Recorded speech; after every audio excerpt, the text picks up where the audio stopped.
Chapter 1 Just an old book. Don't die by falling over Quinn. A boy shouted down the hallway. Quinn carried on walking down the school corridor. Harassment had become a daily occurrence for him, but it still bothered him just as much every day, and he couldn't help himself but retaliate. Quinn stopped and pushed his glasses back up as they had slipped down from his face. He needed a new pair, and just from looking at them, you could tell they were heavily worn. The sides were covered with tape and they didn't even fit straight on his face. Quinn then turned around and immediately gave the middle finger. "I bet you don't even know how many fingers I'm holding up." The boy clenched his fist and started running towards Quinn. "You level one piece of crap. When are you going to learn that you don't belong in this world?" The boy then placed both of his hands together and a green ball of light started to form. When he was only a few meters away from Quinn, the boy threw his hands forward and the green light shot out from the palm of his hands. Quinn had nowhere to go and the beam of light was too fast for him to dodge. All he could do was grit his teeth and bear the pain. As the light hit Quinn, his body was lifted into the air and sent flying backwards into the corridor wall. "What's going on?" one of the students nearby said. "Are they fighting on the last day of school?" A crowd had immediately formed outside as people were interested in what the commotion was about. One of the female students ran over to the damaged part of the wall to check on the student's safety. The dust started to settle and Quinn's slightly curly black hair was coming into view. When eventually the dust all cleared up and the female saw who it was, she immediately backed away and continued her business as if nothing happened. When the female student had returned to her friends, Quinn could see that they were laughing at her. "I can't believe you tried to help him."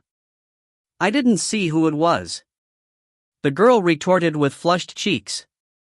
After that, Quinn stood up and picked his glasses up off the floor. Once again one of the sides had fallen off. Damn it! Not again. It was the last day of school for Quinn and he was hoping just once someone wouldn't try anything with him. Quinn was sick and tired of it and he wasn't the type to ignore it either. He had seen people who had chosen to keep their head down and tolerate the harassment and their treatment was far worse than what he got. Quinn didn't bother to stay at school like the rest of the students. As he walked past, he saw people talking to each other. Some were laughing while some had tears thinking it was the last time they would ever see each other again, but Quinn wasn't a part of any of that and he didn't want to be. When he finally arrived home, Quinn immediately got to work. Quinn lived in a single-bedroom apartment that had just enough space to fit a single bed and desk. There was also a TV that was part of the wall, but Quinn would only use it as background noise and didn't actually watch anything. Chapter Mid. The apartment was provided to him by the government since he had no living relatives and was still only 16. On top of his bed was a single suitcase that had all his belongings neatly packed. When Quinn entered his room, he immediately pulled his drawer open, which contained a book inside. It was a large thick book that weighed about half a kilo. The front of the book was black in color and in the center, it had a ring with lines going off in all different directions. "Let's try again today," Quinn said as he placed the book on the desk. He then immediately went to his bag to pull out a little test tube which had a clear liquid inside. "Test 112, hydrochloric acid. Let's see how it goes." Quinn then started to slowly pour the liquid out of the test tube and onto the book. So far no reaction. Quinn then continued to pour the whole test tube onto the book, but still there was no reaction.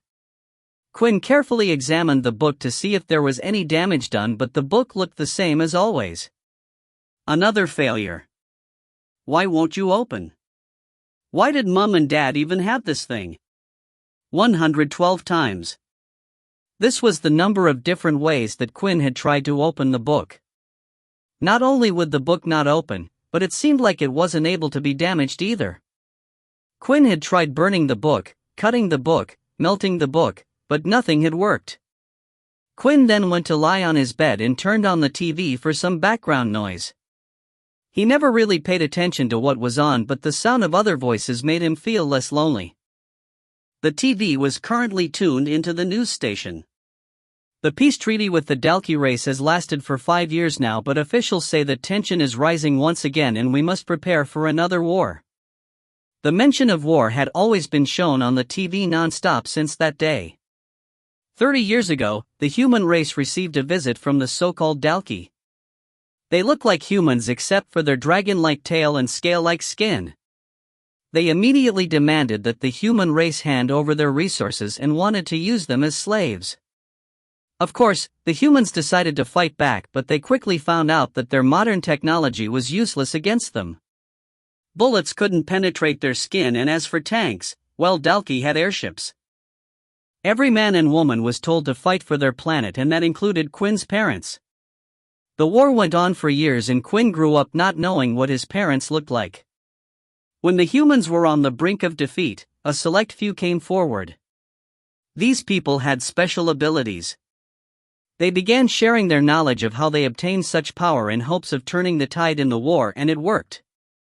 Even so, the Dalki were still strong, and a seemingly endless stalemate led to the peace treaty signing 5 years ago.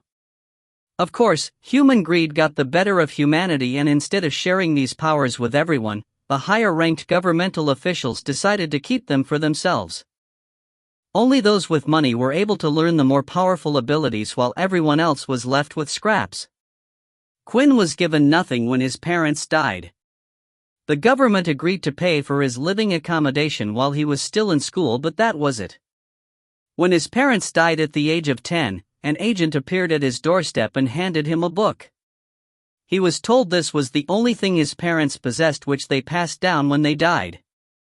Why is the world so unfair? Quinn got out of his bed and started walking over to his desk. He picked up his glasses that were still slightly broken and decided he needed to fix them. He noticed that one of the lenses was slightly out of place and tried to punch it back into its frame. "Come on, just get in," he shouted as he pushed down hard. The lens suddenly smashed into pieces and one of the shards of glass created a deep gash in his thumb. Why does the world hate me? Quinn immediately started to clean up the little pieces of glass and noticed a piece had landed on top of his book. As Quinn removed the piece of glass, a drop of blood from his thumb landed in the center of the book. The ring around the center of the book started to glow, and suddenly the book started to lift itself into the air. What the hell is happening? The book started to shine brightly and shake uncontrollably. It finally opened up and page after page was being turned. Quinn couldn't take his eyes off the shining book, as if he was in a deep trance. The words written in the book weren't in any language he had seen before, but for some reason, he felt like he could understand it. When the book finally turned its last page, it started to disappear as if it was slowly turning to dust. At the same time, Quinn's vision was starting to fade. His body felt weak and his eyes slowly shut. But just before he passed out, there was a single message that he heard. "Congratulations, you have been granted the VA." Unable to maintain consciousness long enough to hear the final words, Quinn passed out. Chapter 2, Daily Quest. Gradually, Quinn's eyelids started to flutter open and his vision soon returned. Although his head felt heavy and his body was slightly sore. As he lifted himself off of the ground, he touched his head to see if he had gotten any injuries. "Why does my head hurt so much?" he thought, bewildered of what just happened to him. After making sure that his skull hadn't split open from falling over, Quinn then went to pick up his glasses that were thrown on the floor not too far from him. Regrettably, there was only one lens that was left intact. Still, Quinn put the glasses on out of habit. All of a sudden, he felt a little disoriented and his vision was slightly blurry. He took them back off and noticed that his vision only turned hazy when he put the glasses on. Quinn immediately rushed to his desk to grab a pencil. He proceeded to draw the letter A on the wall and stepped back. He continued to step back until his back had hit the wall that was on the other side of the room. "What? But how?" Quinn screamed in his mind. Somehow, Quinn's vision was now perfect. He had lived his whole life with terrible eyesight, but strangely, he could now see clearly. Images then started to flash in his head regarding what had happened before he passed out. After reminiscing, he could only think of one thing that caused the miracle: the book. When Quinn surveyed the room, he started to panic. The book! Where the hell's the book? Quinn looked everywhere for the book, yet he couldn't find anything. It couldn't have gone missing in such a small room, so its disappearance was making Quinn go mad. Maybe it's like my socks. They go missing all the time. Ah, don't be stupid. This is a book we're talking about, not a sock. He muttered, trying to reason the uncanny comparison. Quinn attempted to think hard about what had occurred a few moments before he collapsed.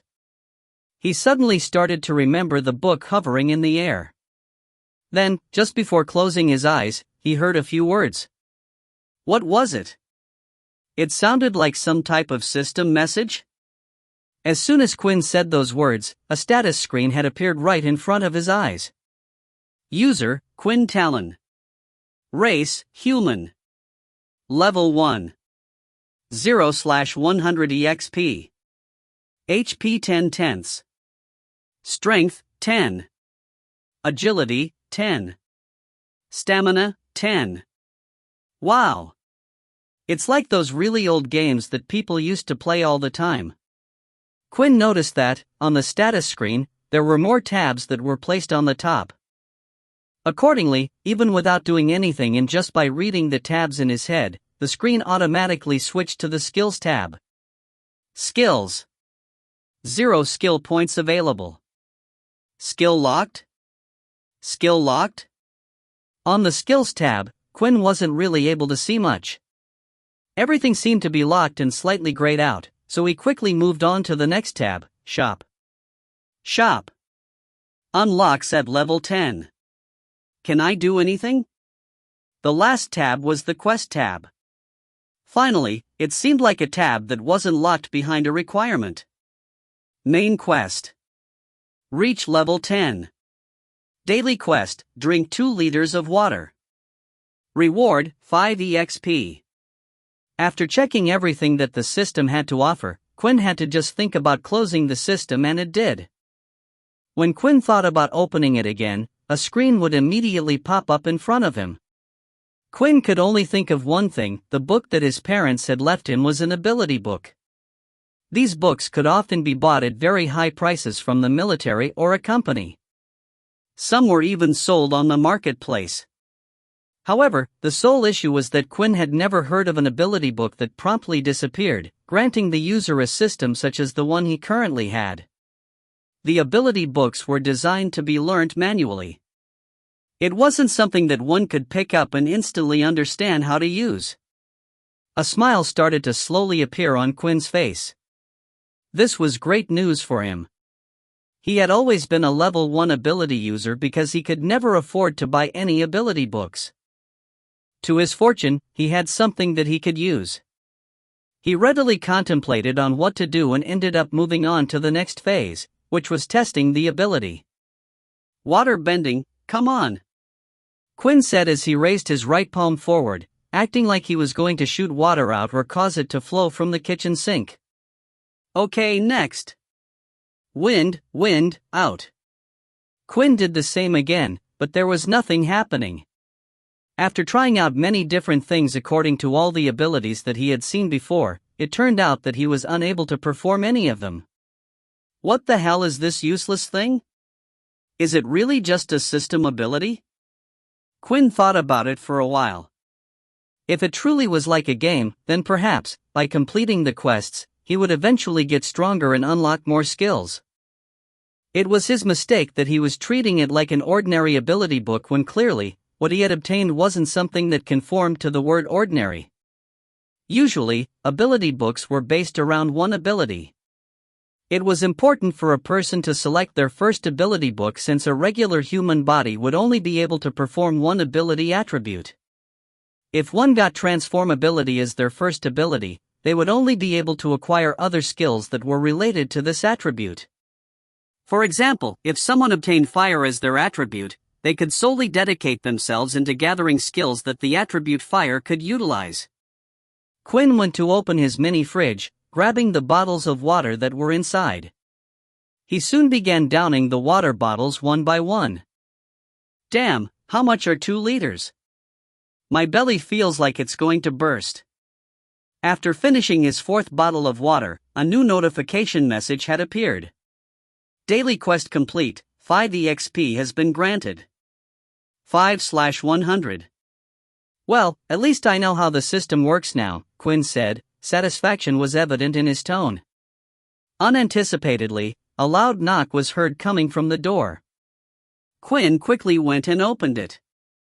As he opened the passageway, standing in front of him was a large, muscular, bald-headed man wearing a black military uniform. Also, there were several medals on his garment. His name was written on the area of the uniform right above his chest, Sergeant Griff. Boy, it is time for you to vacate your room immediately. The vehicle has been waiting outside for 5 minutes already.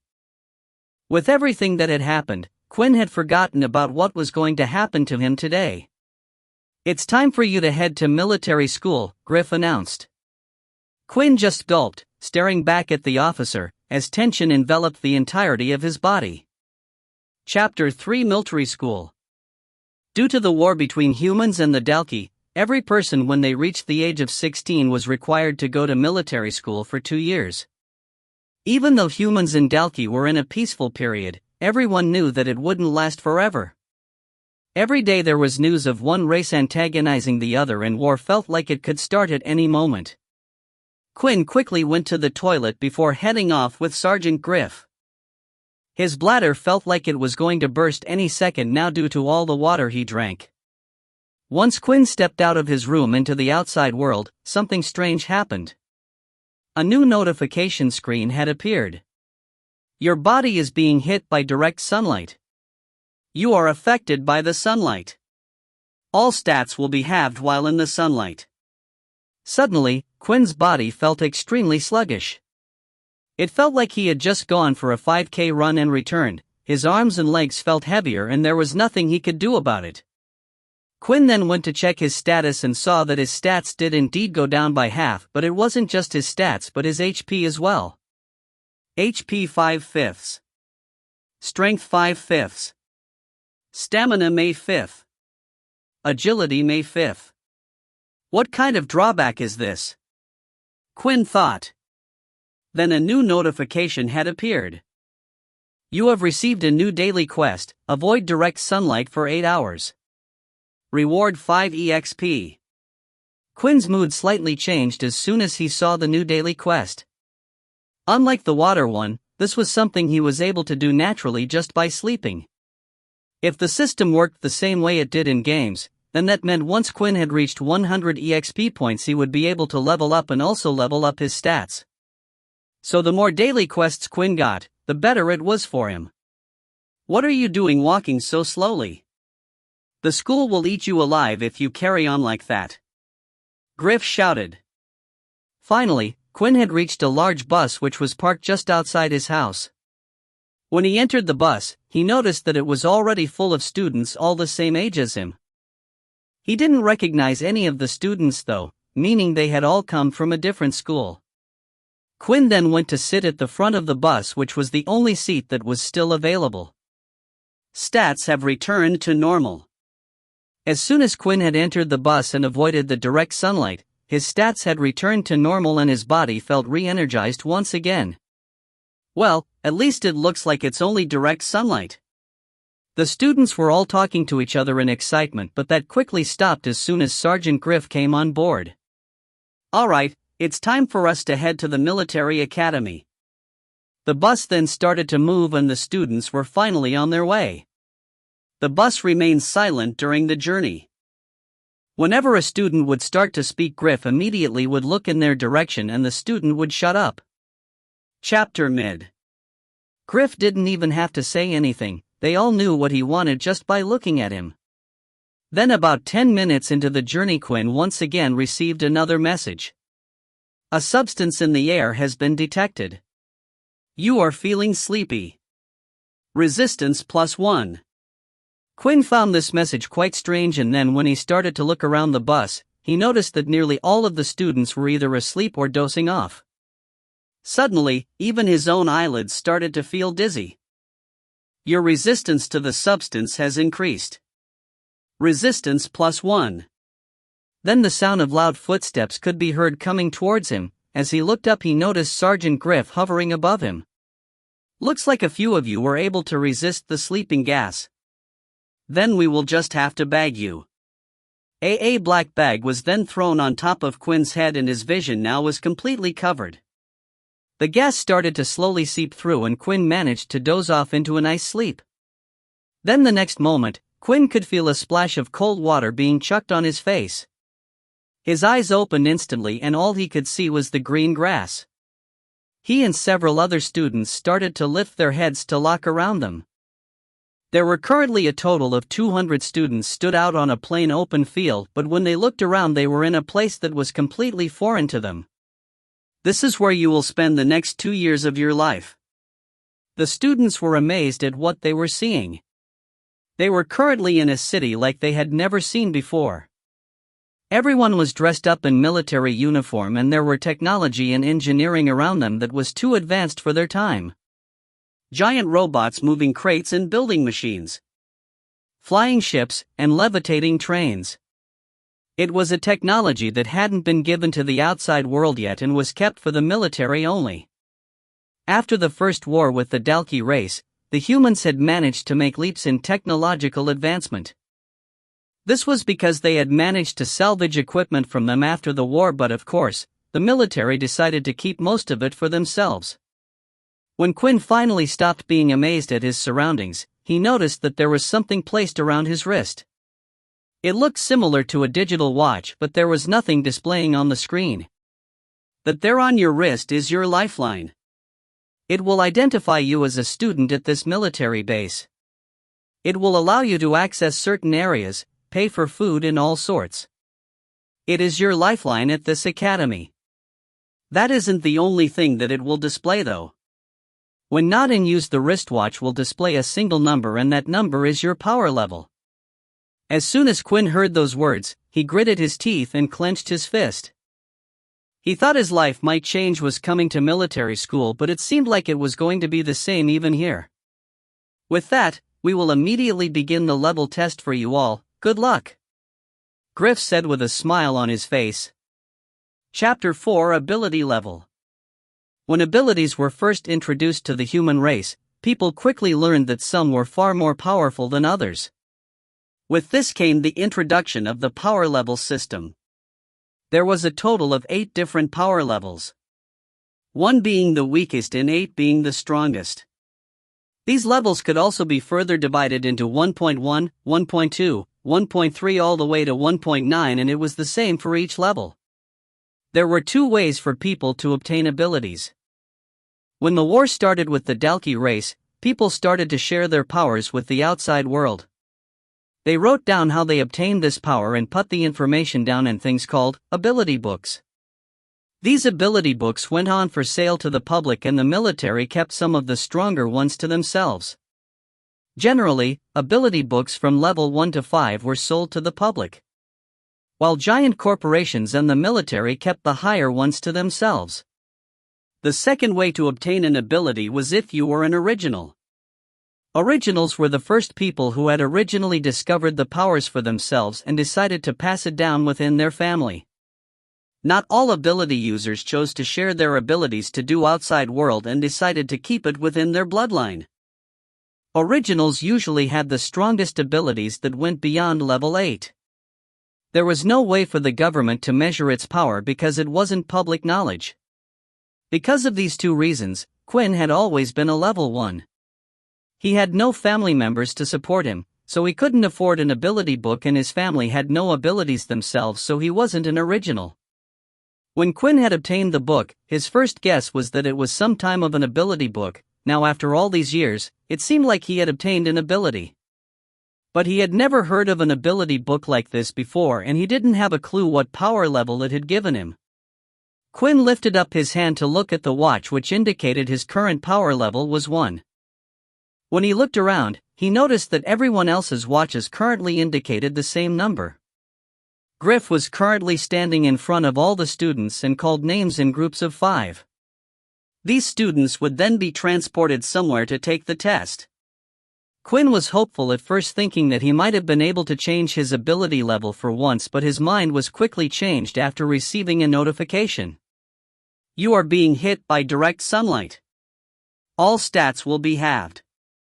Quinn didn't even know how good 10 strength, 10 agility, and 10 stamina was, but if his eyesight was anything to go by, then it would mean it was at least the top condition of a normal human being. But right now Quinn felt incredibly weak and sluggish. His body felt extremely hot right now and he was sweating buckets of water. Quinn thought it was a good thing he drank a load of water beforehand, otherwise he would have been extremely dehydrated. Hey, are you okay? A stranger standing next to Quinn said. The stranger's name was Vorden. He had slick blonde hair and hazel green eyes with a chiseled face and sharp jawline. He also stood 6 foot 2 inches tall while Quinn was 5'11". This was the type of person Quinn would usually avoid at his last shul, as everyone would always pay them attention and Quinn hated attention. If you want, I can call someone for help?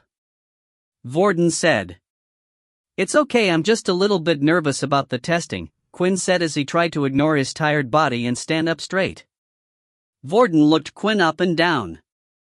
Quinn was quite skinny for his age and didn't have a lot of muscle on him, and right now he looked incredibly weak. Vorden thought Quinn looked like the type of boy who would have gotten bullied at school, and it was the reason why Quinn was nervous. If he was to get a level 1 rating, most likely the same would happen here.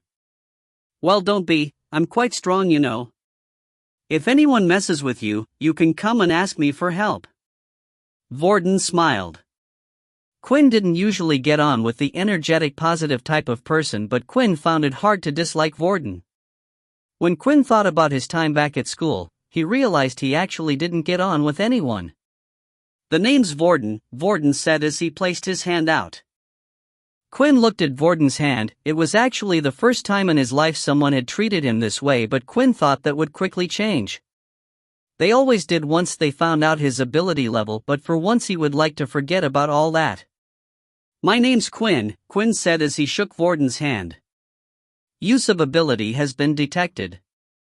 The ability has been rejected. Once the system messages appeared, Quinn looked at them strangely. At the same time, he shook Vorden's hand. The messages came up instantly.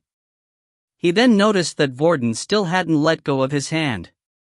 Then the system repeated the message once again. Use of ability had been detected. The ability had been rejected. Quinn then immediately let go of Vorden's hand. The system was clearly telling him that Vorden was trying to use his ability on him. Vorden himself even had a puzzled look on his face as he stood there still. You, Vorden said. What is your ability? Quinn paused, thinking for a while whether he should answer or not. In the end, he wanted to see Vorden's true reaction. I don't have an ability. Vorden no longer had a puzzled look on his face, as if the answer had satisfied the curiosity of his, but before Vorden could say anything, Griff had made an announcement. Will the students, Quinn Talon, Vordenblade, Peter Chuck, Layla Munro, and Aaron Helly please come to the front to take your test? Chapter 5 No Ability. Once the 5 students had heard their names being called up, each of them started to walk to the front where Griff was standing. Including Quinn and Vorden, there was another boy named Peter. Peter looked more nervous than anyone there. He would constantly look around him and couldn't stop fidgeting. His body frame was quite small, but it suited him, for he wasn't that tall either. Then there were the 2 girls named Layla and Erin. Layla had short brown hair and a tall figure. On her back, she was carrying a bow, which surprised Quinn, for not many people carried a weapon these days apart from a specific group of people called Pure. They were a group of people who chose to not have any abilities and used weapons instead, but they were still very rare, and Quinn had never met anyone like that in his life, only heard stories about them. Finally, there was Erin. Erin was the type of girl that turned all of the boys' heads. Her proportions were perfect, not too big, not too small, and she had beautiful long blonde hair. The only problem was her facial expressions.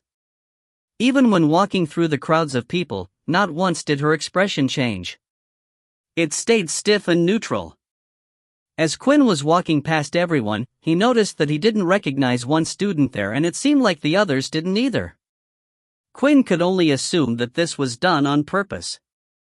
No one knew who to befriend or who to look out for because currently, everyone's power level displayed 1. The group had stopped just behind another group who were being transported to the testing area. As soon as Vorden saw the others who were in the same group, Vorden greeted each one of them with a handshake. Vorden was being very polite, so most of them accepted his greetings apart from Erin. She merely stared at Vorden's hand when he offered it out to her, then she turned her head and looked away. "Come on, you don't have to be like that," Vorden said as he placed his hand on her shoulder. This was a big mistake. In an instant, Erin grabbed Vorden's wrist and twisted his hand. Then slowly his hand was starting to freeze and cover in ice.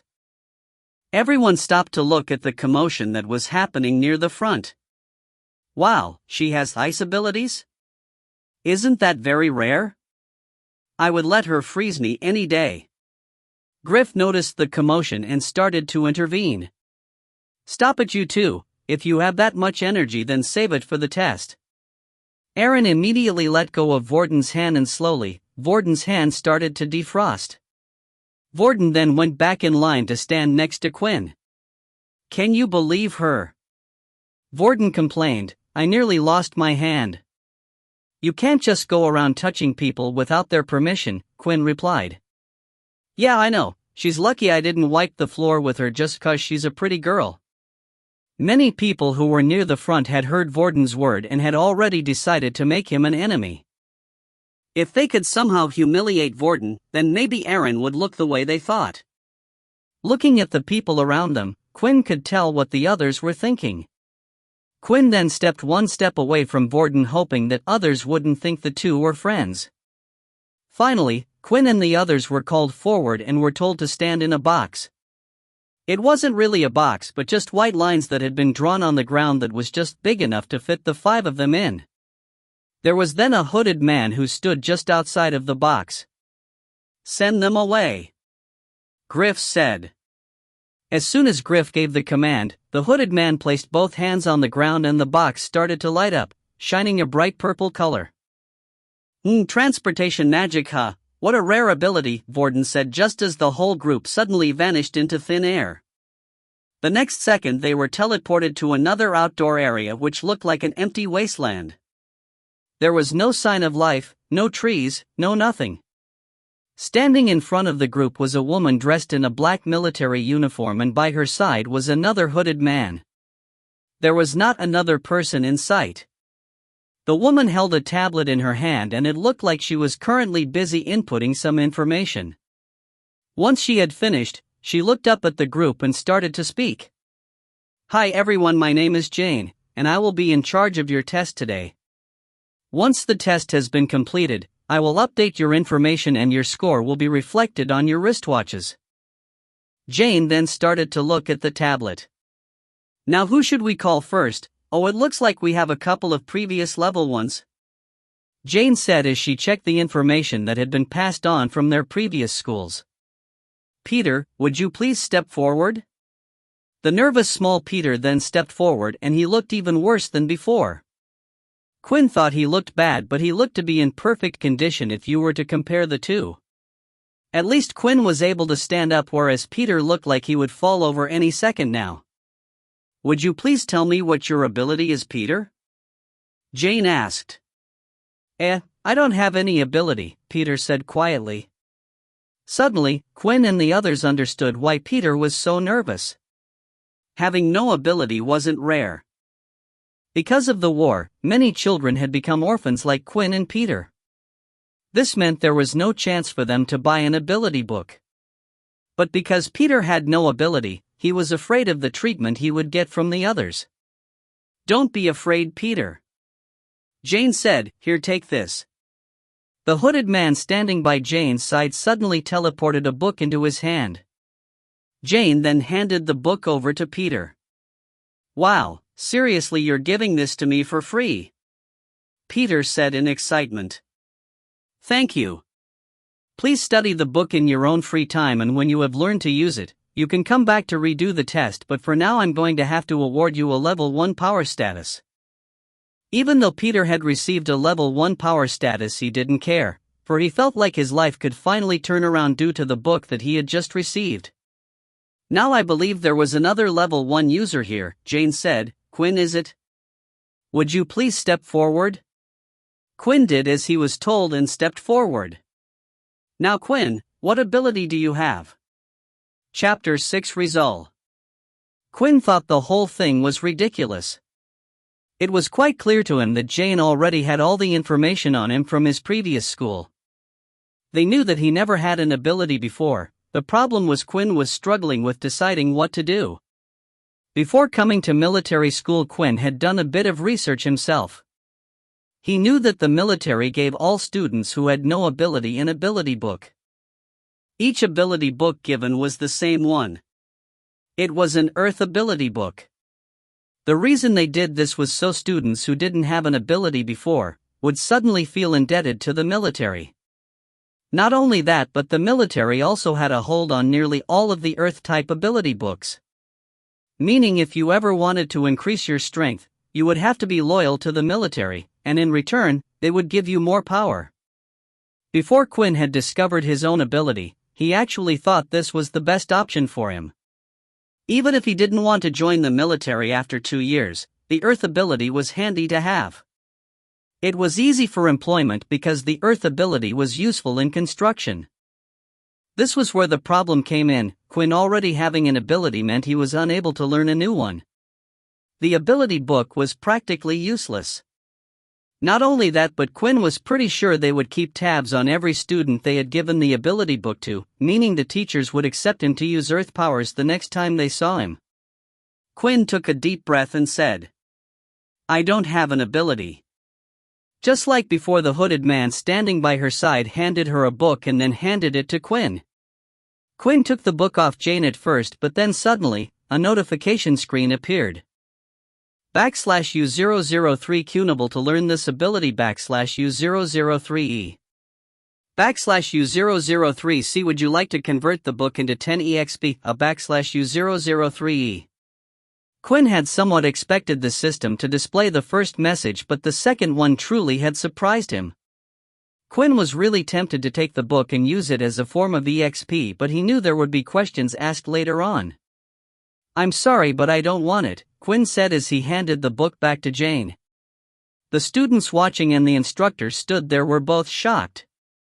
Jane hadn't experienced anything like this before. In her 5 years working as an instructor, it was the first time someone with no ability had rejected the book. "Please give me one moment." Jane then stood away from the group of students far enough so they wouldn't be able to hear anything. Yes, he says he doesn't want the ability book. What shall I do?" Jane said, speaking on her earpiece. "Let him take the test," the mysterious man on the phone said. As the man hung up, he couldn't help but think that Quinn was an interesting student. He started to look at Quinn's file, and what he had said seemed to be true. The student had no ability and didn't seem to have any relations with the group Pure. "Let's see how long you can survive in this cruel world, Quinn," the man said. Back at the testing field, Jane had finished the call with her superior and started to head back over to the group. "Sorry for waiting," Jane said. "Since you won't be taking the ability book, we will still require you to take the test, please." Quinn thought the whole thing was a joke. If Quinn truly had no ability, then they already knew what the test results were going to be. Was there really a need for him to take the test? It felt like the only reason they wanted Quinn to continue was to make himself feel humiliated and small. Eventually, then he would choose to go to the military and beg for the ability book they were handing out. "Please follow me." Jane then took Quinn a little further out onto the field, where Quinn noticed that there were huge craters in the ground, burn marks, and all sorts of things. This was all done from the previous testing contestants. "Please proceed to destroy the targets in front of you as quick as you can," Jane said. "The test will begin immediately." As soon as Jane finished talking, 3 targets popped up randomly around the wasteland. They were metal round targets with a red dot in the center. The problem was when Quinn tried to look for the targets, everything seemed like a blur in the distance. Quinn then realized that his perfect eyesight suddenly wasn't so perfect. Is this because I'm out in the sunlight? Quinn thought. Quinn had no choice but to slowly run up to each of the targets and hit them with his fist one by one. His time was incredibly slow, of course. There were then 2 further tests that Quinn needed to complete. The next test was a strength test where Quinn was asked to punch into a huge drum-like machine. Quinn gave it his best shot and hit the drum as hard as he could. The drum vibrated and made a small sound, eventually displaying a digital number in the center. 5, strength, Jane said as she noted it down on her tablet. When the final test had arrived, they had brought out another machine. This machine was a big circular object with many holes on its front. Once the test started, the machine fired holographic spikes at the contestants. All Quinn needed to do was avoid being hit by the spikes. The machine went up in levels and eventually got faster and shot out more spikes. In the end, Quinn managed to get hit and the test was stopped. Agility, 5, Jane said once again as she noted it down on her tablet. Quinn had heard the words from Jane's mouth and it started to make him think if there was some sort of link to the score she had given him. The last test was a test of strength and Quinn had scored a 5, similar to his system which had stated he had 5 strength. Then once again this test focused on agility and scored a 5, which was the same as his system. This meant if Quinn was to take the test at night, all of his scores would have most likely doubled. This also meant as long as he leveled up he could always increase his score. It was as if his ability was the ability to evolve but had some drawbacks with it as well. As expected, Jane said, unfortunately your current power level is a level 1. Quinn clenched his fist and went back to stand with the others. He knew that the days ahead of him as a level 1 user would be tough, but that wouldn't be for much longer. Chapter 7, Same Ability. The test continued with Layla taking the test next. She was the only one there who had a weapon on her back. The weapon she used was a bow, but it didn't look like a regular bow that people used to use a long time ago. This bow was carved using parts of a beast. It was black in color and looked almost as if the entire bow was made of gems. Even the string was made of a special material. The reason the bow looked so different was because it was what was known as a beast weapon. A bow made from the body parts of a beast. When the human race was attacked by the Dalki, our technology advanced fast by replicating their technology. With this, the humans learned the ability to travel to other planets using portals. These planets would often contain different levels of beasts. The stronger the beast was, the better weapon you could make out of it. It was the first time Quinn had ever witnessed a beast weapon before, as no one at his previous school had one. It was strange to see someone of such a young age, who has most likely never been to another planet, to have a beast weapon. Layla stood in the center of the field and waited for the test to start. Unlike when it was Quinn's turn, they waited until she was ready before starting. Quinn could already start to see a difference in treatment. When the test started, 5 targets all appeared in different areas of the wasteland. Layla immediately took out 5 arrows and placed them in her bow, shooting them all off at once in the same direction. The arrows shot out fast and strong, but then suddenly, the 5 arrows split off into their own direction, each of them heading to a different target. What a good combo! Vorden said. She was the ability of telekinesis, but it's quite weak, so instead she uses her ability combined with the bow to control the arrows. In an instant, all 5 of the targets were hit at the same time and she had completed the first test. Quinn for the first time saw how useful beast weapons were. Even if you had a weak ability, you could make it strong. Quinn wasn't completely sure what his ability was yet, but even if it just increased his stats as he leveled up, then he thought about how handy something like a beast sword or something similar would be. On the strength test, Layla didn't do so well. She used her powers to try to move her fist even faster when punching the drum, but, in the end, her score was only an 8. The last test Quinn also saw her do quite bad. When the test first started, Layla tried to use her ability on the spikes coming at her, unknown to her because they were holograms and not the real thing. It had no effect. Meaning all Layla could do was rely on her actual body to avoid the spikes. In the end, Layla ended getting the same score as Quinn.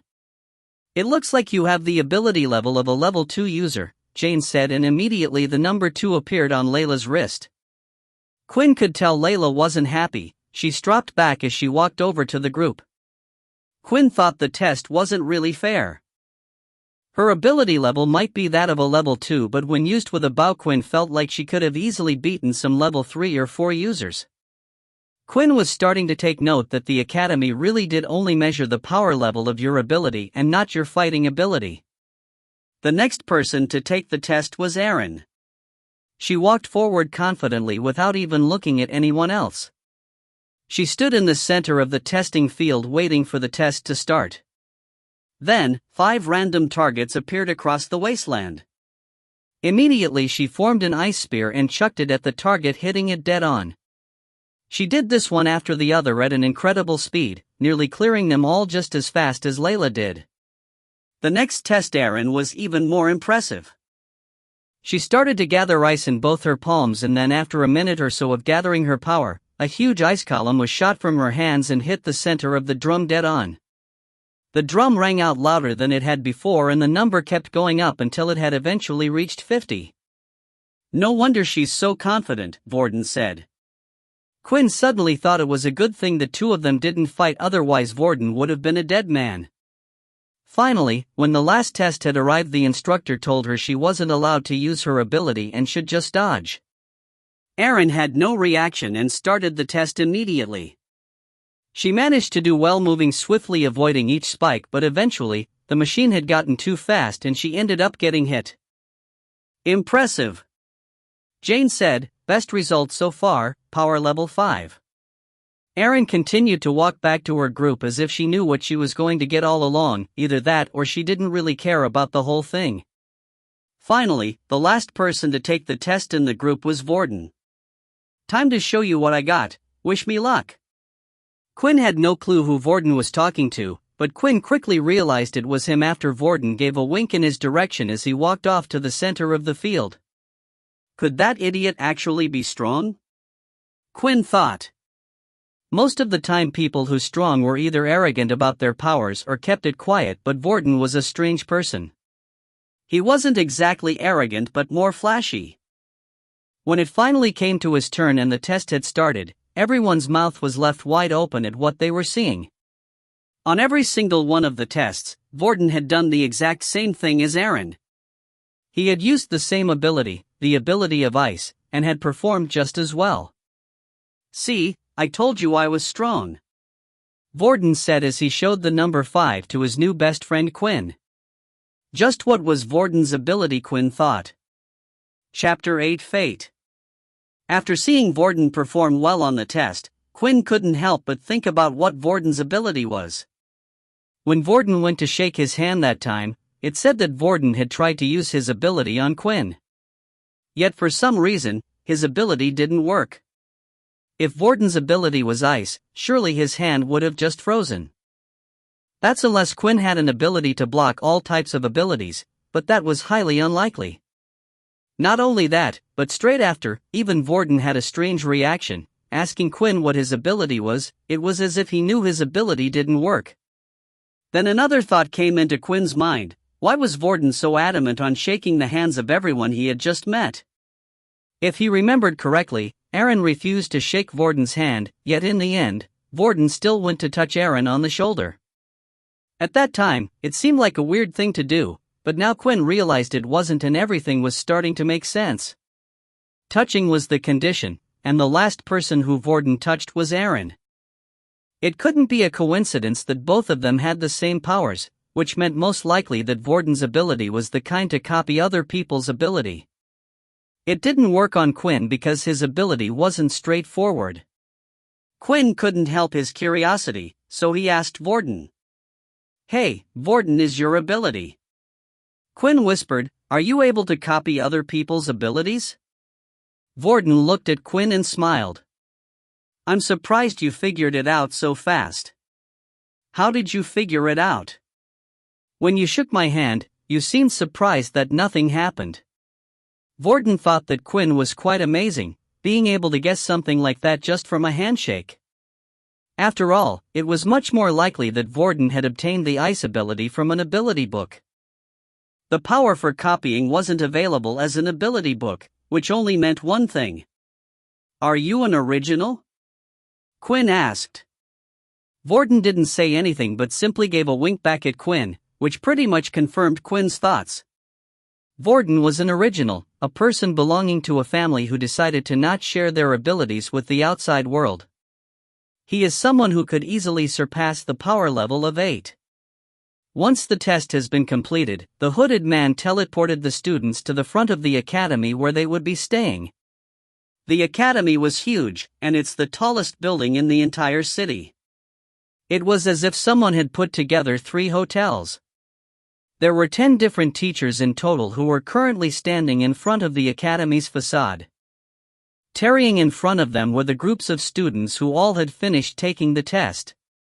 The students were told to wait with the teachers until all the students had finished conducting their tests. Once in a while, a group of 5 students would be teleported in front of one of the teachers. Finally, there was now a total of 20 students in the group where Quinn was a part of.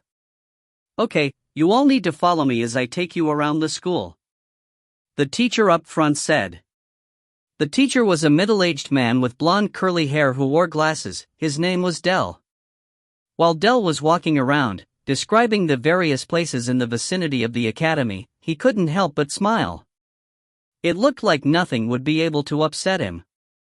You guys should start to get to know each other as much as you can, Dell said.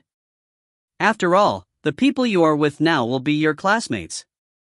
All of a sudden, everyone started to get chattier, talking to each other as they were being shown around the school. However, there was something that Quinn had noticed. The mid-levels were trying their best to get friendly with the higher levels, while the low levels were completely being ignored. Accordingly, Quinn and Peter were the only 2 level ones in the class. Without realizing it, they had been pushed to the back of the group, and Peter was plodding along with his head held down.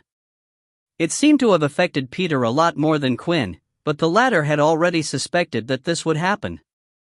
Although suddenly, a familiar voice was heard calling out Quinn's name. There you are, Vorden said. Man, people just started jumping all over me. Then all of a sudden, I looked to my right side, and you're gone. Come on. Let's look around together, friend. Quinn truly thought that Vorden was a strange person, yet that wasn't a bad thing. Vorden then noticed Peter, who was on his own as well. Come on, stop being a downer and you come over here too. Peter looked up and pointed a finger to himself. Who else do you think I'm talking to? Vorden questioned Peter. The 3 of them continued to hang at the back of the class while the teacher continued to tour around the school. In the midst of the tour, a battle arena was shown to the students, where they had similar testing equipment to the ones filed on the wasteland, as well as several square fighting platforms. They were also shown their homeroom classes, battle classes, sports rooms, and all sorts of facilities. Dell never failed to provide a little bit of explanation about each area of the school where they visited. However, Quinn was uninterested in most of them until they had finally reached the library. As you can all see, the library here is split into 3 floors. First-year students are only able to access the first floor. Meanwhile, the second-year students can access the second floor. Finally, the last floor is only for military personnel. Quinn was interested in the library because it contained books that weren't available to the public. In this place, Quinn just might be able to find some information about his ability, though he just hoped that it would be on the first floor. Eventually, the tour came to an end as Dell stopped just outside the school's dorms. And this is where you will be living during your stay here. Once you have dropped off your things, feel free to explore around the academy. There will be no lessons today, so you will get to have the rest of the afternoon to explore.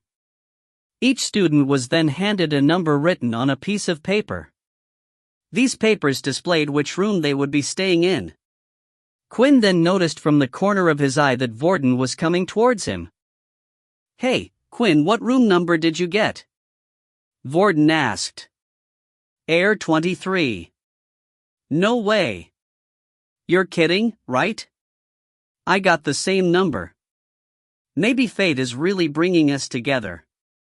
Vorden said excitedly. Maybe, Quinn replied. On the other hand, somewhere down the hallway, two other students were having a conversation. Whoa! What happened to you? A student said as he looked at his friend. I don't know, man, some guy just appeared and hit me out of nowhere, forcing me to swap room numbers. Man, should we try to get it back? The student asked.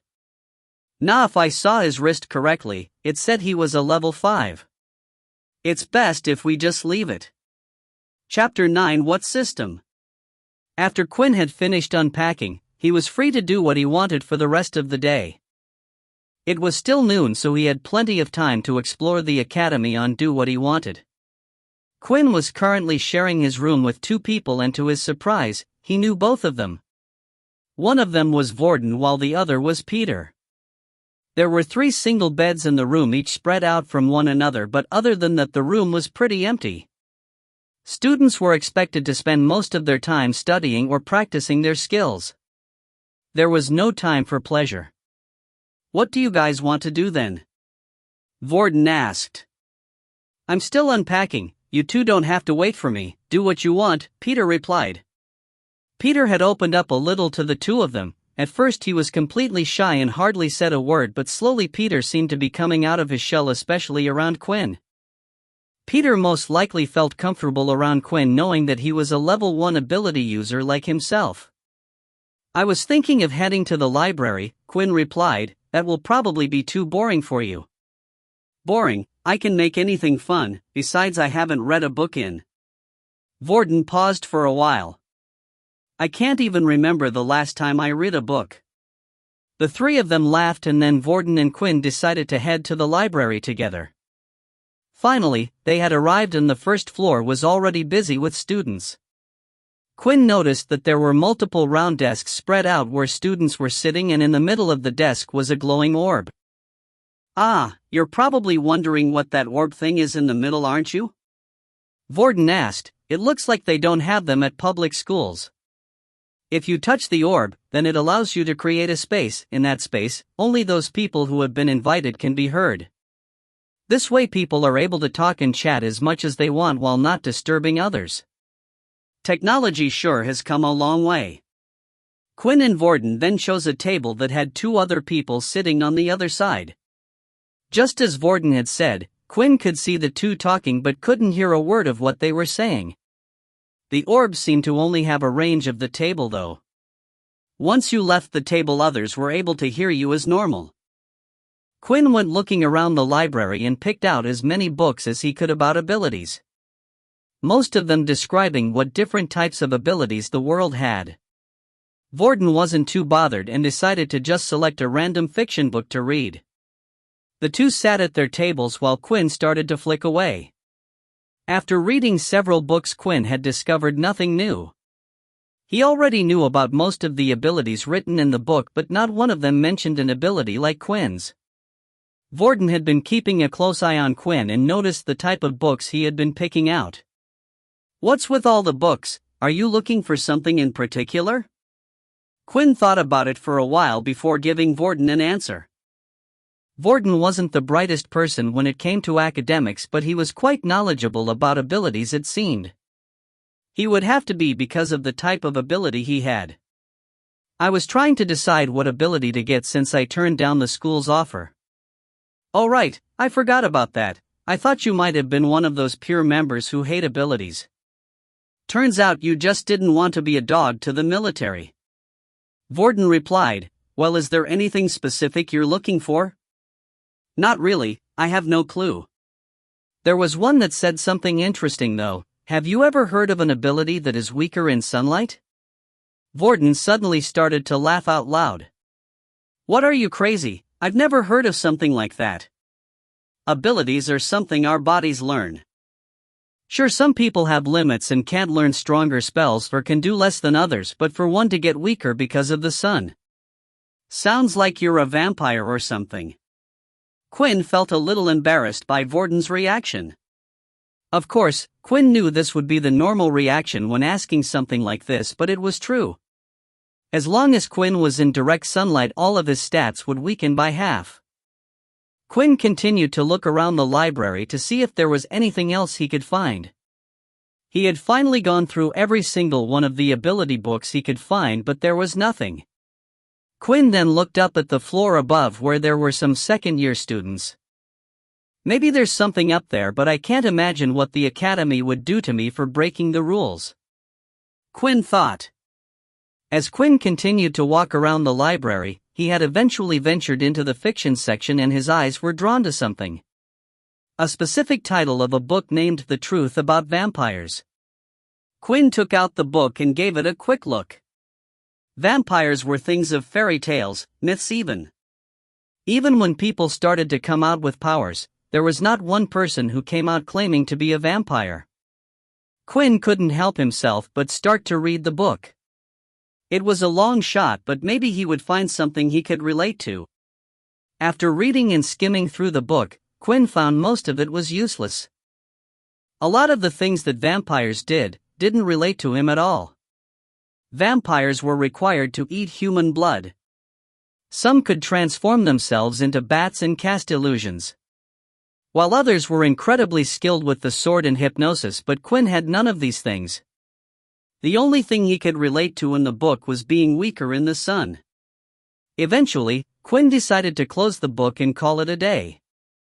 It didn't seem like he was going to find anything from the first floor of the library. As soon as Quinn closed the book, though, a familiar sound was heard. Asterisk ding. /U003CU gain more knowledge about the system /U003E. /U003C10EXP received /U003E. /U003C15/100EXP /U003E. It couldn't be, could it? Chapter 10 New Ks. Quinn stared long and hard at the message and reread it multiple times. It couldn't be. Did I get EXP from reading that fantasy book? Quinn immediately had to test it out. After reading several different books about abilities, not one had given him EXP, but for some reason this book did. Quinn then immediately picked up another fantasy story, one about dragons, this time titled Reincarnated into a Human. He did the same as before and skimmed through most of it, but made sure to read the crucial parts. Then when he closed the book there was no reaction. This of course was expected. Then Quinn wanted to test another thing out. He picked up another book that was also about vampires and did the same. When he closed the book, though, the same thing happened. The system had no reaction at all. In the end, Quinn theorized that after reading all the books, he had gained so much knowledge about abilities that the system had rewarded him for it. That maybe the system had just given a delayed message. He couldn't believe that the book about vampires was somehow related to his system. Well, he didn't want to believe it. When Quinn finished checking things out at the library, he noticed that Vorden had disappeared from the table and was no longer in the library. He must have gotten bored and gone somewhere else? Quinn looked outside the window and noticed the sun was starting to set. He had been in the library for a total of 6 hours so far and the time had gone flying by. Then when Quinn was just about to leave, he received another message from the system. Daily quest has been completed. Avoid direct sunlight for 8 hours. 5 EXP has been awarded. 20/100 EXP. Quinn had finally completed his second daily quest. The ride from school had taken them around 2 hours, and with the time spent indoors and in the library, Quinn was able to complete the task with ease. Each time Quinn received an announcement, he got a satisfying feeling seeing the number go up closer to 100. He couldn't wait to see what would happen once he had reached the goal. His best guess would be a level up. After all, the system even stated that he couldn't use his shop feature until he was at least a level 10. The only thing Quinn wished for at the moment was a quicker way to level up. With just the 2 daily quests a day, it would take days until Quinn reached level 2. Right now though there wasn't much he could do but go by his everyday life as normal. As Quinn left the library, he decided to head to the battle arena. There was a theory that he wanted to test out. But as he was walking through the school hallway, he could see a kid being pushed up against the wall by another student. The boy on the wall looked like he had already been hit a few times and had markings on his face. Chapter mid. So it started already. Quinn thought. Quinn managed to catch a glimpse of the boy's wristwatch and saw that the number on it indicated that it was a 1.2 power level. Quinn was quite surprised at this as the person doing the bullying was quite weak himself, which was a rare occurrence. The only people he would be able to bully were people who had a power level of 1 like Quinn or Peter. That's when Quinn suddenly realized who was up against the wall. It was in fact Peter. Quinn didn't recognize him at first because his face was turned the other way. Quinn was debating with himself whether or not to get involved in the first place. He hated bullies more than anything. They had ruined his school life and it seemed like soon he would be a target as well. Of course, Quinn also wanted to test out his current strength and he had found the perfect guinea pig. The student in front of him was only at a power level of 1.2, so there was a high chance he could win. The student lifted his fist again to give Peter another punch. "You think you can just bump into me like that and say sorry?" he shouted as he swung his fist. Then as Quinn was walking past, he pretended to fall over and bumped into the student, causing him to fall off balance and miss. "Quinn?" Peter said as he looked up. "What the hell was that for?" the student said as he looked at who had just pushed into him. The student then immediately looked at Quinn's watch and suddenly the confidence in him grew. "What the hell is a level 1 piece of rubbish like you doing? I was waiting to see how long it would take for someone like you to appear. It seems like I lost a bet with myself. I thought it would at least take a couple of days. And what are you going to do about it?" Peter was starting to feel slightly worried about Quinn. He knew at the test site that Quinn had no abilities while the student he was facing did. Peter thought they might stand a chance if the two of them fought together, but Peter, in the end, was too afraid. He had been hurt his whole life and didn't want to be hurt anymore. This was just how the current world worked. The people at the top with the strongest powers bullied the weaker ones and in turn, they bullied the even weaker ones. It was the first time the student had ever met someone weaker than him, and suddenly all the pain he had experienced, he wanted someone else to feel it too. That way he didn't feel like he was at the bottom of the food chain. Quinn then noticed that the student had both of his hands held behind his back as if he was preparing something, and the next thing that happened confirmed his thoughts. An ability has been detected. Initiating battle mode. New quest has been given. First fight, power level 1.2. Win the fight to gain 50 EXP. Suddenly, Quinn had a huge grin on his face. This was how he was going to level up faster. Chapter 11 New Skill. The student stood opposite Quinn was still holding his hands suspiciously behind his back. Even without the help of the system, Quinn could tell the student was obviously hiding his ability. "Come on, what happened to your big balls?" the student said. "I think you're playing with them behind your back," Quinn replied. That immediately angered the student, which was what Quinn was going for. "You weak piece of garbage," the student came charging forward and slashed his hand out at Quinn. Luckily Quinn's reflexes were fast and he managed to lift his arm in time to block the attack and move back a little. However, the student's hand managed to slice right through the skin of Quinn's arm and caused blood to be drawn. "Damn it!" Quinn said. HP 8/10. Quinn looked at the student who now had his hands out in view. The student had a transformation ability that was limited to only his hands. They caused them to slightly resemble a tiger claw and hardened his fingernails. Although Quinn was able to block the attack in time, the claw managed to still rip through his skin. Is the system saying if I take 4 more attacks like that, I'm dead? Suddenly everything became a little bit more serious for Quinn. The stinging pain he was feeling on his arm was real, and this was a real fight. The game-like system had caused him to take things a little too easy. But he was quickly reminded that this wasn't a game. The student then immediately started to charge at Quinn once again with his claw-like hands. As the student swung his right hand, Quinn managed to duck and throw a punch of his own into the student's stomach. "What the hell, this guy hits hard," the student thought. The student didn't quit there though and decided to strike at Quinn's open back, causing another claw mark to appear. HP 6/10. "Shut up, I know," Quinn shouted as he lifted the student using both of his hands by the legs and threw up against the side of the wall. How did Quinn manage to pick him up like that? Peter thought, they're roughly about the same size and he threw him with ease. Does he really not have an ability? Quinn didn't stop there though. It was important for him to teach people like them a lesson, otherwise, they would just come back for more. Quinn needed to show him to never mess with him again.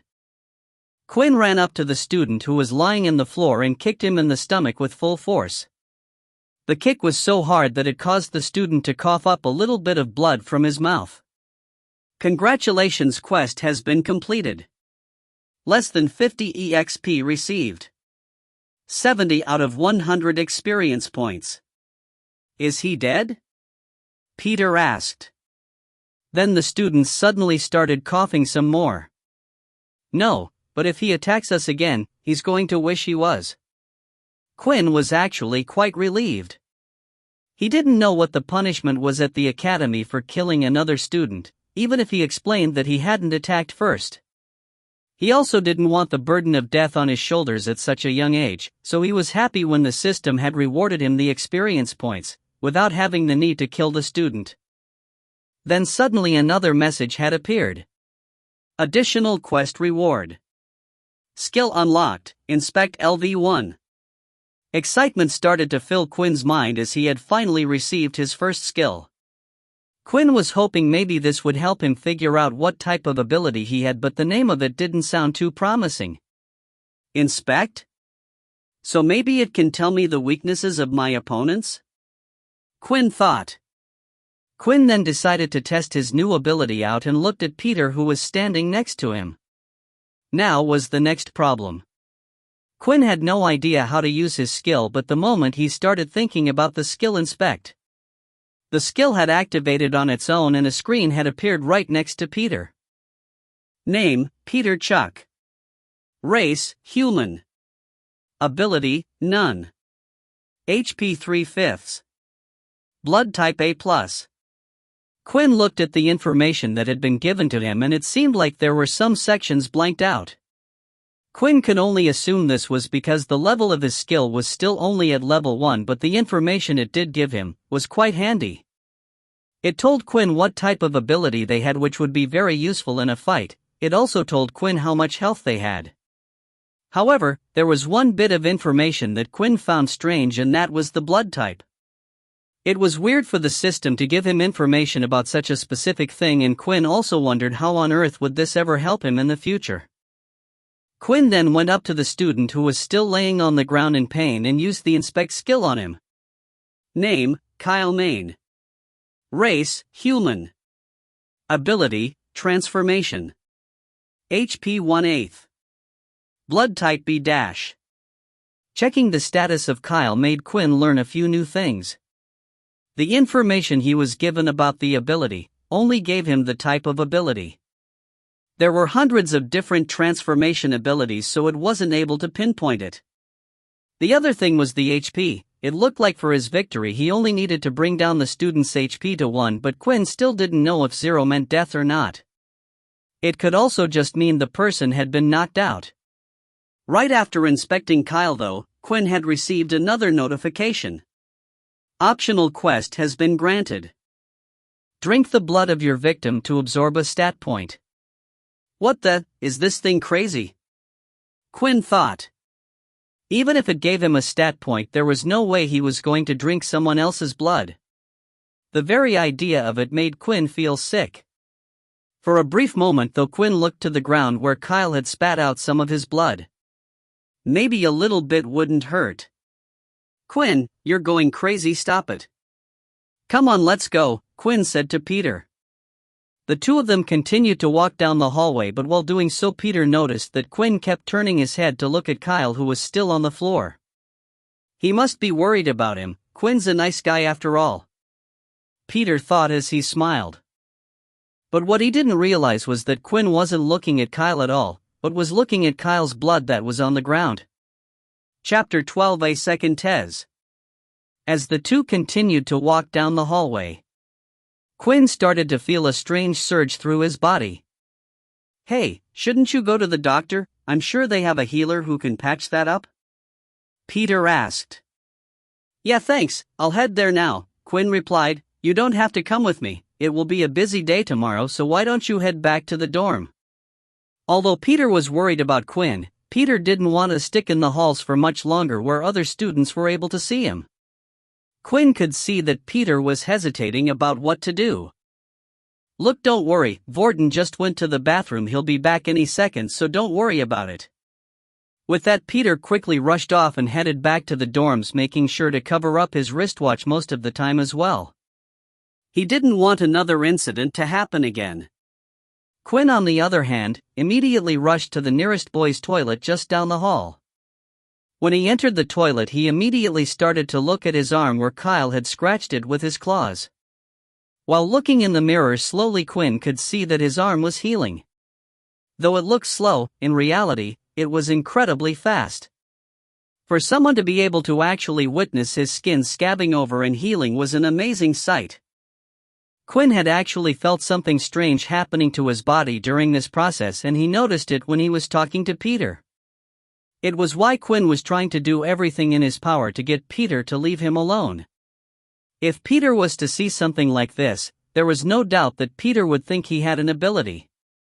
Quinn waited a few minutes and opened up his status screen. It was as he thought, his HP slowly regained as well. /U003 CHP 8/10 /U003E. Eventually, the wound on his arm and back had completely healed up and only the rips in his shirt could be seen. /U003 CHP October 10th /U003E. /U003C Your HP had been healed /U003E. /U003C Your hunger has grown /U003E. Just when Quinn received the two messages, Quinn suddenly started to feel hungry. Does this mean the system uses food to heal my wounds? It makes sense, the energy has to come from somewhere, Quinn thought. The pain in Quinn's belly was very little. It was as if he had just missed breakfast or something. When Quinn had the chance, he would get a quick bite to eat. Before Quinn headed back to the dorms, there was one more thing he wanted to do, and that was to head to the training room that they had been shown while touring the school. It was getting late and the students had an early start in the morning, so most of the students had already returned to their dorms. This meant it was the perfect chance for Quinn to head to the training room without anyone seeing him. Quinn had finally reached the training room in the academy. It was a large oval dome-like building with a huge empty space in the middle. At the edges of the room were rows and rows of technological equipment. There were giant mech robots, shooting targets, and things Quinn had no idea what they even did, but what Quinn wanted to see most of all was the power level testing equipment. Inside the training center, Quinn had also spotted the same machinery that was used at the testing field. When Quinn entered, the room was completely empty of people as he thought. Quinn walked over to testing equipment. While walking past all the other sorts of machinery and finale, he stopped just in front of the drum-like machine. This machine was the same machine that tested the user's strength. Layla had also come to the training room late at night, and before Quinn had entered, she had been testing out her bow and arrow skills, practicing. She always practiced at night when she was nervous, and she couldn't help but worry about tomorrow. That was when she suddenly heard the doors open to the training room. Being her shy usual self, she immediately hid behind one of the giant robots. Suddenly she saw the student walk over to her direction, then she noticed something. Isn't that the boy that I took the test with? If I remember correctly, he had no ability, Layla thought. Layla continued to watch Quinn as he approached the large drum. Here it goes. Quinn said as he prepared his fist. He swung his fist back and prepared to hit the drum as hard as possible. A number appeared on the drum and the number slowly started to rise until it eventually stopped at 10. Seems like I was on the mark, Quinn said. Quinn had a theory after hearing his test scores that his status screen stats also matched the equipment the school used. Although this was only a theory, Quinn wanted to test it out for himself. Layla, who had been watching from behind one of the robots, also noticed Quinn's new score. 10, didn't he get 5 last time? Was he hiding his ability? That score's higher than my score. Layla was suddenly interested in the mysterious student and continued to watch him. Quinn next went to the hologram spike machine. Last time Quinn managed to last 10 seconds against the machine before it got too fast for him to dodge the attacks. If his theory was right, he should at least be able to last 20 seconds now that his stats were no longer halved. Quinn started the test, and when the test eventually ended, he got exactly 20 seconds. It looks like I was right. With Quinn having confirmed his results, there was nothing left for him to do but head back to the dorm and wait for the next day to start. Meanwhile, Layla, who had been watching this whole time, had seen everything. She couldn't understand why a student would hide his strength in the school. A low power level meant you were a target for others. Layla only had one thought while she looked at Quinn. Interesting. She decided from now on she would keep a close eye on Quinn. Chapter 13, School Hierarchy. The next day at 8 a.m. the students were woken up by the sound of an alarm in the dorm rooms. It was the signal for everyone to wake up and get dressed. Once everyone was ready, they were to head down to the canteen together for breakfast. When Quinn woke up, he was greeted with a nice surprise from the system. /U003C, you have completed your daily quest. /U003E. /U003C, avoid direct sunlight for 8 hours. /U003E. /U003C, reward 5 EXP. /U003E. /U003C 75/100 /U003E. The daily quest had reset at midnight and Quinn had slept for 8 hours, rewarding him with his EXP. Quinn was pleased as this meant he would easily be able to gain 5 EXP without having to go out of his way. Then a rumbling sound came from his belly. I'm hungrier than I usually am for some reason. Maybe my body really did use up a lot of energy in that fight. Quinn thought as he headed down to the canteen. The canteen was a large hall, but it was quite plain. In fact, while walking around the school, Quinn noticed most of the school was plain. Single white walls, no picture frames, or anything, just windows now and again. It was the sleek, modern, clean look that the world had taken. The canteen was then filled with large tables that were able to seat 3 people on each side of the table. As soon as Quinn entered, though, he noticed something straight away. There were no set seats in the canteen, meaning students were free to sit where they liked. This straightaway led to a divide in the school. The low levels sat next to the low levels and the high levels sat with the high levels. When Quinn was waiting in line with Peter and Vorden, they noticed a student come late into the queue. He walked past most of the students and eventually cut into the line ahead of the others. Not one person said a word, and the simple reason was he was a higher power level than them. Quinn hated these types of actions, but right now there was nothing he could do. Once the 3 of them got their food, they started looking for a place to eat. Why don't we go over there? Vorden pointed at an empty spot. Are you sure, Vorden? Peter asked. That's a level 1 area, you don't have to sit with us if you don't want to, right, Quinn? Yeah, don't force yourself, Quinn replied. Quit talking nonsense, you two. We're friends. I don't care about this stupid power level hierarchy going on. The 3 of them then went to sit down with the other lower levels on a table. The area slowly started to fill up, but not one other person had decided to sit on their table. There was a simple reason for this: they were scared of Vorden. They could see his high power level and the other low levels wanted to stay away. As soon as the food was put on the table, Quinn started to dig in, straight away eating everything that was given to him, even the bits he usually didn't like. Hey, if you're not going to finish the do you mind if I take it? Quinn asked. Sure, go ahead, Peter said. Quinn not only ate all of his food but also everything the other two had left behind as well. Not only that, but Quinn had grabbed 8 bottles of water as he wanted to finish his quest as soon as possible. He noticed last time when he was in the sun, he sweated more than usual, and thanks to the water he drank beforehand, he didn't feel as dehydrated. If they were to go outside again, then this would be a big help to Quinn. For a skinny guy, you sure did pack down all that food, Vorden said. Although Quinn had clearly eaten a lot, for some reason he still had a little bit of hunger that wouldn't quite go away. Luckily it was bearable and didn't distract him too much.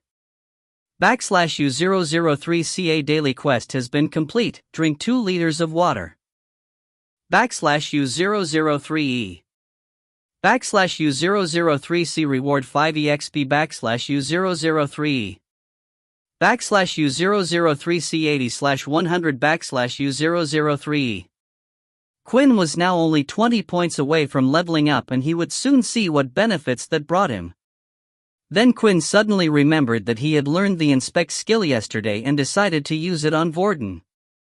/U003CHP October 10th /U003E. /U003 Crace, human /U003E. /U003C ability, none /U003E. /U003C blood type, or /U003E. Quinn paused for a second as he read over what he was seeing. For some reason, the system was stating that Vorden had no ability. Hey, Vorden, can you still use Aaron's ice powers at the moment? Wow, I didn't know you were so interested in me, Vorden said as he rubbed the back of his head. Actually, my ability resets every day and I haven't touched anyone today. Besides you two, of course, but you two are duds for my ability. With breakfast over, it was time for them to head to class. On the way there, in the middle of the hallway, Peter and Quinn managed to spot Kyle. Kyle looked like he was in top condition and had completely healed. As he walked past, though, he made sure to avoid eye contact. Do you think he'll tell the teacher what happened? Peter whispered. No, I doubt it. It's embarrassing for him to admit he was defeated by someone weaker than him, plus it will only make him a target if people find out. It was time for the first class of the day and they needed to head to their tutor rooms together. Their teacher for the day was Dell, who was the same person who had shown them around the school. The students took their seats, and just like in the canteen, people chose to sit next to those with the same power levels, all but Vorden, of course. Vorden decided to sit at the back of the class with the level 1s and 2s and also chose to sit in between Peter and Quinn. Immediately the other students started to talk. What does he think he's doing sitting with those bottom feeders? I saw he sat with them in the canteen as well. Won't this cause a problem for the hierarchy at school? Won't the second-year students start to do something? Yeah, if he keeps breaking the rules, then they will defiantly step in. The difference in treatment wasn't just a school thing, it was a society thing as well. The higher power level you had, the better job and more pay you could earn. The more support you would get from the government, while the rest were forgotten about. The ones at the top didn't have a problem with this, of course. The lower power levels would do anything they asked just to obtain a new skill from them, hoping one day they could increase their power level, and anyone who tried to upset this were quickly silenced. It was the whole reason why the Pure Group existed in the first place. To fight against this system, and it was also why they were treated like terrorists. Dell started his lecture, which was about the introduction of the school and the Great War. When we were losing the Great War against the Dalki race, that was when they had come forward. We call them the Originals. This was the first time the whole world had been introduced to abilities. Unknown to all of us, they had kept these abilities for themselves for hundreds of years, only passing it down to their family members. Thanks to them, they shared their abilities with others of the human race, but not all of them, of course. When we talk about an original, we are either talking about the founders of the ability or a group that decided to not share its abilities to the rest of the world. Dell then suddenly had a serious look on his face. Although we are currently in a time of peace, who knows when the war will start again, and that is why you are here. Once the class had finished, it was time for the students to take a break.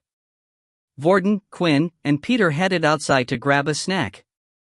As soon as Quinn stepped outside, though, the usual message had appeared.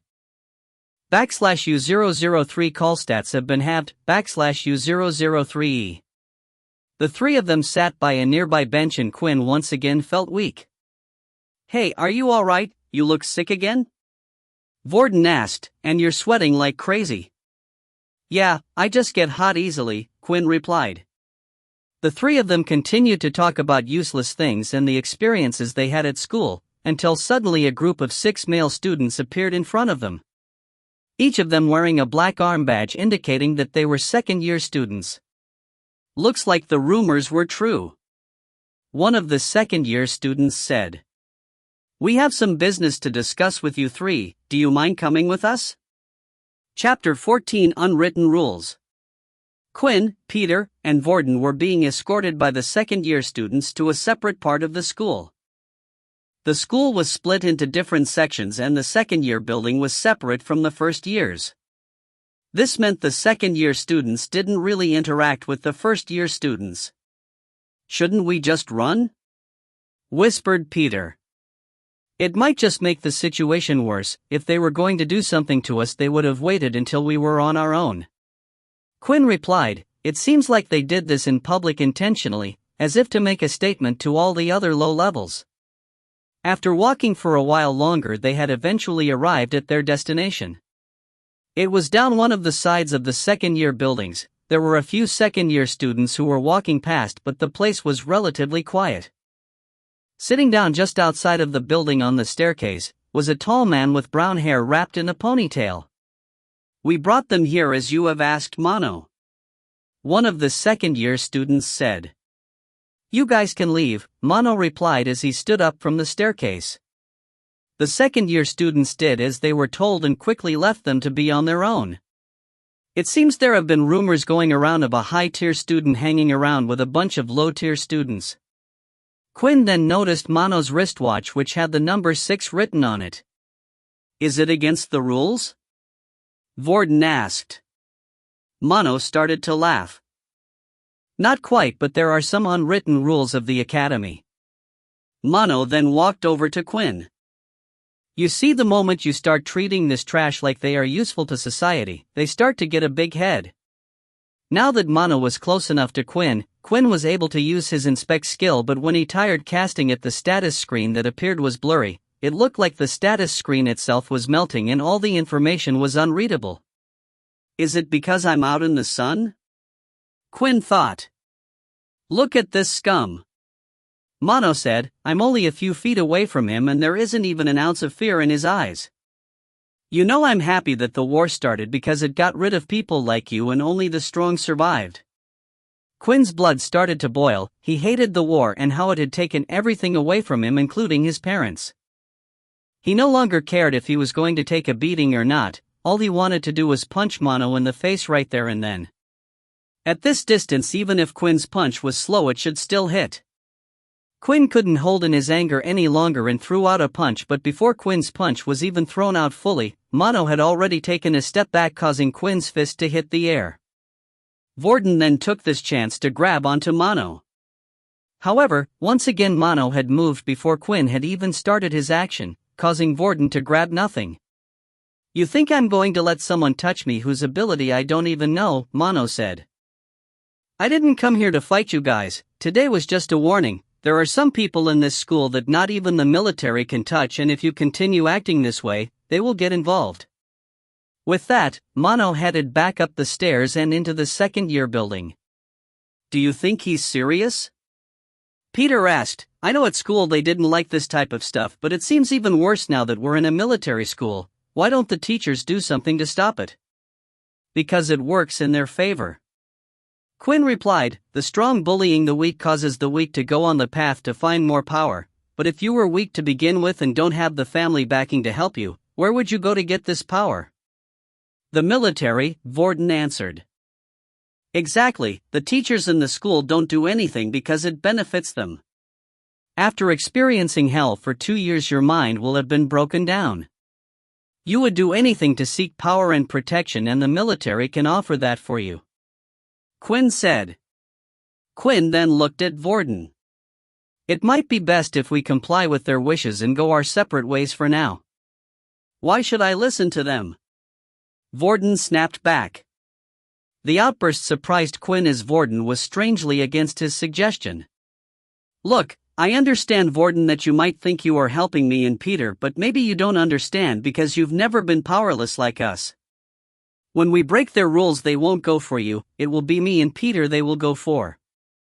Quinn hated to saying this to Vorden. After all, Vorden was the first person who has a high power level who didn't discriminate between people, and so far Vorden's presence had helped.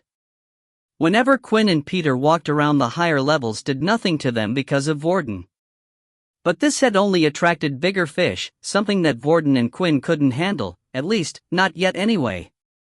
"Fine, have it your way," Vorden said with anger as he stormed off back to the dorm building. "Maybe we should have explained it to him better," Peter said.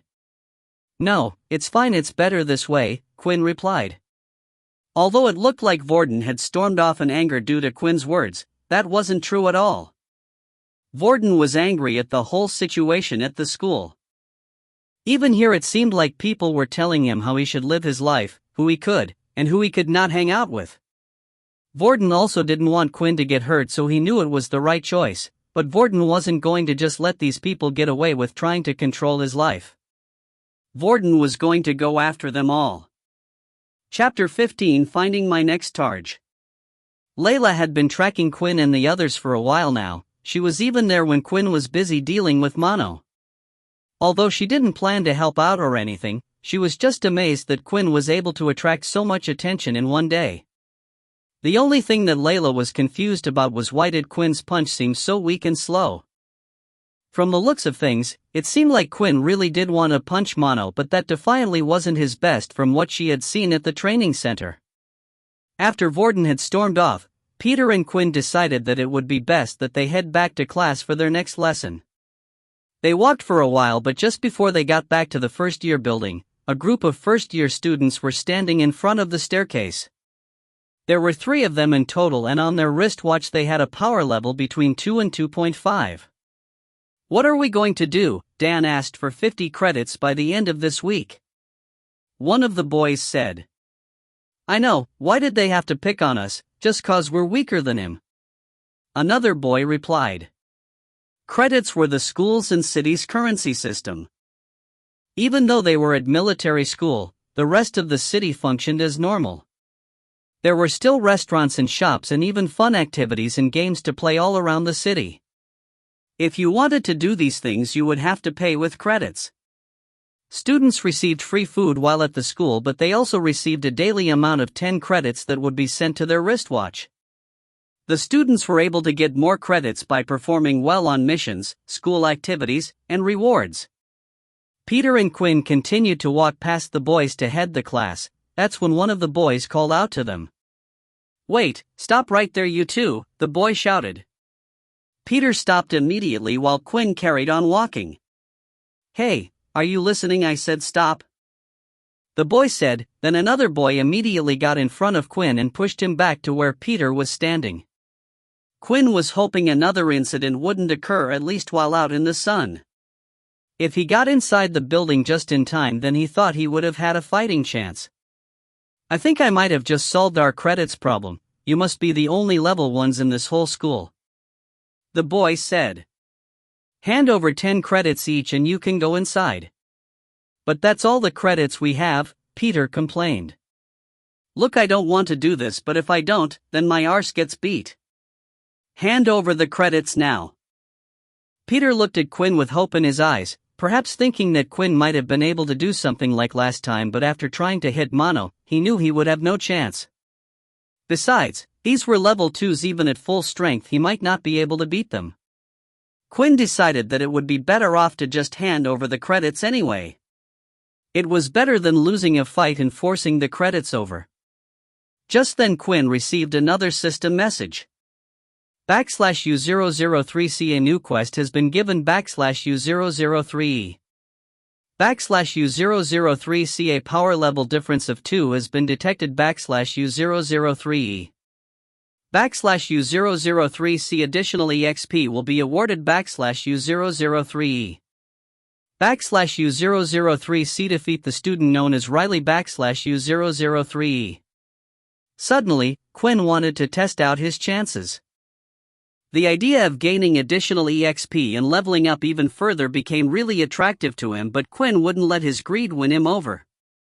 Right now there were 3 level 2 power users, but the system had only asked him to defeat one of them. The first thing Quinn needed to do was get inside so he could use his inspect skill and find out which one was named Riley. Right now if Quinn used it outside it would only appear as a blur. In the end, Quinn decided to hand over the 10 credits. He placed his watch on the other boys and the credits were transferred over. Peter ended up doing the same and the 2 of them were allowed to enter the building.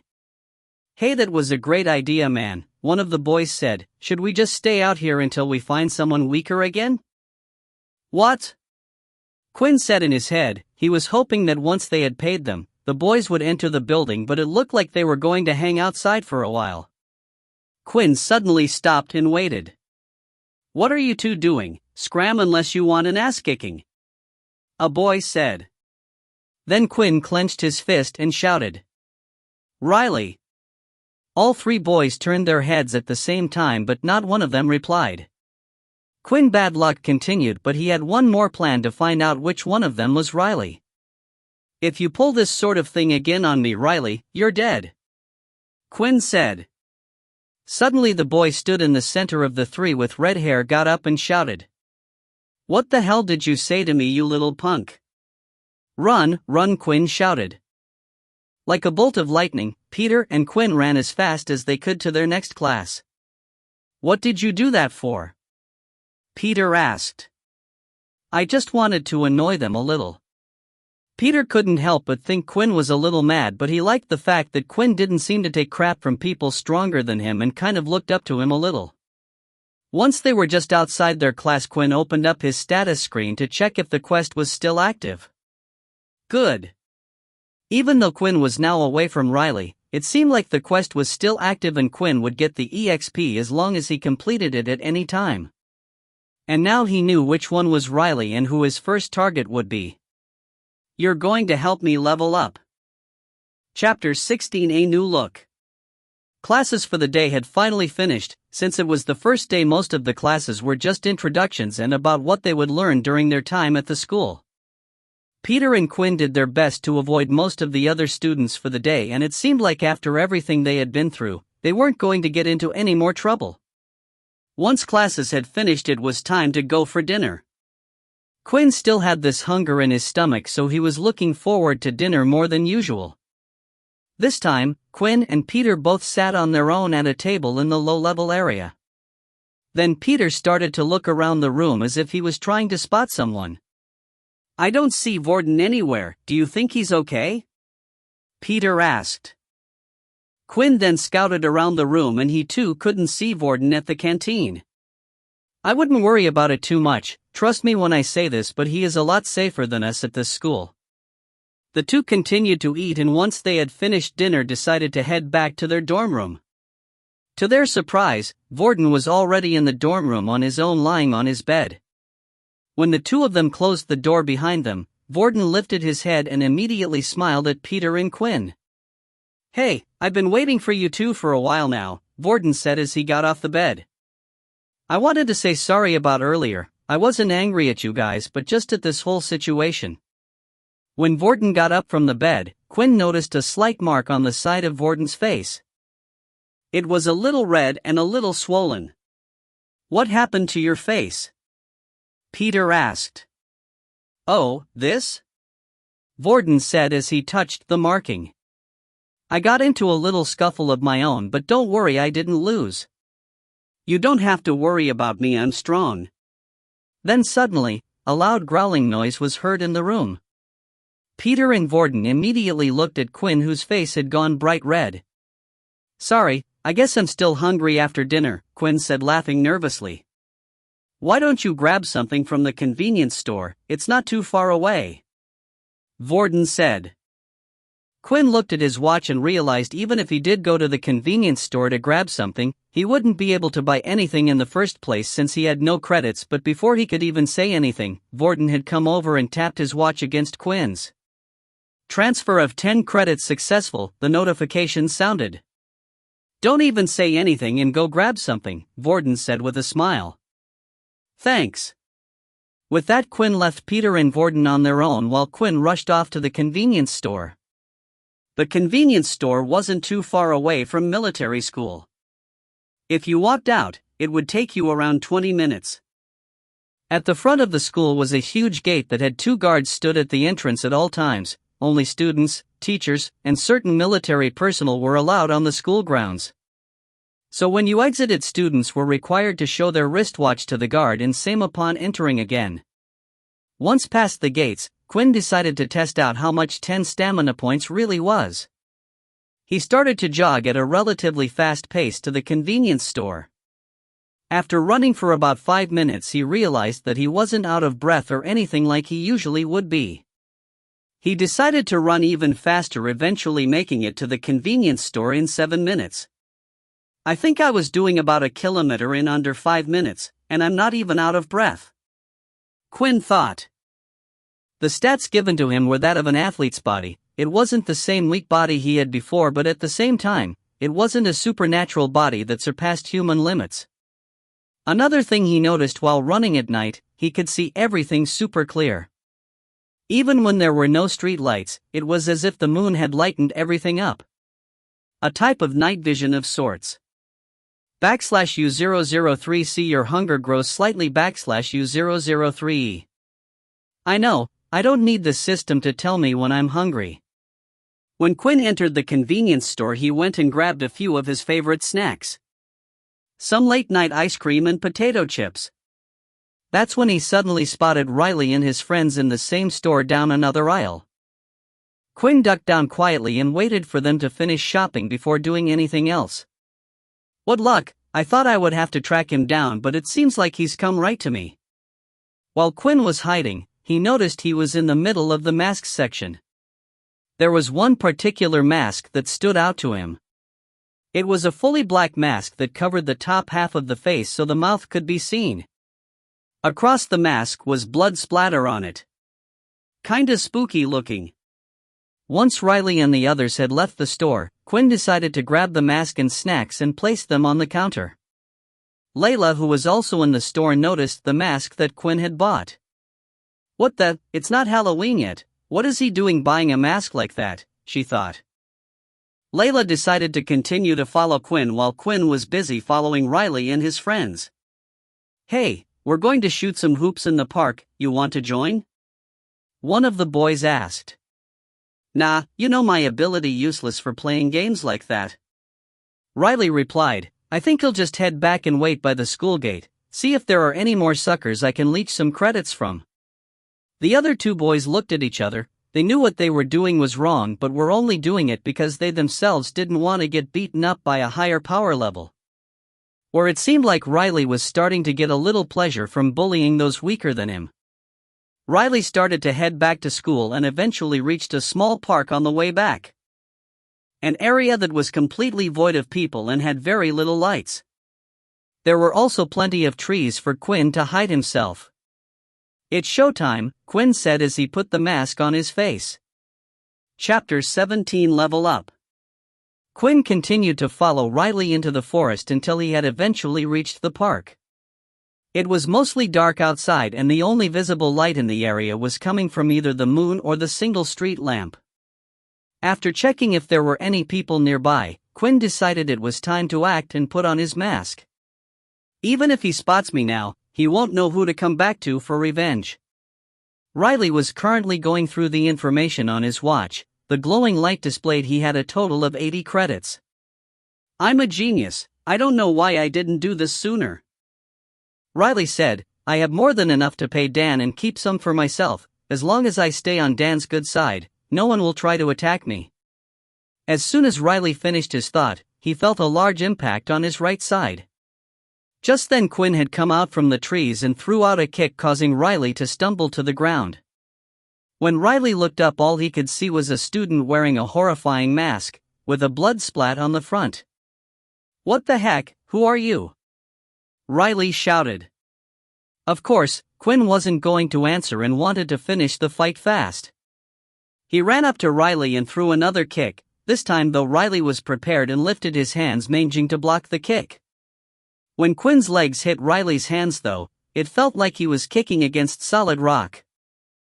"Ouch!" Quinn said as he quickly leapt backward to check on his leg. He lifted his trousers and saw his leg was badly hurt. It looked like his bones had even bent in slightly. "What?" Riley thought as he saw his attacker fall back. Then Riley spotted his attacker's wristwatch, which lit up brightly in the dark and displayed the number 1. Riley started to laugh.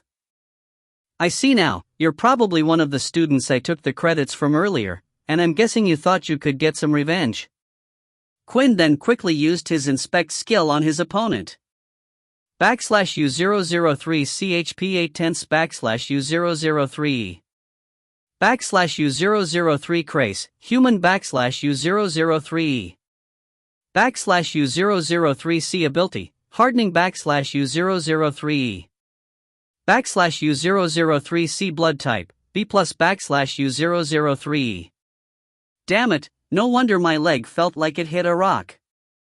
Although Quinn's surprise attack didn't work, he still felt like he could win this fight. Quinn charged in once again, this time throwing a fist. The attack was faster than Riley had expected and he didn't have time to use his hardening skill and he took the blow right in the face. "I think he cracked my tooth, how hard does this kid hit?" Riley thought. Quinn threw another punch with his other hand, but Riley had predicted this and hardened his face in time. When Quinn's fist hit Riley's face, once again it felt like he was hitting a rock. /U003 Your fist is broken /U003 /U003 7/10 HP /U003 Quinn then stepped back, causing distance between the two. Again, what am I meant to do if he keeps hardening his body? Then a thought came into Quinn's mind. If Riley was able to harden his body, then why didn't he just keep it hardened all the time? If he did, then Quinn's first attack wouldn't have gone through. Did this mean that Riley was only able to harden a single part of his body at a time? It was just a theory, but Quinn had nothing to lose and this gave him a plan. Quinn ran forward at Riley one more time, shouting, "I'm going to punch that ugly face of yours if it's the last thing I do."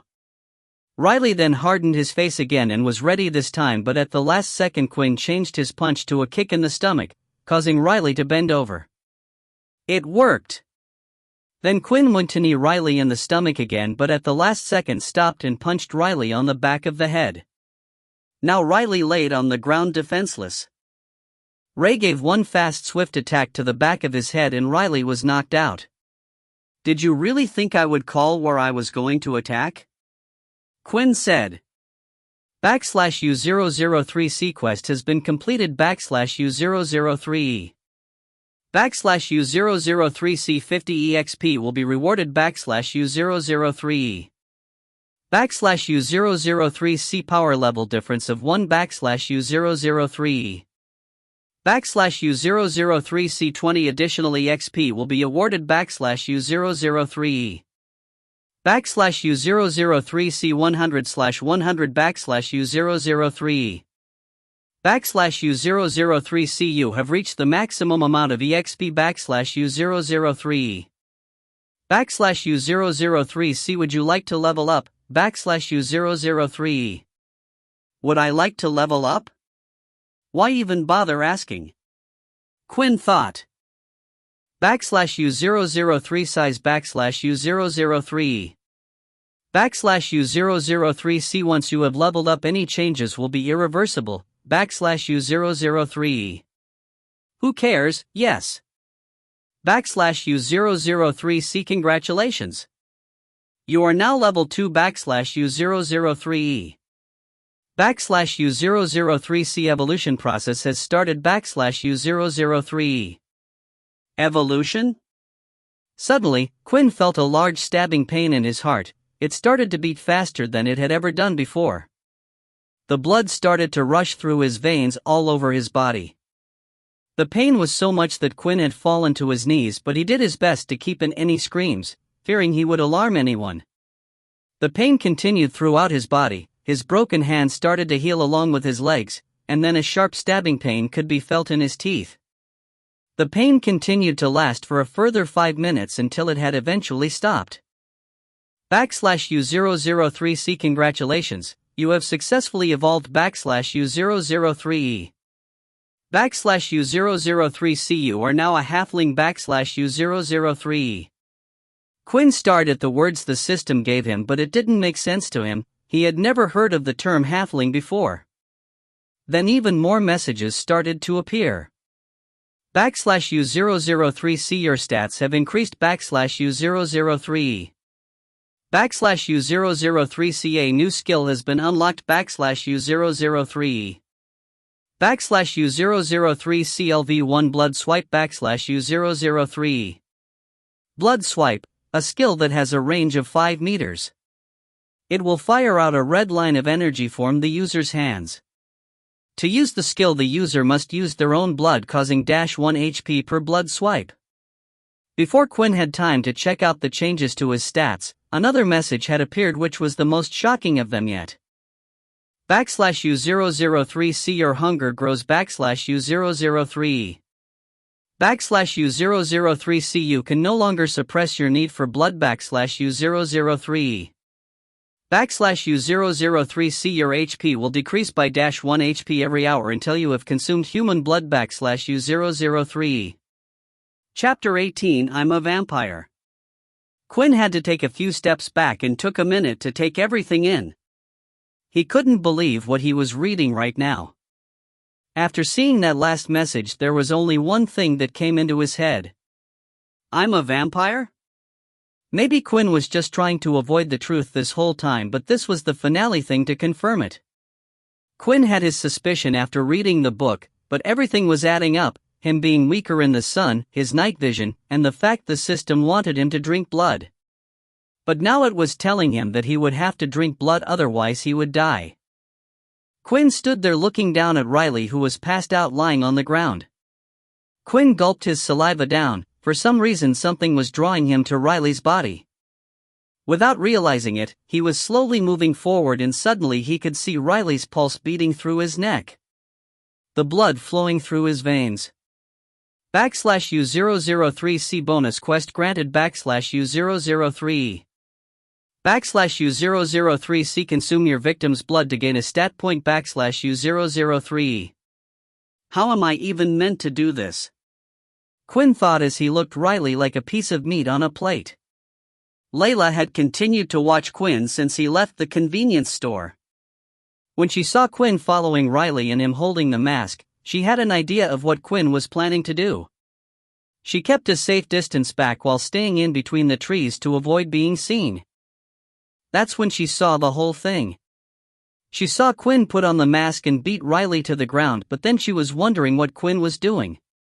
He was kneeling on the floor as if he was in pain, and now, he was looking at Riley very strangely, she thought. The next second she saw Quinn go to the ground and lift Riley's body slightly off the floor. What the?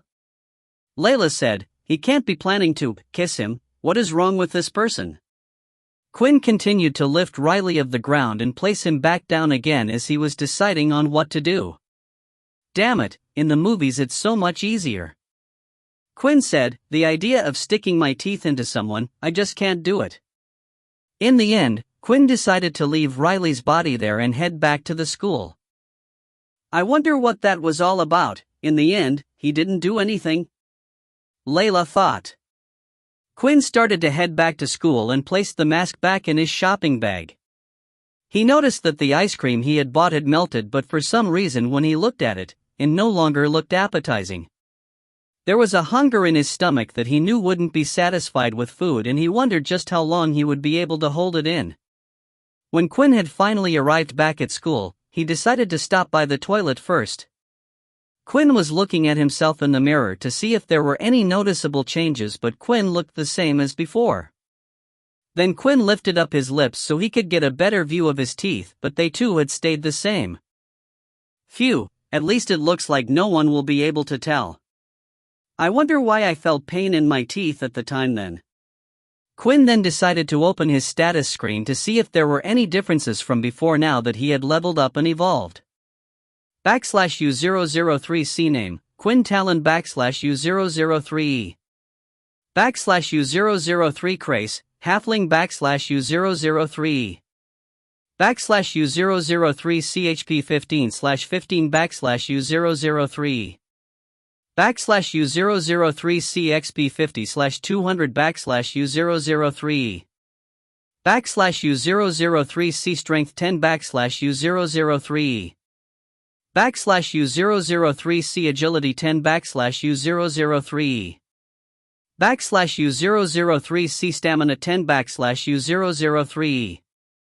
/U003 C Attribute Points Available 1 /U003. Quinn's health had increased by 50% while everything else seemed to have remained the same. To be honest, Quinn was pretty bummed out about that, but just underneath he could see that there was a single attribute point.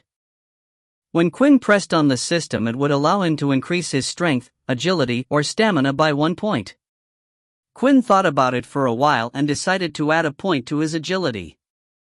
/U003 C Agility 11 /U003E. Even though Quinn wanted to put it into strength in case he met more people like Riley, he thought he could overcome that problem with a good beast weapon and would just be a waste of stats. What he wanted right now was to be able to be fast and agile like an assassin. Quinn wondered if there was a reason why the system had only given him 1 point, then he started to remember the additional quest that it had given him. As long as Quinn consumed the blood of his victim, it would give him a stat point. So far Quinn would have been able to have an additional 2 stat points while leveling up only gave him 1. If Quinn wanted to get stronger, then this would be the quickest way. But Quinn was unsure on whether or not he would be able to do it. He needed to try to do more research into the system and see if there was anything he could find out. He had a direction now and knew his system was similar to that of a vampire. Perhaps if he learned more about them he would be able to figure out if there was a way around drinking the blood as well. With that, Quinn decided to head to his room where he could hear Vorden and Peter practicing together. Peter was trying his best to learn the skill book the military had given him, while Vorden was tutoring him. When Quinn had entered the room, Vorden and Peter greeted him as usual. "What took you so long?" Vorden asked. "We thought you might have gotten lost." "No, I just went exploring the city a little," Quinn replied. "I'm a bit tired. I think I'm going to go bed early." "Maybe we should call it a day for now as well," Peter said. With that, the group turned off the lights and went to sleep. All except for one person, that is. Quinn was unable to sleep. His stomach was in a tremendous amount of pain and he had too much on his mind. Eventually though, he finally managed to close his eyes and drift off. When he woke up the next day though, the pain was worse than ever.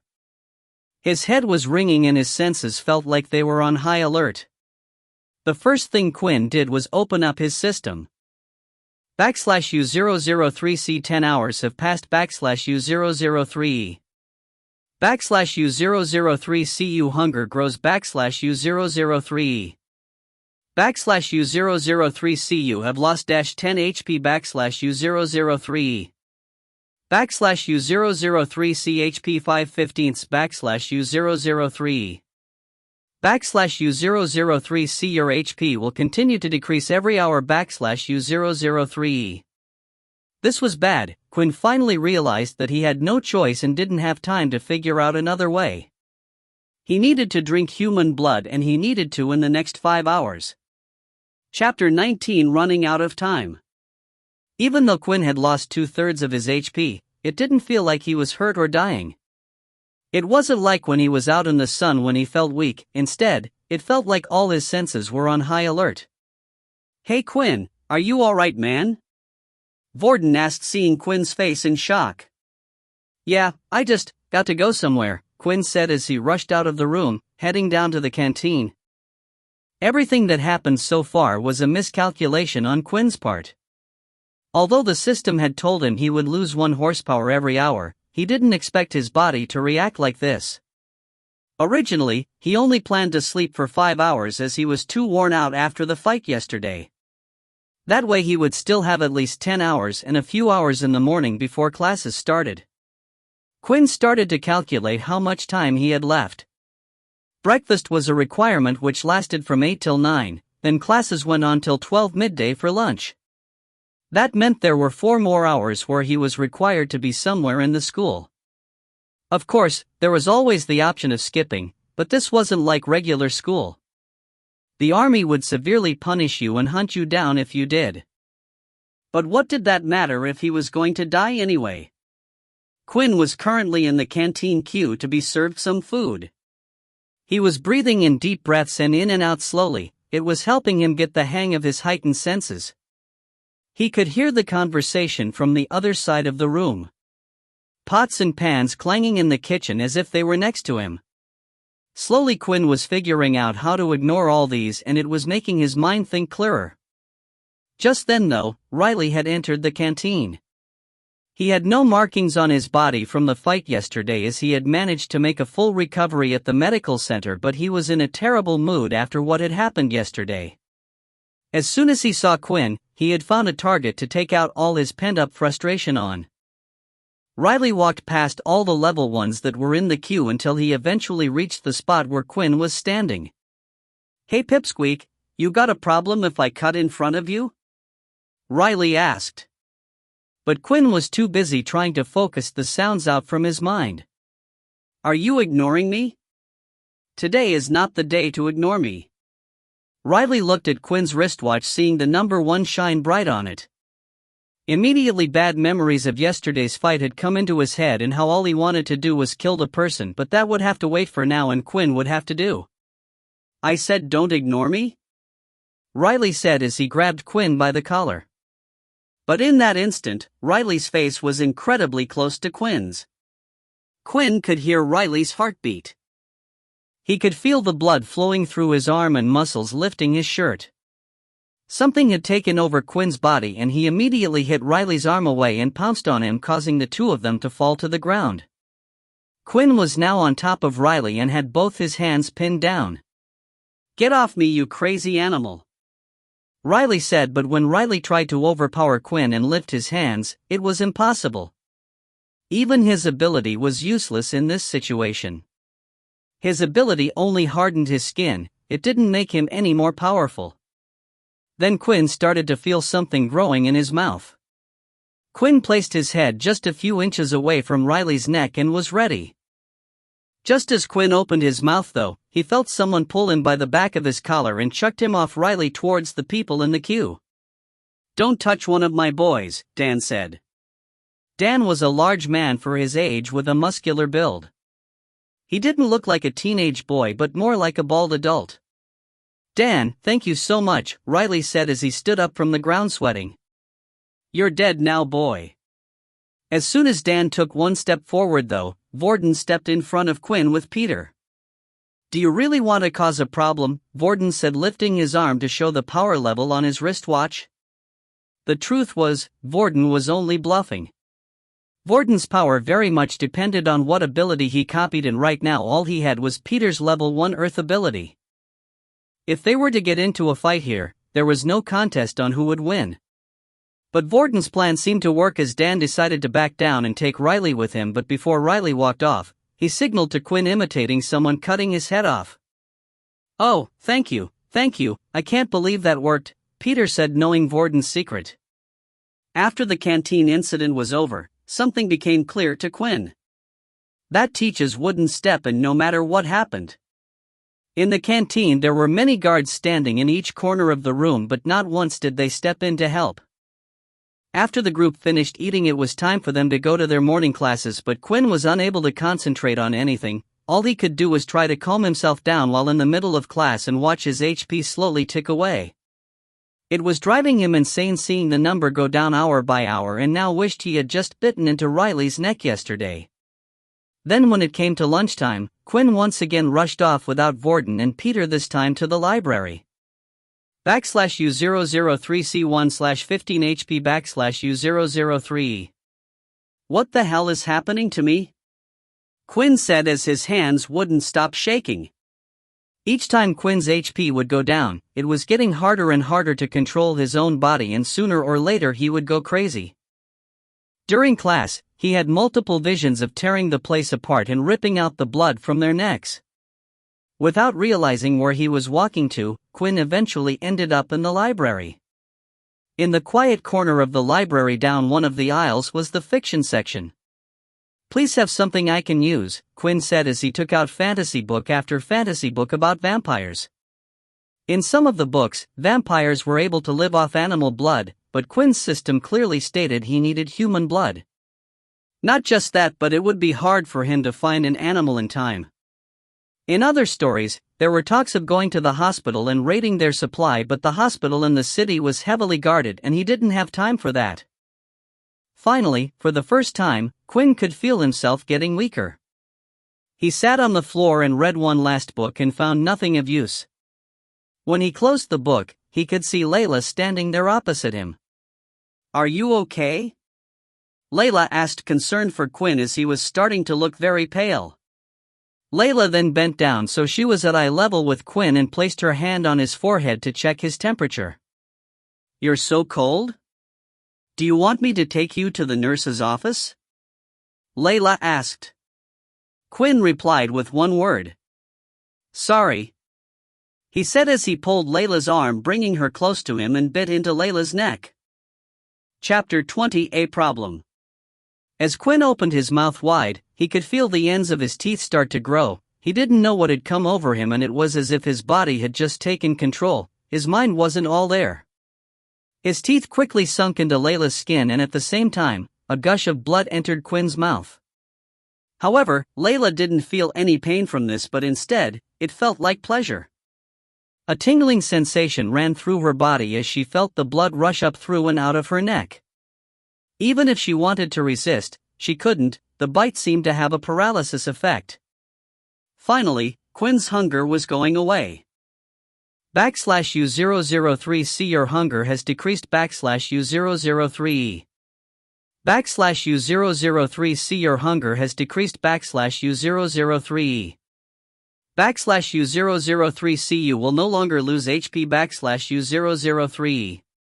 Even though the messages had appeared, Quinn continued to suck Layla's blood away. U003C HP regenerating. U003E.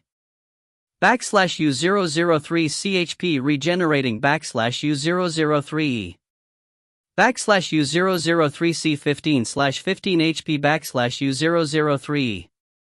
Then when the last message had appeared, Quinn's mind had finally come back to him. He let go of Layla, causing her body to fall to the ground. "What the?" Quinn said as he looked around himself, only then noticing Layla on the ground. "Did I do that?" Then images of what he had just done popped into his head. Although at the time he felt like he had no control, in the end, his whole body still working, causing him to remember everything he had done. U003CA plus blood type has been absorbed. U003E. U003C You have gained 1 plus strength. U003E. Although Quinn wanted to check what the message had said and what it meant, he needed to get Layla out of the library fast. Even though they were in a quiet part of the library, there was no telling when somebody would come back. Thankfully Quinn could see Layla breathing, so he at least knew she wasn't dead, but there were 2 clear bite marks on her neck that needed to be dealt with. Quinn then lifted Layla up with his 2 hands, finding her surprisingly lighter than he thought. As Quinn headed to the doctor's office, he couldn't stop thinking about what had just happened. A part of him thought that the system might have just been playing tricks on him. Even though he could see his HP going down, he never felt like he was going to die at any point. And Quinn didn't even know if going to 0 HP meant death, but after what had happened today, he didn't want to find out. There were a few things Quinn needed to do. He needed to find out how frequent his body required blood. To do this meant he would have to once again starve his body of blood. But this time he would get blood beforehand, so he would be better prepared. But before even all that, he had another serious problem in his hands. Layla, would she remember anything when she got up, or would Quinn have to convince her to keep it a secret? If others were to find out of his rare ability, it would start a bidding war between the private companies and military. They would do anything to get their hand on a new type of ability. Before anyone could find out about Quinn, he needed to be strong enough to protect himself. While Quinn walked down the hallway, he got quite a few looks from the other students. It wasn't strange to see someone carry an injured person in the school, but it was strange for a boy to carry a girl unless they were an item. Finally, Quinn had reached the infirmary, where there was a single female doctor named Haley, who looked to be in her early 30s. She wore round glasses and had her hair up in a ponytail. Quinn never got the chance to mess around with girls while he was at school, but looking at the doctor, he couldn't help but appreciate her natural beauty. "Another one?" Haley said. "There's a bed free at the back, take her over there." Quinn did as he was told and placed Layla gently on one of the single beds in the back. The infirmary was quite large. Quinn had never seen a school have one so big. There was a total of 30 beds, but Haley was the only one working there. At the moment, about half the beds were filled up with students, and Quinn couldn't help but notice most of them were low levels. There were the odd high levels as well. Even they got into their own fights and disagreements. Haley came over to where Quinn and Layla were and started to examine Layla. She placed her hand around her wrist and did a few other checks. That's when she noticed the 2 small hole marks on her neck. "What happened?" Haley asked. "I'm not sure, I was in the library when I saw her on the ground like that," Quinn replied. "I don't know how long she was passed out for, but the wound on her neck looks like it's already healing on its own." Haley said, "Still, I can't be sure if it will heal, and it would be a shame if a pretty girl like her got a scar." Haley then placed her hand on Layla's neck where the bite marks were. She closed her eyes and after a few seconds, lifted her hands and the bite marks had vanished.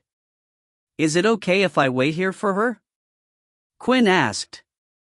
"Oh, young kids these days," Haley said, laughing. "I didn't realize you two were like that." No, Quinn said, waving his arms. "We're just friends, that's all." After Haley had gone away to look after other students, Quinn decided to open up his system. /U003C strength 11 /U003E. /U003C agility 11 /U003E. /U003C stamina 10 /U003E. It really did give me an extra stat point after all. After sucking Layla's blood, it seemed like he had gained a stat point. Quinn remembered after defeating opponents the system would give him an additional quest to suck his victim's blood. The reward was a stat point, but it seemed like there was no need for him to get a quest. Was Quinn able to drink anyone's blood and gain stat points? What happened if Quinn was to drink Layla's blood again? Would he gain another stat? There were so many questions Quinn wanted answers for. He looked at Layla lying there peacefully. Right now, he was in complete control of his body and there was no urge for him to suck on Layla's neck again. After checking his teeth, he realized that they had gone back to normal. That's when Quinn decided to look around the room, until he finally found what he was looking for, a syringe with a needle. Quinn looked around the room and saw that Haley was busy dealing with another student. He carefully took the syringe and hid it behind his back and then quickly scooted over to where Layla was once more. "I'm really sorry about this, Layla," Quinn said, "but you're going to have to be my guinea pig." Quinn took out the syringe and carefully looked at where Layla's veins were. Luckily, Layla was quite pale, making her veins more visible. Quinn searched carefully for the right spot and was ready, but just as Quinn was about to extract some blood, he heard someone crash into the room. "Is Quinn here?" a boy's voice said. "Isn't that Peter?" Quinn immediately put the syringe in one of his trouser pockets and went to see what was happening. "Quinn, you're here, come quick, I've been looking everywhere for you." "It's Vorden, he's in trouble." Chapter 21 I'm a Monster. Although Quinn had no idea what was happening, just from looking at Peter's face he could tell it was serious. Quinn then looked behind to see Layla lying there still sleeping away. It was important for Quinn to be there when Layla woke up. He had to convince her to not tell anyone her secret, but right now it seemed like Vorden was in trouble. Quinn then thought back to the incident at the canteen. When Quinn was in trouble, Vorden stepped up to help him. Although there probably wasn't much Quinn could do to help, he wouldn't know if he didn't try. What kind of person would he be if he couldn't help Vorden now? "Alright, come on," Quinn said. "Let's hurry." The two of them quickly ran through the hallways until they had finally reached the assembly hall. It was currently a large empty hall with marble flooring and a stage at the front. It hadn't been used for anything yet so far, but it was the area where the students would be called if they were to have a meeting. When the two of them entered the assembly hall, there were already multiple students there mumbling about a commotion. "Did you see what happened /U003E? Yeah, that guy is a monster. How could he do that?" Luckily, the second-year students were here to stop him. The assembly hall was complete trashed. Craters and rubble had formed on parts of the walls and ground. Burn marks and other things were there as well, and there was even blood. Something Quinn could smell the second he had entered the room. "What happened here?" Quinn asked. "Where's Vorden?" Clearly, a fight had taken place here and Quinn feared the worst. "I don't know," Peter replied. "Me and Vorden were busy messing around practicing my Earth ability together. That's when a bunch of second years I'd never seen before came up to us asking for Vorden. Vorden told me not to worry, but of course, I worried, so I followed them. That's when I saw them take him to the assembly hall, but two of the students stood guard and wouldn't let me come inside. I didn't know what to do, so that's when I came looking for you." Quinn and Peter then went around asking the students what happened, but when they did, the students seemed to avoid the question or completely ignore them, as if they were told not to tell anyone what they had seen. While Peter continued to ask the students that were still in the hall about what happened. Quinn already knew that they wouldn't give him any more answers, so he started to do some inspecting of his own. The smell of iron in the room was thicker than anything else to Quinn, and it led him to an area where dried up could be seen on the floor. Inspect. Name, Vorden Blade. Race, human. Blood type, O. Quinn started to inspect the battle scene and found more traces of blood, but when he used the inspect skill on them, it wouldn't show him any information at all. It would only show /U003C? /U003E. Do I have to use the inspect skill on them in person? Quinn thought. It was a shame the blood on the floor had already dried up, otherwise, Quinn would have used the syringe he had on hand. Just then, Peter had finished questioning everyone and returned to Quinn. "It doesn't look like anyone wants to talk," Peter said. "Figures, let's just head back to our dorm, who knows, he might have returned." The two of them then headed back to the dorm room together, and when they entered, they were surprised to actually see Vorden already there. However, something wasn't right. Vorden wasn't his regular self. Just by looking at him, Quinn and Peter could tell he had been in a rough fight. Bruises and scuff marks everywhere, large cuts on his back. He looked like he had been in a tough battle. Not only that, but Vorden didn't even greet them when the two entered. The Vorden they had come to know was not the same Vorden right now. Vorden just stayed there lying down on his bed. "Vorden, what happened? Is everything all right?" Peter asked. "Yeah, just leave me be, I'll be fine," Vorden said. "If you stay near me you will just get hurt anyway." "What are you talking about, Vorden?" Peter shouted. "Look at you, you have to go to the doctor's office. Come on, let's go." "Just leave me alone please," Vorden said quietly. "Quinn, come on, say something, he needs to go to the doctor's office, right?" But as Peter turned around to seek support from Quinn was nowhere to be seen. "Even he thinks I'm a monster," Vorden mumbled to himself. Just outside the dorm room, Quinn was leaning up against door, panting hard and sweating. Although he had no reaction when looking at people anymore, it was different when he saw Vorden. Vorden still had fresh cut marks all over his body and the smell coming off him was strong.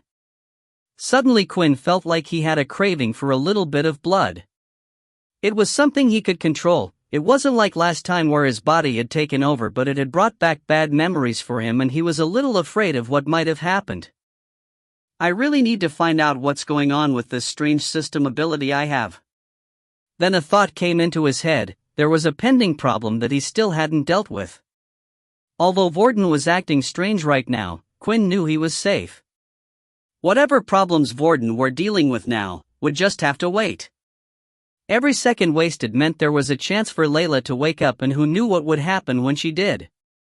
Just then, at the same time in the doctor's office, in the corner, at the back of the room, Layla slowly started to open her eyes.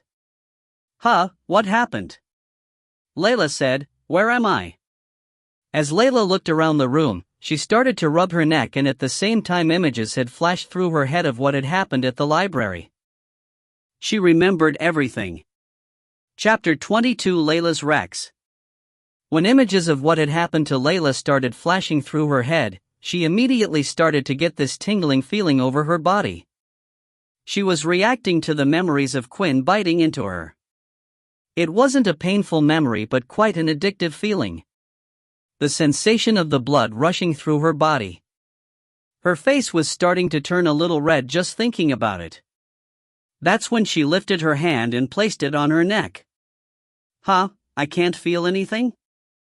Oh, so you're awake, Haley said with a smile. You were sleeping so peacefully there I didn't know when you were going to wake up. How did I get here? Layla asked. Oh, a boy came in and dropped you off. He said he was your friend. I can't remember his name but he had short black curly hair, Haley said with a smile thinking about the two of them. This confirmed Layla's thought. Quinn must have brought her here right after biting her. Haley then noticed that Layla was rubbing the side of her neck with her hand. Oh, I got rid of those 2 marks for you. Do you remember what happened? Once again, as she thought back to the memory of Quinn biting her, she started to get goosebumps all over her body. I'm not sure, maybe it was a beast? Layla replied. A beast? Yeah, I hear sometimes a stray can come out with the students while they're training through the portals, Layla said nervously, hoping that Haley would believe her lie. Well, whatever it was, I'm sure someone else will deal with it. It's just a good thing you're safe now. Quinn was running through the school halls as fast as he could. He needed to make it to the doctor's office before Layla woke up. He had no idea how Layla would react, not only that but what were the consequences of biting someone.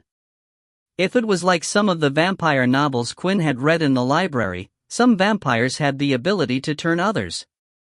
Right now, Quinn thought that might be a better situation than everyone finding out about his ability. Finally, Quinn had reached the doctor's office and he pulled the door wide open. Oh, hello again, Haley said.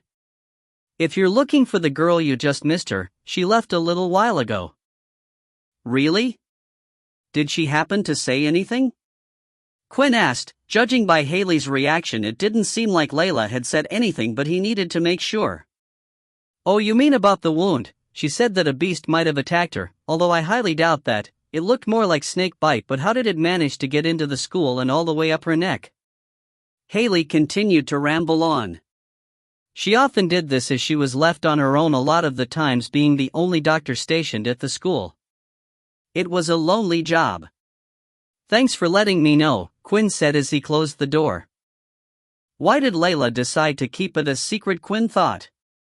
He had basically assaulted the poor girl. Could it be that she didn't remember what happened, or maybe she was planning to use it blackmail against him, but that didn't make sense. She had nothing to gain.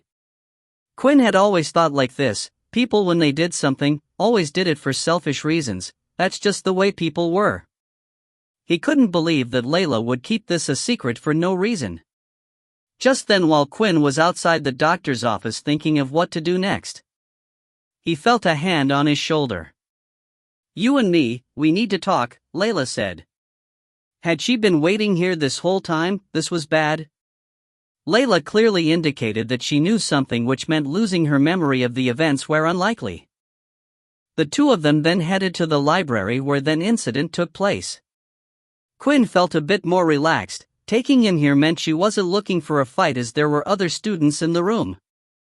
The two of them sat at a table and activated the orb so only the two of them could be heard. As they looked into each other's eyes for a bit, Quinn started to run multiple scenarios through his head. If worst came to worst, he might have to silence her. What happened at the library? What did you do? Layla asked, rubbing her neck. Why bother asking if you already know what happened? Quinn said. Just tell me what you want?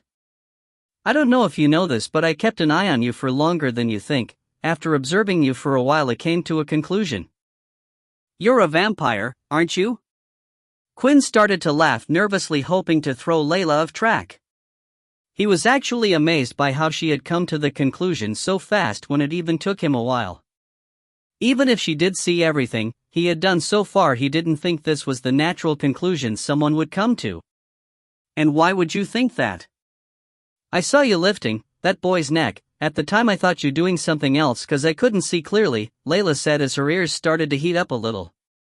But after what you had done to me, it confirms it. Quinn started to sweat slightly at the integration. He wasn't worried about Layla herself but the troubles she could bring him in the future. Quinn didn't know what to say and thought he would wait for Layla to make her demand. Layla then took a deep breath before saying her next words. This is what Quinn was waiting for, her request. I want you to hear me out. I want you to make me a vampire. Quinn was so shocked by the words that had come out of Layla's mouth that he nearly fell out of his seat. What, do you realize what you are saying right now? Please, Layla said as if she was begging him. It's a childhood dream of mine. This type of things only happens in books or fairy tales, and now I have the chance for it to happen right now, she said with her eyes lit up. Now Quinn realized why Layla didn't tell anyone. Simply put, this girl was crazy. Chapter 23 in Assistant. Layla had grown up her whole life reading fantasy stories and comics about all sorts of things. Before the whole war started, her father used to work as a writer, so her home was filled with books and stories, and her favorite ones were always about vampires.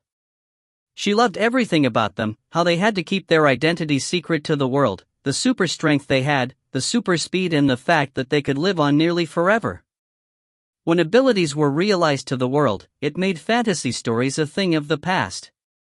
Many people read stories because they were that, fantasy. It allowed them to imagine doing something that they could never do, but now that humans actually had special powers, what was the point? However, the love for vampires never died down for Layla, it only grew. If abilities exited, then that meant somewhere out there maybe vampires did too. When she saw Quinn's actions, she had already convinced herself that he was a vampire.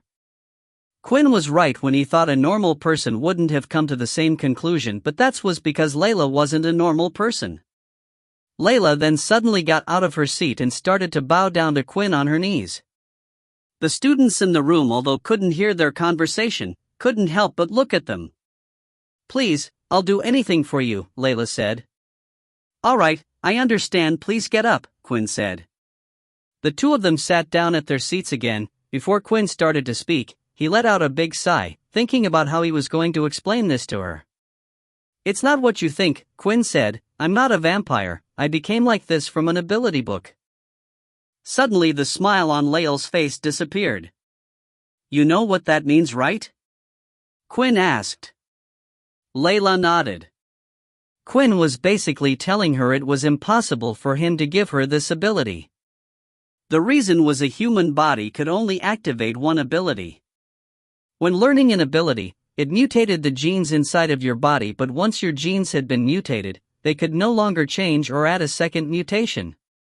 Because Layla already had the ability of telekinesis, it meant Layla was unable to learn a second ability. Then why did you hide this from the academy? Why did you tell them you had no ability? If you got this from an ability book, you can't be an original? Have you ever heard of an ability like this?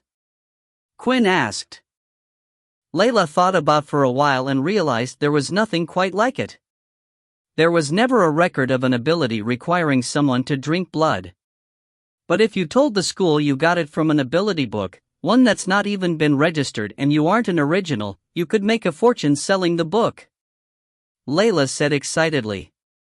"I wish that was true, but I can't do that either," Quinn explained. "When I learned the ability, the book simply vanished." Layla was debating whether Quinn was telling the truth or not, but she had no choice but to believe him. It was the only explanation of why Quinn was so adamant in hiding his ability. Ability books didn't just vanish, they were books. They could be passed on for others to learn. If people found out about this, multiple companies and the military would put immense pressure on Quinn to share the ability with the world, and with no powerful family backing him, Layla couldn't imagine what would be done to him. They would never believe him if he said he got it from an ability book and it disappeared. Quinn then proceeded to tell Layla about everything that had happened so far. About how his ability was a game, like a system, and it had given him strange quests and he could unlock skills. It was nothing like the vampire stories Layla used to read, but at the same time, it seemed like the system was applying similar rules. "Fine, I will keep this as a secret, but only on one condition. I want you to help you out," Layla said. "Clearly you don't know much about this thing, so much so that you had gone out of control and bit me in the neck. We can't have you going around school biting people. They'll take you away in a heartbeat. If you need to feast on someone, then feast on me," Layla said, placing her hand on herself. Quinn started to think about the situation. Having Layla as a helper was a big advantage. Quinn himself wanted to test multiple things about the system, and here he had someone offering to help for free. And it truly felt like Layla was telling the truth. Not only that, but Layla seemed to be more knowledgeable about vampires than himself. Perhaps she would even be able to help him in his research. "It's a deal," Quinn said as the two of them shook hands. Layla was happy that Quinn had accepted. The truth was, Layla still hadn't given up the idea of being a vampire. Unlike Quinn, Layla wasn't too sure that what Quinn had was an ability in the first place. An ability was usually a specific set of skills, but Quinn had completely changed, as if he was no longer human. "Alright, the first thing is first, you're going to need to take some of my blood," Layla said. "That way if you're getting hungry again, you can drink some of that." Layla then pulled down her shirt slightly and started to show her neck towards Quinn. "What are you thinking? We can't do it here in front of the library, and I'm not just going to bite into your neck." As the two continued to talk and chat about things in the library, about what to do next, Vorden had entered the library and could see Quinn talking to Layla, both chatting and smiling away. "So you've forgotten about me?" that quickly huffed Vorden said. "You're just like the rest of them. I'll show you what it means to betray me, Quinn. If people are going to call me a monster, then I might as well embrace it and become one." Chapter 24: A School Seeker. Peter was currently running around the school looking for Quinn or Vorden. For some reason, both of his new friends had suddenly started acting very strange, and Peter didn't know what to do about it. His life at his previous school had been hell, and he did everything he could to serve those above him. And for the first time ever, he had made friends that protected him. Quinn, even though he was a low level himself, had stood up for Peter and Vorden, who had not only protected him but helped him learn his new ability. Something had happened to Vorden, and suddenly he was acting strange. Although Peter had no clue what was going on with Quinn, he had some idea about what had changed Vorden. It was after whatever had happened at the assembly hall with the second-year students. But no matter who he would talk to about it, not one person would give him an answer. Some even began to threaten him. That's when Peter could hear a familiar voice. While walking down the hallway, Peter could hear someone speaking, a voice he recognized. As he turned the corner, he saw that it was indeed Vorden. Vorden stood there staring idly at the ground. Peter quickly hid back around the hallway corner. So far, whenever Peter had spotted Vorden, he would just ignore him and walk away without even speaking to him, but now it sounded like Vorden was speaking to someone else. "Would you two calm down?" Vorden said. There was then a brief pause before Vorden spoke again. "I don't care if he hurt the little one's feelings, it's not like Quinn isn't allowed to talk to other people." Again, there was a slight pause. Look, if you get involved and hurt them, I won't forgive you. I won't let something like last time happen again. The whole time Peter was listening into the conversation, the only voice he could hear was Vorden's, but it was clear that he was speaking to someone. Peter couldn't take it anymore and decided to take a peek, and as he did, still the only person he could see was Vorden. Did the other person leave already? Peter thought. Just then he saw Vorden start to walk off. The bell had rung, indicating that it was the end of their lunch break and it was time to head to afternoon classes. That's when the library doors opened and Quinn and Layla appeared out walking together. Quinn, Peter said as he waved him over. I'll meet you at the front gate tonight once classes are over, Quinn said to Layla before leaving to join Peter. The two of them then started to walk off to class together. Hey, are you okay, man? Peter asked. I was worried about you when you suddenly bolted out of the room like that. Yes, sorry man, I couldn't hold it in any longer, otherwise my underwear would have turned brown. Whoa, too much information, Peter said. Anyway, I'm glad you're okay. Look, I'm really worried about Vorden. Ever since he came back from that assembly hall, he's been acting strange. Quinn placed his hand on Peter, seeing that he was clearly startled. This whole time Quinn had more important things to worry about, but now that he had solved the most pressing matter, he had time to focus on other things. Don't worry, we'll find out what's going on together. When they entered their next class, they could see that Vorden was already in his seat, sat down, ready even before them. Oh hey guys, how you doing? Vorden said with a smile. Peter went to sit in his seat to the right of Vorden while Quinn went to sit in his seat to the left of Vorden. Hey, are you feeling better? Peter asked. Earlier it seemed like you were kinda sulking. Yeah, don't worry, I just got kinda thrown around a bit by the second years and it got me pretty down, Vorden replied.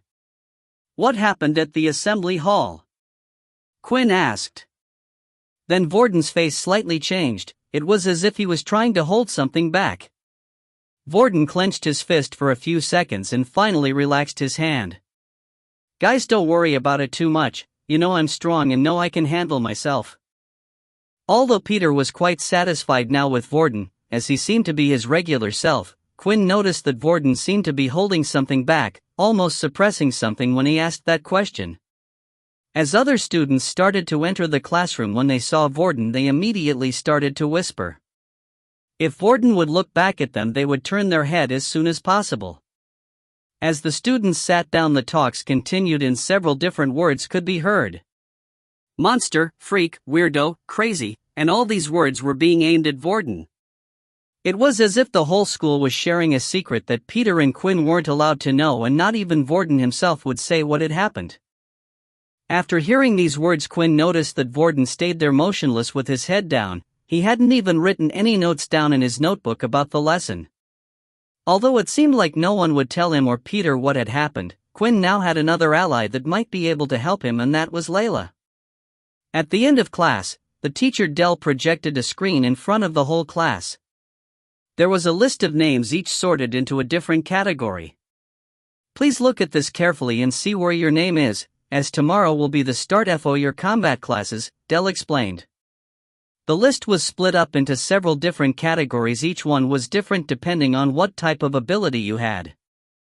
Elemental abilities, transformation abilities, enhancement abilities, and so on. That's when Quinn also noticed that his and a few other names were not on the list, including Vorden's. If your name is not on the list, it's because either your ability doesn't fall into one of the categories or you are an original with a unique ability. You are free to choose to go to whichever class you believe suits you. Students are also able to switch between combat classes if they wish. These are not set in stone but the school's recommendation based on your ability. The list of available classes was then sent to each student's wristwatch, where they were to register for the type of class they would be interested in. I wonder what combat class would be best for me, Quinn thought as he looked at the long list. Chapter 25, Testing Blood. After classes had finished for the day, Vorden had offered to help Peter with his training again.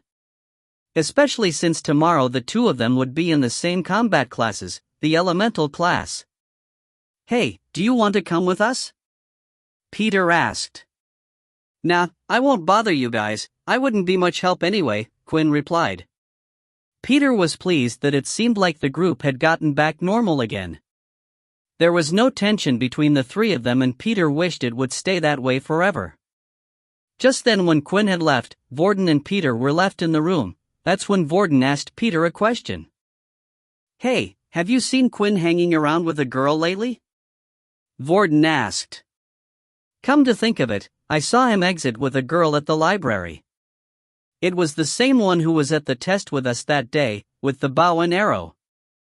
After Peter had given an answer, for a split second, Peter felt like he saw the expression on Vorden's face change. But Quinn blinked and looked again and Vorden seemed to be fine. Maybe he's gone and got himself a little girlfriend, said Vorden laughing. Quinn had, of course, decided to ditch the other two because he had already made plans to meet up with Layla beforehand. The two of them were to meet at the school gate. But before the two of them were to meet, Quinn decided to stop by the science lab. Although most lessons in military school were about combat or how to use technology, science was still a core subject. It was because of scientists that the human race had discovered how to use all the different technologies they had in the world today. So students were encouraged to continue to learn science throughout their service time, in hopes they would continue to in the future. The classrooms were empty for the day and the important equipment were locked in a storage room. But Quinn wasn't looking for anything too fancy, all he needed was some test tubes and small corks.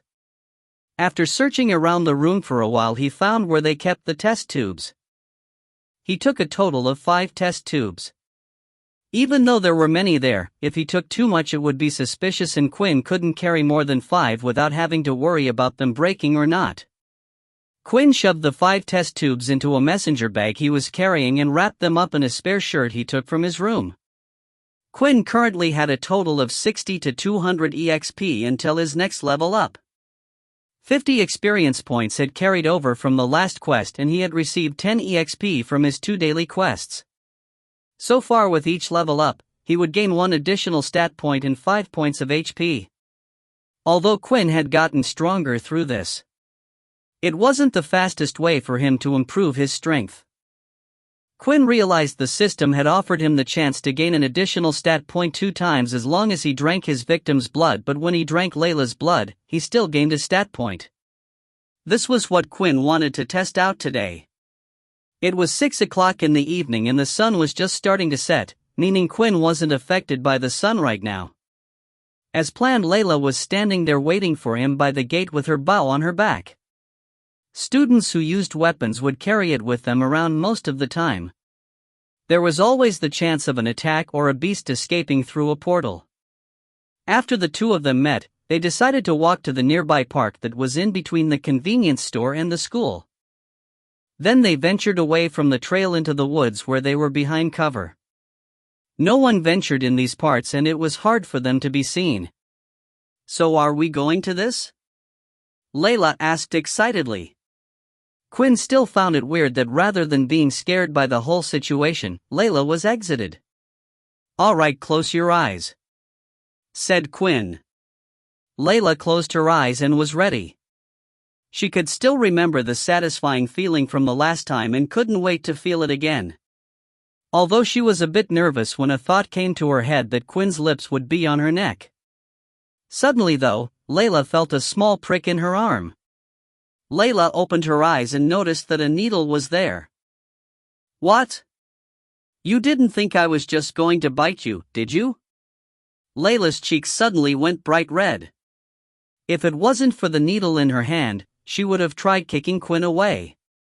Once the syringe had been filled up, Quinn squirted it out into one of the test tubes he brought with him.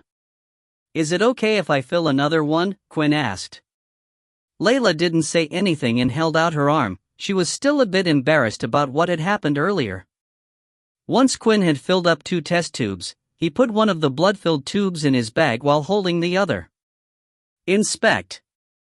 /U003C blood of Layla Monroe /U003E.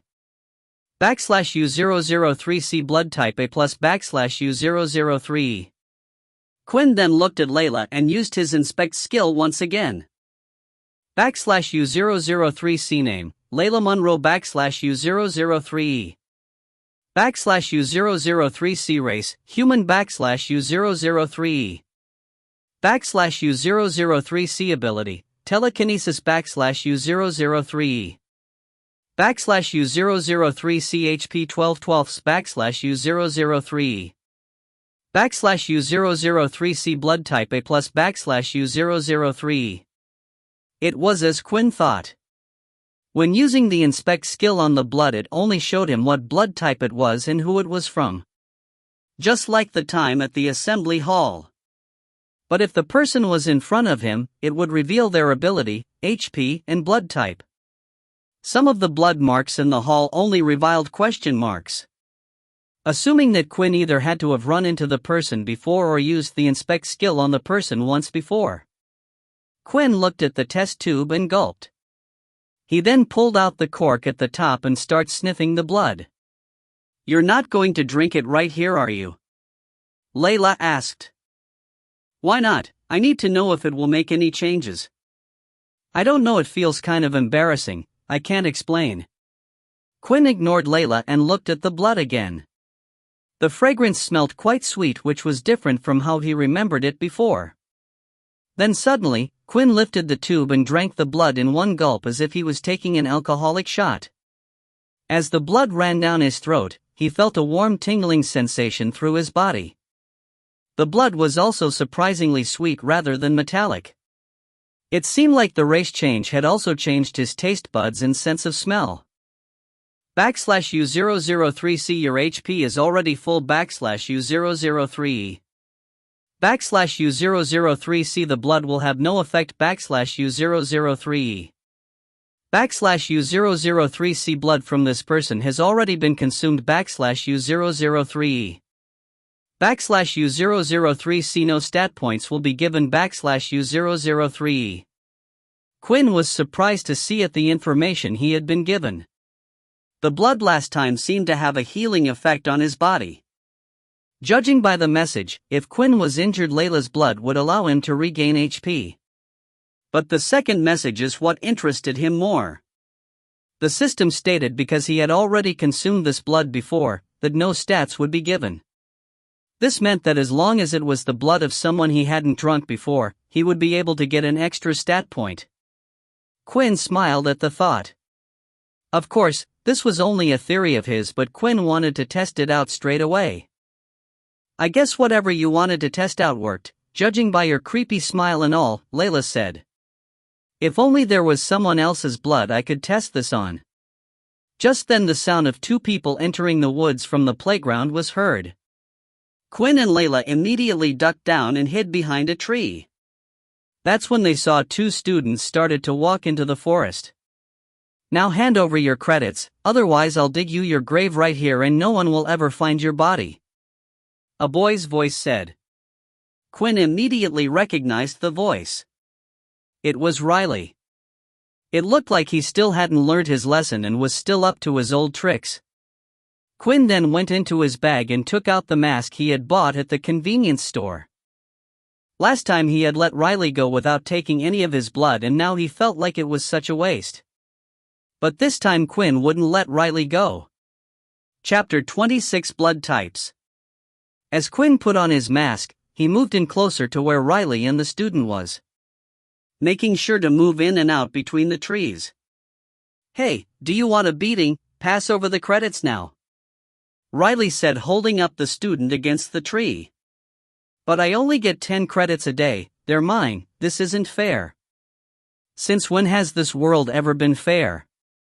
Blame the people at the top for not looking out for us," Riley said. As Quinn heard those words, he realized that Riley was in the same position as him. He was only a level 2 user and was just part of the weak bunch being pushed around by those above, but that didn't mean he could do it to others. That would fix nothing. Layla followed Quinn closely and had taken out her bow and arrow. She knew from last time if Quinn had put on the mask, he was going to act. "Do you want me to help out? It will be easier with the two of us," Layla asked. It's okay, there's something I wanted to test out, Quinn said. The last time the two of them had fought, Quinn was only a level 1. Now he was a level 2 and he had also obtained a new skill which he wanted to test, and Riley was a great test subject. Quinn started to move closer and closer. He was hoping to finish off Riley in one shot, and this was the perfect chance while his back was turned. Finally, Quinn was just about in striking distance. That's when the student held up against the tree spotted Quinn. "Please help me," the student cried. "You idiot!" Quinn shouted as he leapt forward, hoping he could be quick enough to hit Riley before he could activate his ability. The student's warning had given Riley enough time to activate his ability and turn around. However, Quinn's fist was fast, and even though Riley put out his hands to stop the attack, Quinn's fist still managed to hit Riley in the stomach. The impact was just like last time. It was solid and felt like he was punching a wall, but the blow managed to still hurt Riley a bit. The attack was slightly stronger, and this time Quinn's fist hadn't broken. I've been waiting for you," Riley said as he put 2 fingers in his mouth and whistled. Just then 2 students came running in from the park and into the forest. "You think you can take on 3 of us?" Riley said. Quinn looked at the 2 students running towards them, and that's when an arrow came flying from the words and hit one of them in the knee, causing the student to instantly fall to the ground. The other students went down to his friend. "What happened?" the students said. Then he noticed an arrow in the student's leg. "Where did this come from?" Quinn saw this as an opportunity and dashed away from Riley and started heading towards the other student. The skill said 5 meters, right? Well, show me what you got. As soon as Quinn was within 5 meters, he activated his skill Blood Swipe, at the same time swinging his hand across. A red line of power came surging out of Quinn's fingertips and hit the student right on his chest, causing a claw-like mark, but it wasn't enough to knock him out. Blood Swipe, Blood Swipe, Blood Swipe. Quinn then cast 3 more Blood Swipes, swinging his arm out. Each blow managed to hit the student dead on, with multiple marks across his chest. He had finally collapsed to the floor. /U003 CHP November 15 /U003E /U003C An opponent has been defeated. 50 EXP granted /U003E /U003C 110/200 EXP /U003E. Blood Swipe had no cooldown but did use 1 point of HP per swipe. As long as Quinn had HP, he could continuously cast out his Blood Swipe skill. Riley, seeing his 2 teammates who were of equal power level to himself be defeated in an instant, started to feel scared. His body was shaking and all he wanted to do was get out of there. He turned away from his friends and started running deeper into the forest. Quinn's speed was greater though and was easily able to catch up. When his attack was in range, Quinn cast 2 more Blood Swipes, aiming for the back of Riley's ankles. As they hit, Riley fell to the ground. Please don't hurt me, I'll do anything," Riley begged. "Oh really?" Quinn then placed his watch up against Riley's hand. "Over all your credits." "But if I do, I won't have enough credits for Dan, he'll kill me," Riley said. "Is now really the time to worry about Dan?" Quinn asked. Riley quickly transferred over 50 credits that he had obtained that day over to Quinn. "So will you let me go now?" Riley asked. Quinn smiled at Riley, although Riley couldn't tell due to the mask he was wearing. "No," Quinn said. He then went up behind Riley and held him in a choking position. Riley tried activating his hardening skill, but Quinn's strength was still strong enough to get through and eventually caused Riley to pass out. "That's for pushing me around in the canteen." Quinn then looked at Riley's body and noticed that his ankles were bleeding from where he had used the Blood Swipe skill. Quinn then went to his bag to pull out a test tube and held Riley's leg up, allowing the blood to slowly drip into the test tube, until it filled up. Quinn also filled up a second tube for testing later on. Next were the other 2 students. Layla had dealt with the other when she hit with her arrow earlier, and the other student had passed out from the multiple attacks of Blood Swipe. Quinn then did the same with the other two students, collecting blood from their open wounds and from where Layla's arrow had managed to pierce the student's leg. After they had finished collecting the blood, it was time for them to get out of there and leave the scene. It was getting late and it was almost curfew time. If the students were out past 10, then the guards would go out looking for you. It seemed like not only did the watches act as a credit device and power level indicator, but it was a tracker as well. Students who were found injured outside the school would be taken to the doctor's office. When the two of them arrived at school, it was still 9 o'clock, so they had an hour before they needed to head to their dorm rooms. That's when the two of them had decided to head to the school roof instead. It was quiet up there, and no one was around, so the two of them could talk freely. "So what do you need all the blood for?" Layla asked. "You know, if you need some blood you can just take some of mine anytime, I really don't mind." "Thanks, but I just wanted to test something out." Inspect. Quinn had used his inspect skill on each of the containers. The first was Riley's blood. /U003C blood type B plus /U003E. "Here goes," Quinn said as he popped the cork open and drank the small tube of blood. /U003C, you have regained 5 points of HP. /U003E. /U003C 14/15 HP. /U003E. /U003CB plus blood type has been absorbed. /U003E. /U003C plus 1 point of agility has been added. /U003E. Quinn couldn't stop smiling as he saw the message. He then went on to drink the second tube of blood. Drinking the blood no longer bothered him once he found out the taste was quite sweet. All Quinn needed to do was convince himself it was some type of juice. /U003C, you have regained 1 point of HP. /U003E. /U003C HP 15/15 /U003E. /U003C, this person blood has been consumed before, no extra stats will be given. /U003E.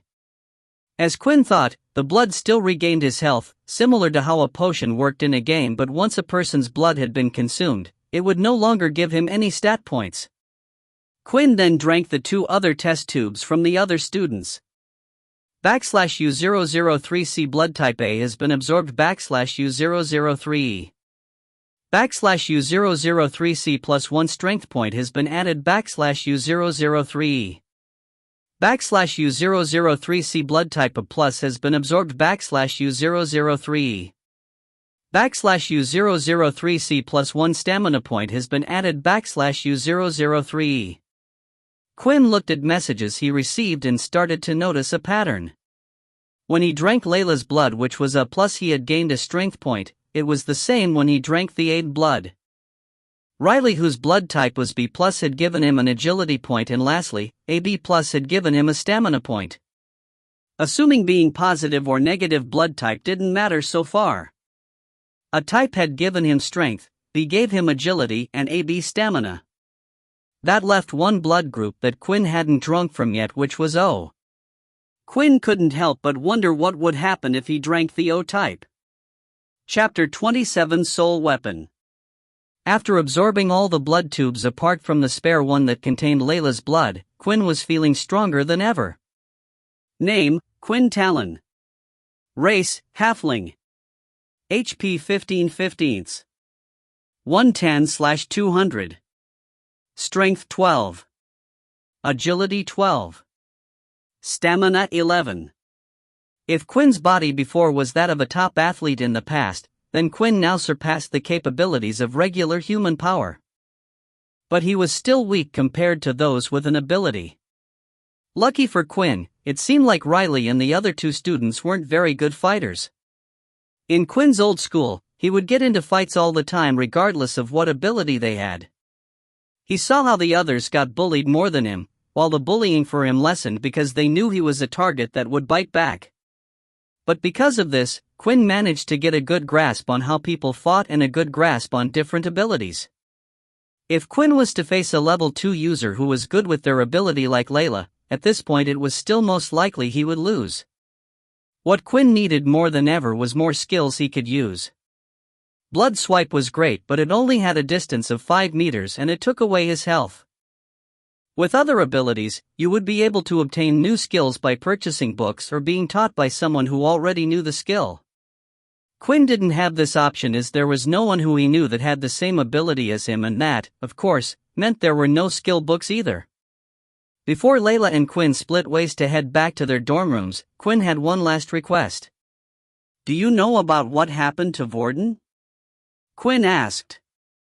"Oh, your blonde friend," Layla replied. "Honestly, I don't know too much cause when everything happened I was stuck in the hospital bed because of someone." Layla pointed at Quinn. Quinn laughed nervously. "Well, do you mind finding out for me? It seems like the second years are behind this and are stopping me and Peter from getting any information." "The second years are involved in this?"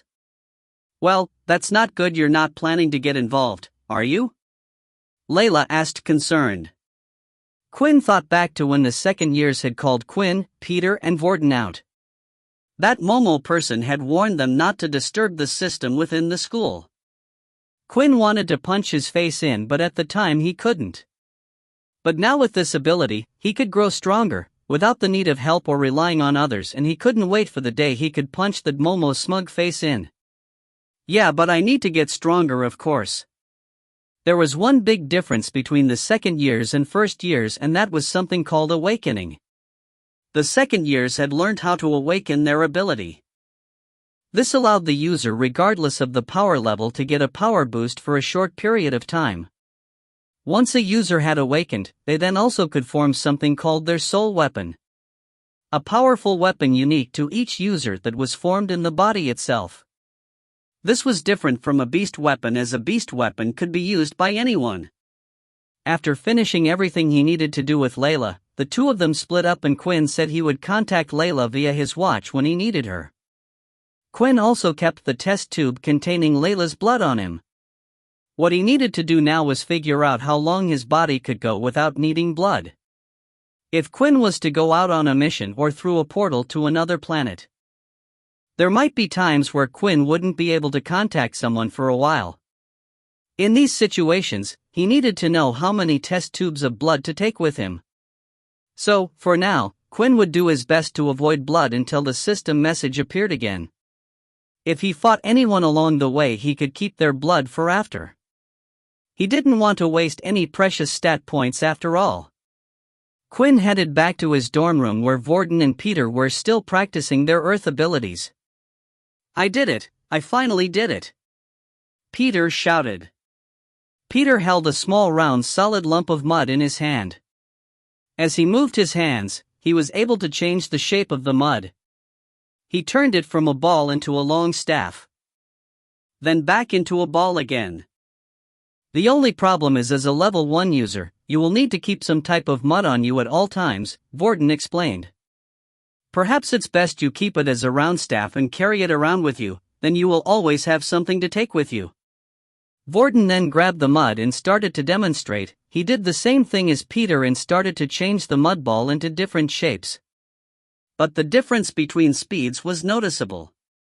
While Peter took a long time to form the shape he wanted, Vorden was changing the mud in seconds. "Wow, is this 'cause you're a level 5 user, Vorden?" Peter asked. "No, this is something you should be able to do as well, it just takes practice. When I copy someone's ability, I also copy whatever power level it is at. So everything I can do with this mud you should be able to as well." Vorden then turned the mud ball into a sharp dagger and placed it up against Peter's neck. "See, not so useless after all." Peter gulped as he looked down at the sword, but then realized that Vorden had already changed the ball's shape into a harmless stick and handed it back to Peter. "Oh, Quinn, you're back," Vorden said, smiling. "Did you have fun?" "Yeah, a little bit," Quinn said. "Vorden here said you got a girlfriend." Peter quickly added. "What?" Quinn said. "You know that girl that was with us at the testing that time?" "Oh, her, no, we're just..." Quinn started to think about what his relationship with Layla was. He wouldn't exactly call them friends, and they defiantly weren't lovers. Layla did almost everything Quinn asked without answers. It was almost a master and servant relationship, but if Quinn said that, they would defiantly get the wrong idea. "We're just acquaintances. I was talking about how she got to use her weapon and discussing what classes to take since I won't be going to the elemental class with you too." "Oh, so you finally decided then?"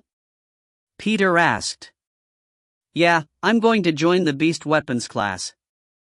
Chapter 28 Weapons Hall. When the next morning had arrived, Quinn made sure to pack some things with him in his bag. He put in the blood tube that contained Layla's blood, the 4 remaining empty tubes, and also the mask that he had bought at the convenience store. He never knew when a situation would come up when he had to use these things, so it was better to be prepared than unprepared. The 3 boys headed down for breakfast as a group as usual, and like always, people would give Quinn, Vorden, and Peter looks. Vorden decided to split form Quinn and Peter and sat on his own on the higher power level tables. But even then, no one seemed to be sitting next to Vorden. It was clear for some reason the second-year students were making Vorden a target, even though he was no longer hanging out with Quinn and Peter. "Do me a favor, will you?" Quinn asked. "Keep an eye on Vorden while you're in your combat classes today. If anything happens, let me know." "But if something happens, I won't be strong enough to help, and you can't exactly do anything either," Peter replied. Peter was right. Quinn right now could barely deal with the level 2 first-year students, never mind the second-year students. But at the same time, Quinn hated the fact that they might be targeting Vorden just because he chose to hang out with them. Perhaps Quinn could find a weak one in the group and target him at night for questioning. These groups always had a weak person acting as a shuttle for them, asking them to carry their things, grab their food for them, etc. "I'm not telling you to get involved. I don't think Vorden is expecting you to help him out either, but just to let me know what you see." Peter then gave a quick look around the room to make sure no one was hearing the 2 of them before giving a nod. Finally, after finishing their breakfast, it was time for their combat classes. After registering what type of class you wanted to attend via the watch, it would then indicate what room you would be in for training that day. Quinn had chosen the Beast Weapons class after thinking long and hard. Quinn was known as a no-ability user, so it was really the only option for him. Otherwise, he would have to just sit back at the back of the other classes and do nothing. The weapon class was popular among those that had an ability that was able to enhance it. Those who could slightly see the future, or had a telekinesis ability like Layla, would attend these classes. But Quinn wanted to find a weapon that would suit him and his fighting style. The weapons hall was away from the main school building and off to the side in its own separate building. It was a single large one-room building that had an Asian palace feeling to it. To enter the building, students needed to scan their watch into the scanner, and then the 2 large doors would slide open. Although the outside of the building had an Eastern feeling to it, the inside was completely different. It was a large room where the ceiling was about 20 meters high. The room had no decorations apart from mountains and mountain of weapons hung up on the wall, and in the center of the room was a round raised platform. Standing at the back of the hall was a bald-headed man wearing leather armor and had a long katana blade by his side. But the katana blade hilt was jagged and rough, and the back of the blade the same. It looked like it had been forged from an animal that was not of this planet. The man remained silent at the back with his eyes closed. Quinn could only assume the man was their teacher, being the oldest one in the room. The room slowly started to fill up with students, and that's when Layla had entered and spotted Quinn. She immediately came over to him and started chatting. Unlike when Vorden had spoken to Quinn, the other students didn't really pay attention because Layla herself was also considered weak. "This class is a lot more popular than I thought," Layla said. The room was filled with about 30 students inside. The other classes had around 50, but it was still more than they had expected. "Yeah, I wonder what weapon I should pick," Quinn said, staring at the wall. "Well, I already have mine," Layla said, pointing to her bow on her back. A lot of the students in the room already had weapons of their own. Quinn and a couple of others were the only ones who didn't have anything on them. Just then, while Quinn was busy staring at the wall, the other students started to get rowdy as someone entered the weapons hall. What is she doing here? Isn't she an elemental user? Why would she be here? Who cares, maybe we can spare with her, and if we beat her we can ask her on a date. As Quinn turned around to see who the girl was everyone was talking about, it turns out he had already met her before. It was Erin Helly, the ice ability user. I wonder why she decided to go to this class instead of the elemental class, Layla asked. Just then the bald-headed man opened his eyes and shouted at the top of his voice. Attention! Everyone froze and turned to look at the old man. My name is Leo and I will be your teacher for today. Leo then pulled out his katana blade from his sheath and pointed it out in front of him. Your first task will be to pick your weapon. You must think carefully. Your weapon is your lifeline. When your ability won't work, the only thing you can rely on is your own skills. Now go and choose one from the wall around you. The students fanned out and started to look at weapons. Even those who had beast weapons already were trying out new ones. Quinn looked at the wall and saw all sorts of things: axes, short swords, spiked clubs, whips, scythes. There was so much to choose from. Quinn was really having a hard time. Quinn looked at Layla and her bow. It matched up well with her telekinesis ability. If Quinn was to pick a ranged weapon, he would never be able to be as good as Layla. He needed something that suited him right now and his ability. Quinn then walked up to one of the random swords on the wall and used his inspect skill. /U003C Corge Sword /U003E /U003C Tier Basic Beast Weapon /U003E /U003C Strength +3 /U003C Agility 2 /U003E /U003C The sword is incompatible with the skill Blood Swipe /U003E. The sword Quinn looked at was large in size and looked heavy. Quinn needed to be fast, so losing some points in agility was a definite no-no. But what surprised him was how much information his inspect skill had given him. It even told him if his blood swipe could be used with it. Maybe it wouldn't be so hard picking out a weapon after all, thanks to Quinn's inspect skill. Chapter 29: Picking a Weapon. As soon as Quinn realized that his inspect skill would tell him the stats of each weapon, he started to go around the room looking for the perfect one for him. Quinn ruled out anything that was too heavy. Although the strength stat it added was good, Quinn needed to be fast and agile in the night. All the weapons Quinn had inspected so far was at the basic tier level. The lowest level a weapon could be. Weapons were categorized into 8 different levels depending on which beast core it was made with. Of course, this was based on beasts from planets that had already been discovered. There was sure to be other planets with stronger beasts and abilities that they had yet to find out about, that may be categorized above that. In the human world today, there were 2 known weapons of this class. The world called them demon weapons instead. After searching around the room for a while, Quinn came across a weapon that stood out from the rest. /U003C Black Horned Gauntlets /U003E /U003C Basic Tier Beast Weapon /U003E /U003C Strength 3 /U003E /U003C Agility 0 /U003E /U003C Stamina 0 /U003E /U003C Defense 2 /U003E /U003C This weapon is compatible with the skill Blood Swipe. When used with the gauntlets, Blood Swipe will have an increase of 5% in power /U003E.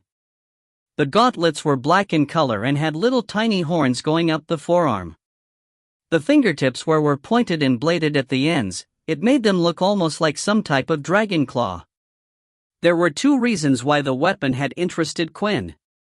The first was it was the only one that had also given him a defensive stat, not just a strength stat, but the second one stood out to him even more. It was the fact that it increases the power of his only skill, Blood Swipe. 5% didn't sound like a lot right now, but if in the future Quinn was to get more powerful, 5% would make a huge difference. There were also other bonuses. The gauntlets acted as armor for his hands and he could still hold other weapons if he needed to. What a strange choice, young boy, Leo said.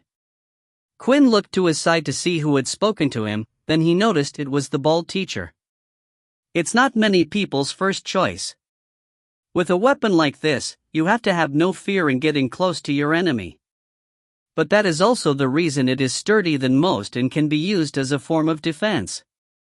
Quinn had already experienced fighting more than most kids. He was used to using his fists, with his blood swipe skill as well. He didn't always have to get up right close to his opponent. Do you mind if I try it? Quinn asked. Go ahead, Leo said as he left to check up on other students selecting weapons. /U003C Basic Horned Gauntlets equipped /U003E.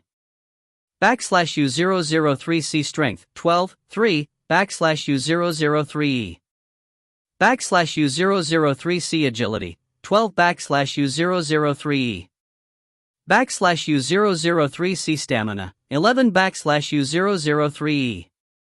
/U003C Defense 2 /U003E. Now when Quinn checked out his status screen, he had a smaller number next to his stats which would indicate the equipment level. Quinn now had 15 stat points in strength. He felt 3 times stronger compared to before he had discovered the system and was ready to test out his newfound strength. Once everyone had finished picking out their weapon, Leo called everyone to gather around the center ring. Now I won't claim to be an expert in every weapon, said Leo. Some of you might even be able to use your weapons better than me. But what I am an expert in is fighting with weapons alone. Fighting can be considered a game. You are always trying to predict your opponent's next move, you measure your opponent's ability and so on. For your first lesson, I want to see what you've got. We will have a sparring match. 2 people at a time. We will all watch the match and commentate on what could be improved on. Now, are there any volunteers? In an instant, Erin was the first to put her hand up. Without even waiting for Leo to say anything, she headed for the arena in the middle and stood inside. She held a single silver longsword that shined bright. It wasn't one of the weapons that Quinn had seen on the wall, so he could only assume it had been one she already owned. At first, a lot of the students were hesitant of going up against Erin. Her reputation for being a high power level had already reached many people's ears. Oh, I also forgot to add, abilities will be banned during today's sparring sessions, Leo added. It is important that you know how to use your weapon first, only then can you truly bring out the full potential of the weapon with your ability. After saying those words, students had raised their hands like a rocket. They all wanted to get the chance to beat the famous Ice Queen. Now that she wasn't able to use her abilities, this was their chance. In the end, a large man was selected from the crowd who wielded a 2-handed axe. He was about double the size of Erin in terms of muscle. I think you chose to join the wrong club. Your ice abilities will be useless here, the man said. Erin didn't reply though and simply took her stance, waiting for her opponent to come forward first. The man charged in, wielding his large axe above his head.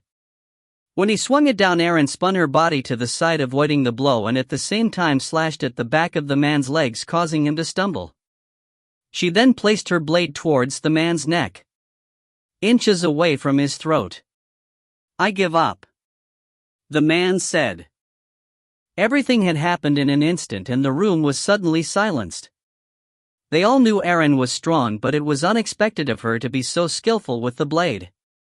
Most ability users, if they had a strong ability like Erin, would rely on that power and not bother learning a weapon.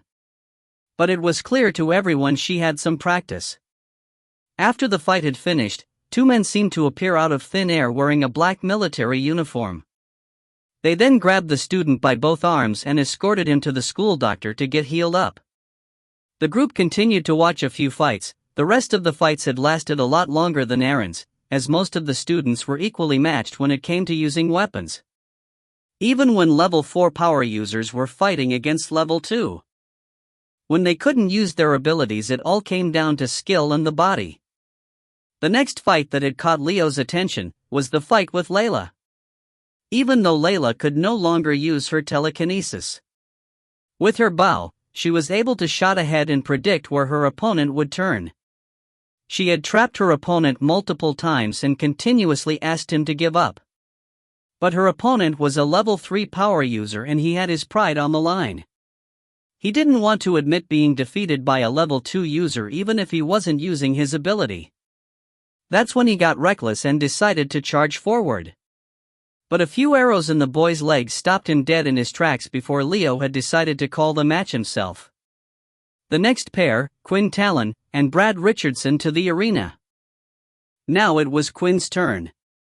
With the weapons hall being indoors, Quinn was able to use his full stats and his opponent was unable to use his ability. Finally, for once Quinn was in a situation where he didn't feel weaker than the person he was going up against. Chapter 32 Strong? As Quinn walked up to the stage, he noticed that Brandon, his opponent's indicator, showed that he was at the power level of 3. If this was a fight in the outside world, where they both could use their abilities, Quinn felt like he didn't have much chance of winning. But here in the arena, where abilities weren't allowed, Quinn had a body stronger than most, his speed was faster than most. In the novels he had read, a vampire's strength was far greater than the human race before the introduction of abilities. If they wanted to, they could have ruled the world. Brandon held a large spear in hand which had great reach. The end was sharp with a single curved blade at the end. /U003 see opponent power level 3 /U003E. /U003C bonus EXP will be rewarded /U003E. It seemed like Quinn's day was only getting better. Begin! Leo shouted. Brandon immediately charged in with his spear, while Quinn stood there and took a fighting stance with both of his hands held out in front of him. When Brandon was within striking distance, he thrust his spear forward. It was fast and impressive to the people watching outside. But to Quinn, who had 12 points in agility, it was easy for him to dodge. He avoided the spear strike and ducked down, then before Brandon could pull the spear back, Quinn went and grabbed the spear with his hand. "What the hell?" Brandon said as he tried pulling the spear back. "Let go." While holding the spear with one hand, Quinn opened up his other hand and swung out his fist like a claw as hard as he could at the spear.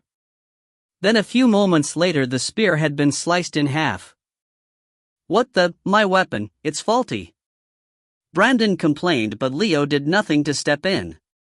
Quinn rushed forward and before Brandon could do anything, Quinn punched him hard in the stomach. Brandon's feet lifted off the ground and it looked like his body was about to fly away. Inspect. /U003 see Brandon Richardson /U003E. /U003 see ability, elemental /U003E. /U003 CHP 5/15 /U003 /U003 C blood type 0 plus /U003. Quinn knew that if Brandon was to fly out of the arena it would be considered his win, but the system wouldn't allow him to win like that. He needed to beat his opponent down to at least 1 HP. So before Brandon could be lifted into the air, Quinn grabbed him and pulled him back down and at the same time kneed him in the face, causing Brandon's nose to bleed and his head to be sent backwards. And finally, Brandon collapsed lying there on the ground. Winner, Quinn Talon. Leo said. /U003 C opponent has been defeated, 50 EXP rewarded /U003E. /U003 C first time higher power level bonus 50 EXP rewarded /U003E. /U003 C 220/200 EXP /U003E. /U003 C congratulations, you are now level 3 /U003E. /U003 C 20/400 EXP /U003E. /U003 C1 attribute point awarded /U003E. /U003C New Skill Blood Bank unlocked /U003. After defeating Brandon, Quinn had received multiple messages and had even leveled up. The bonus reward for defeating a level 3 user was higher than when he defeated a level 2 user. However, it was a shame that the bonus reward was only a one-time thing. With the messages, there was also a new skill that had been unlocked. Although Quinn didn't have the time to look at it now, he needed to get off the stage and look at it later. Before leaving, Quinn looked at Brandon, who was lying on the floor. Blood was dripping from his nose and Quinn just had one thought. What a waste. It was a shame Quinn wasn't able to store or drink Brandon's blood. After all, everyone was watching, but if he did, he would have learned what the O-type blood did as well. The two military men again appeared out of thin air and took Brandon away to the doctor's office, but before Quinn could leave the arena, a couple of boys shouted from the crowd. That's not fair. A boy said, Brandon obviously was using a faulty weapon. Yeah, and what was with that anyway? That idiot decided to still attack him anyway after seeing his weapon break. He should be punished. Another boy added. These two were friends of Brandon. One was a level 2. 5 user named Faye, while the other was a level 3 user named Loop. Leo then stepped up onto the stage and picked up the broken spear from the ground and started to inspect it. I can guarantee you that all the weapons in this hall are not faulty. Each one has been given the same care as the next. Then how can you explain the weapon breaking? Faye said, unless, it has to be it, he cheated and used an ability. As soon as acquisitions were made, the crowd started mumbling to each other. They could see Quinn's power level, but not many knew about Quinn having no ability. Perhaps he had an ability that simply enhanced his strength, the students thought. Settle down everyone, I can guarantee that no abilities were used, Leo said. How can you be so sure? Faye argued. Then an unexpected person had chimed in and interrupted their conversation.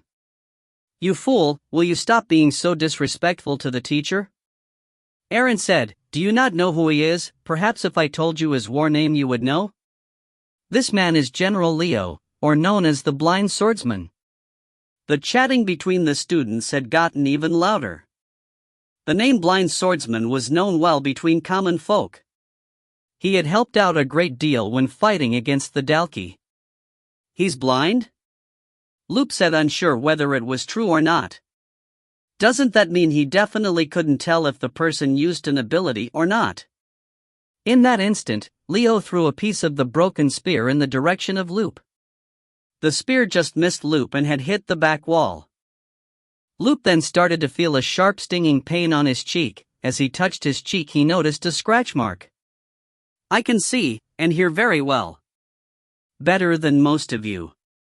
My ability allows me to see the aura of people, and when people start to use their ability, their auras change depending on what ability they are using. And I'm telling you now, Quinn didn't use a single ability. With that, the students startled to settle down a bit. It was a memorable first day for all the students in the weapon club, so much had happened. But the class was finally over and it was time for them to head home. Leo, however, couldn't stop thinking about the student known as Quinn. He inspected the spear again and again and found nothing out of the ordinary. However, what Leo didn't reveal was from the very beginning when Quinn had stepped into the room. He could see his aura was slightly different from everyone else's. It wasn't the same as when someone used an ability though. It reminded him of an aura of that of the beasts or the Dalki had, one that wasn't human. Pull up the file on Quinn Talon for me. File found. Leo's watch replied. Ability? No ability, power level 1. The watch said again. Just what are you hiding, Quinn? Chapter 31 Blood Bank.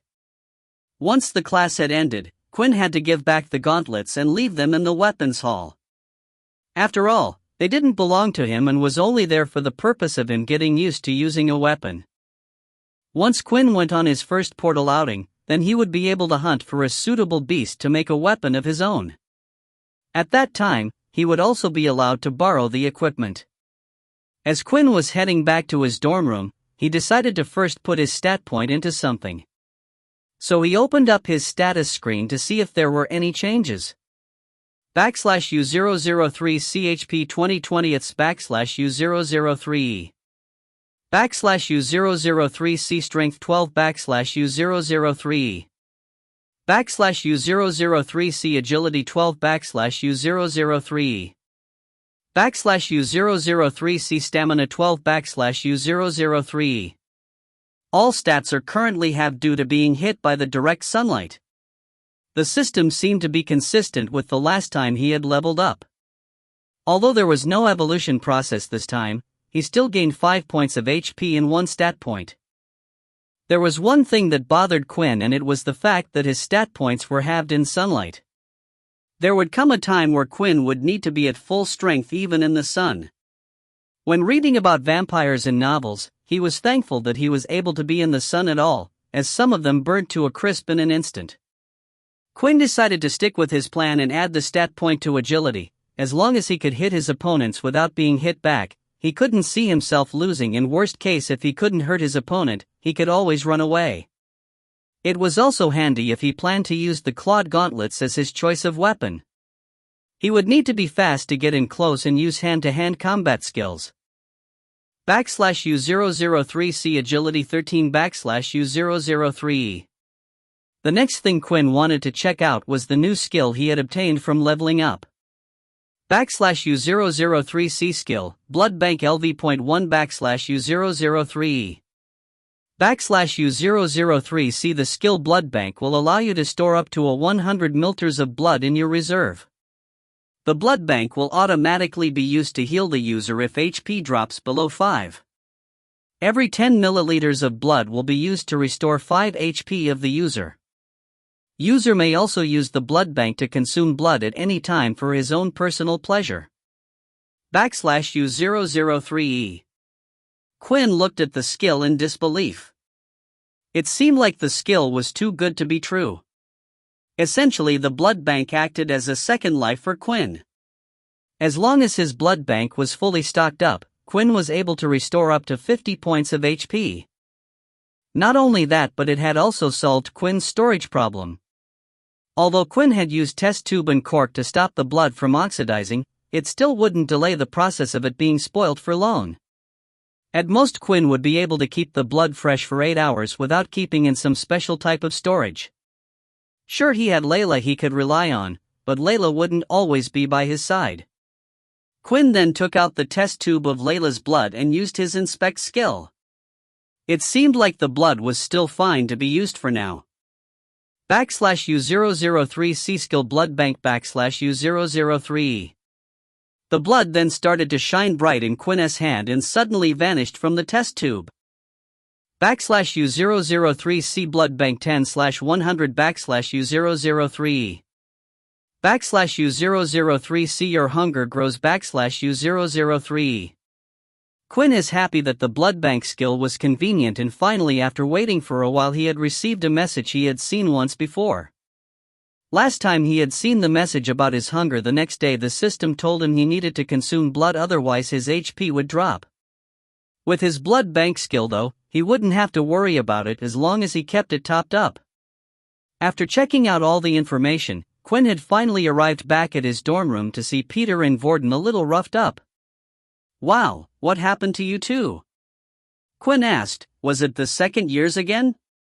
No need to worry, this was just during our combat classes. The teacher made us do a sparring session on our first day." "Were there any problems?"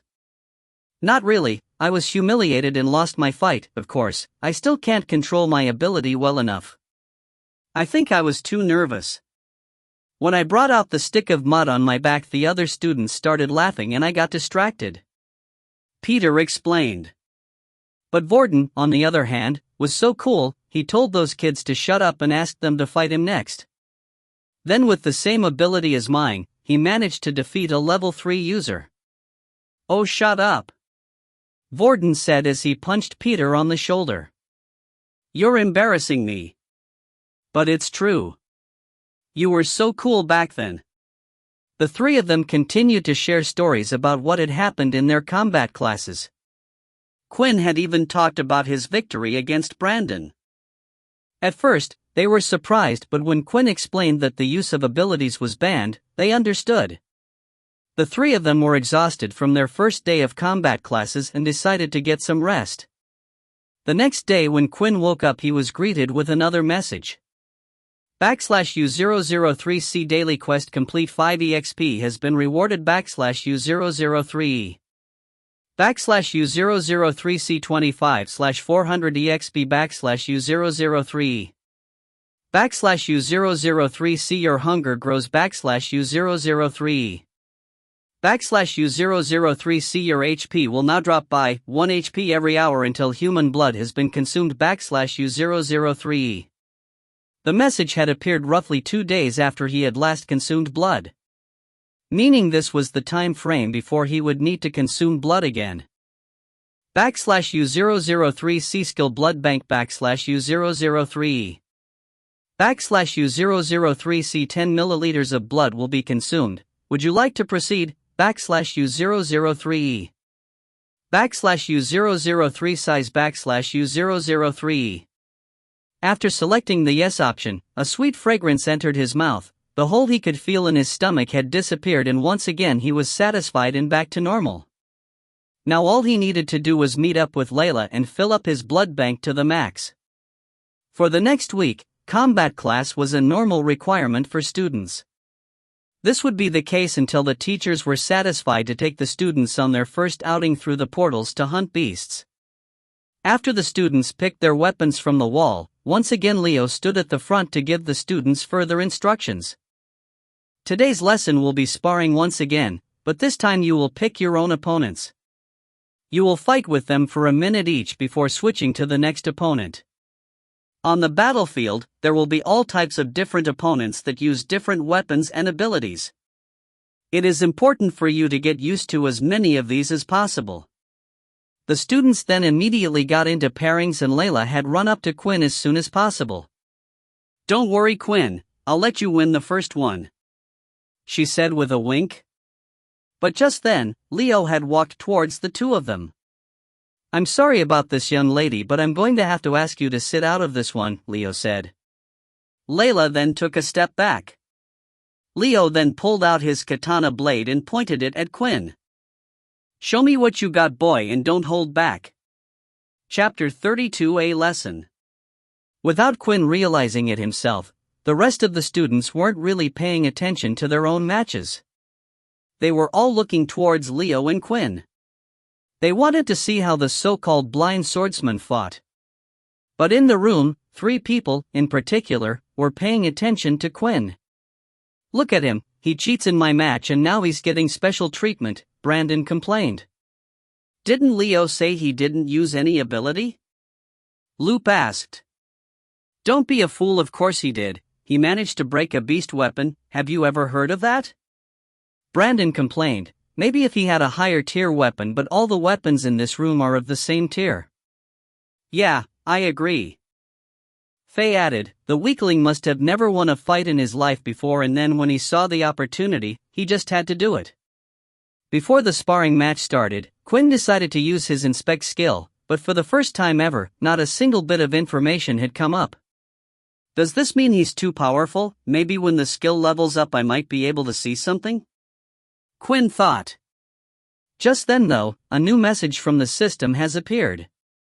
/U003C A strong opponent has appeared /U003E. /U003C defeat the opponent for an instant level up reward /U003E. Suddenly, Quinn's blood started to rush through his body with excitement. He wasn't going to go easy on Leo in the first place, but if the match proved too easy then he was going to ease up a little to not raise suspicion. But with a reward like this, Quinn would figure out an explanation later. Every time Quinn leveled up, the EXP requirement seemed to double, making it harder and harder for him to level up.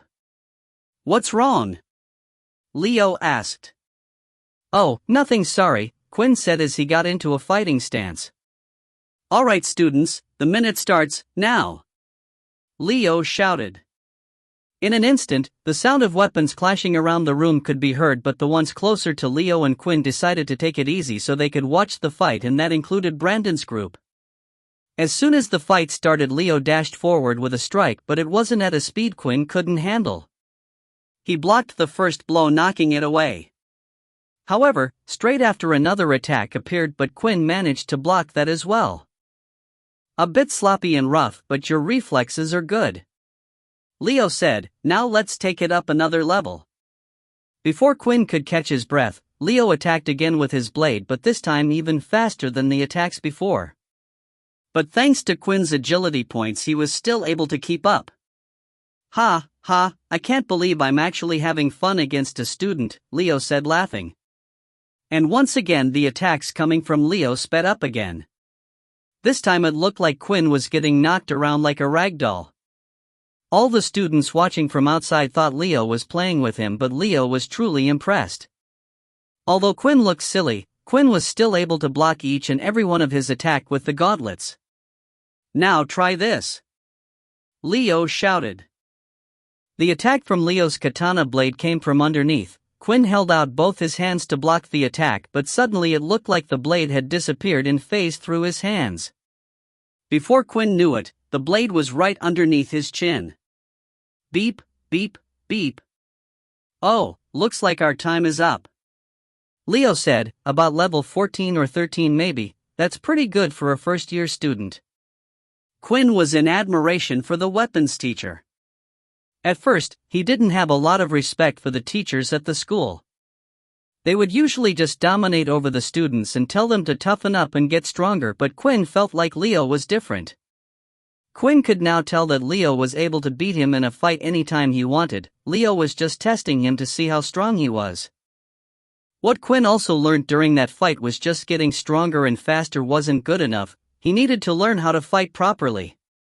Please, would you be able to teach me how to fight? Quinn asked as he bowed down. Unfortunately, the weapon you have chosen I do not specialize in myself.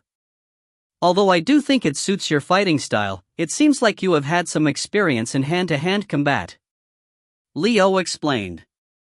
There is one thing I can suggest to you. There's a popular VR fighting game that the military students from all the other schools play. The first thing you will need to do is get experience. Although the use of abilities in the game is not prohibited, so you might have a hard time, but still, I think it will be a good experience for you. Thank you so much, Quinn said as he bowed down again. Oh, and before I forget, it was the first time I have had fun like that in a while. As a prize, feel free to keep the gauntlets. When you get better in the future, come and challenge me anytime. I will be happy to fight you again, Leo said as he walked off back to the center of the weapons hall. After watching the fight, many of the students were quite disappointed.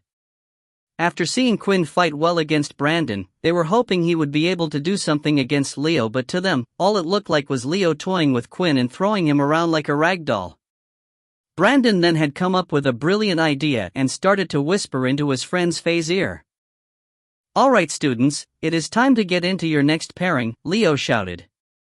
Just then, before Layla could get up and ask Quinn for a match, Brandon had gotten up in front of her. Do you mind if us two have a round? Brandon asked. Layla kissed at her teeth in scorn, but she didn't exactly have a good reason to say no. After all, it would only be a minute. Then another student, Brandon's friend Faye, had gone and approached Quinn. Please, I would like to be your next opponent, Faye asked as he drew out his two short swords. I don't see why not, Quinn said. Quinn didn't mind too much.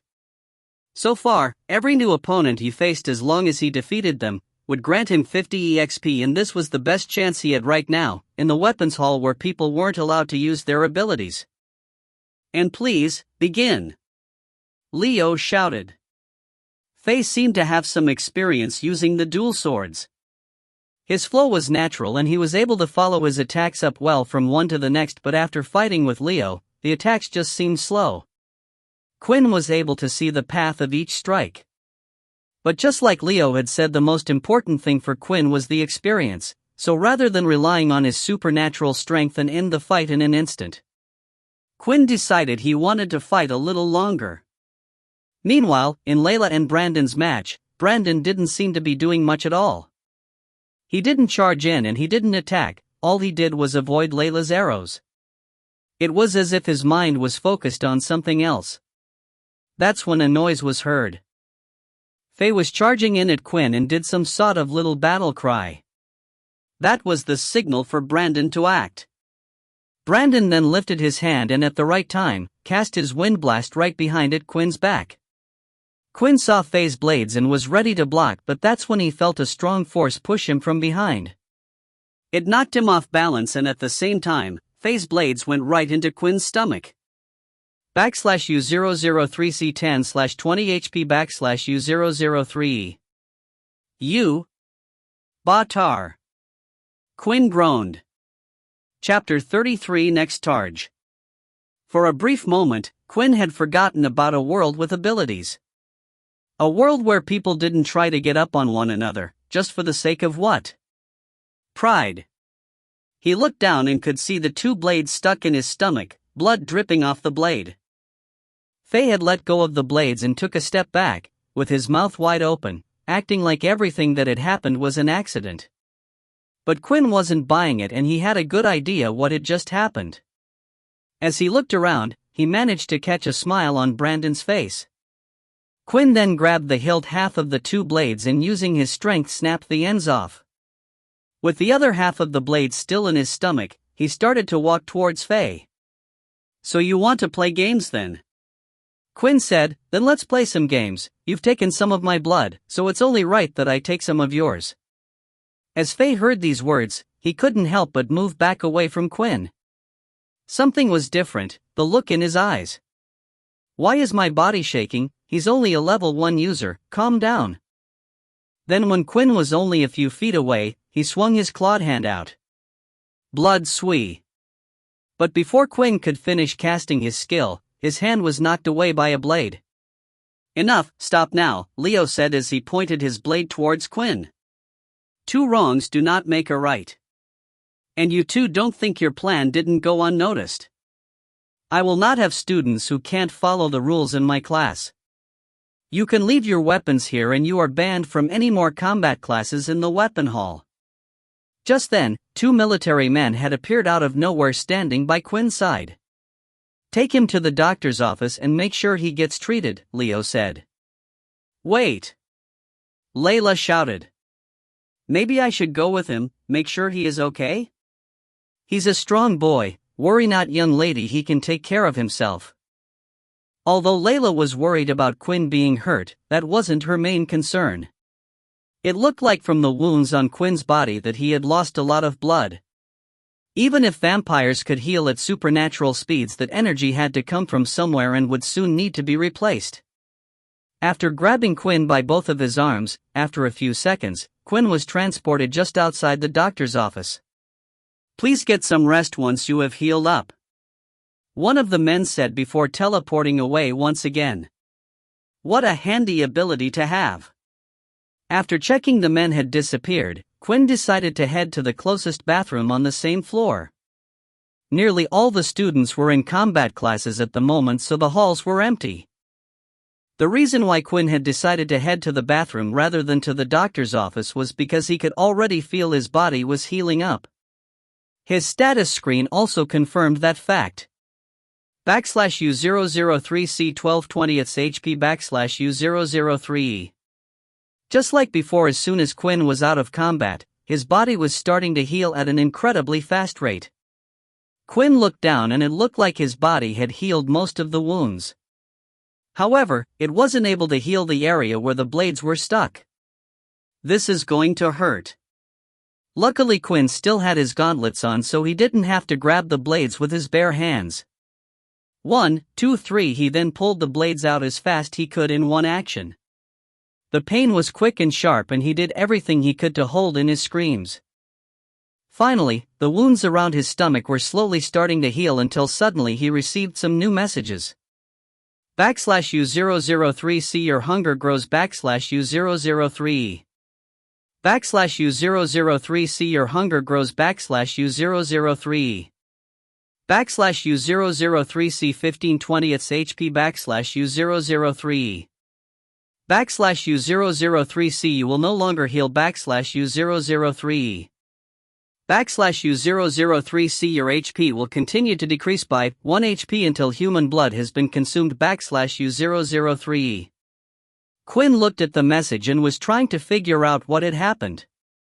When Quinn did his tests he found out that his body would need to consume blood once every 2 days. But this message had come up even though Quinn had only consumed Layla's blood this morning, it hadn't reached the time limit yet. Then Quinn thought back to how the blood was able to heal his health. If it worked the same way, then that meant his body was using blood as energy to heal himself.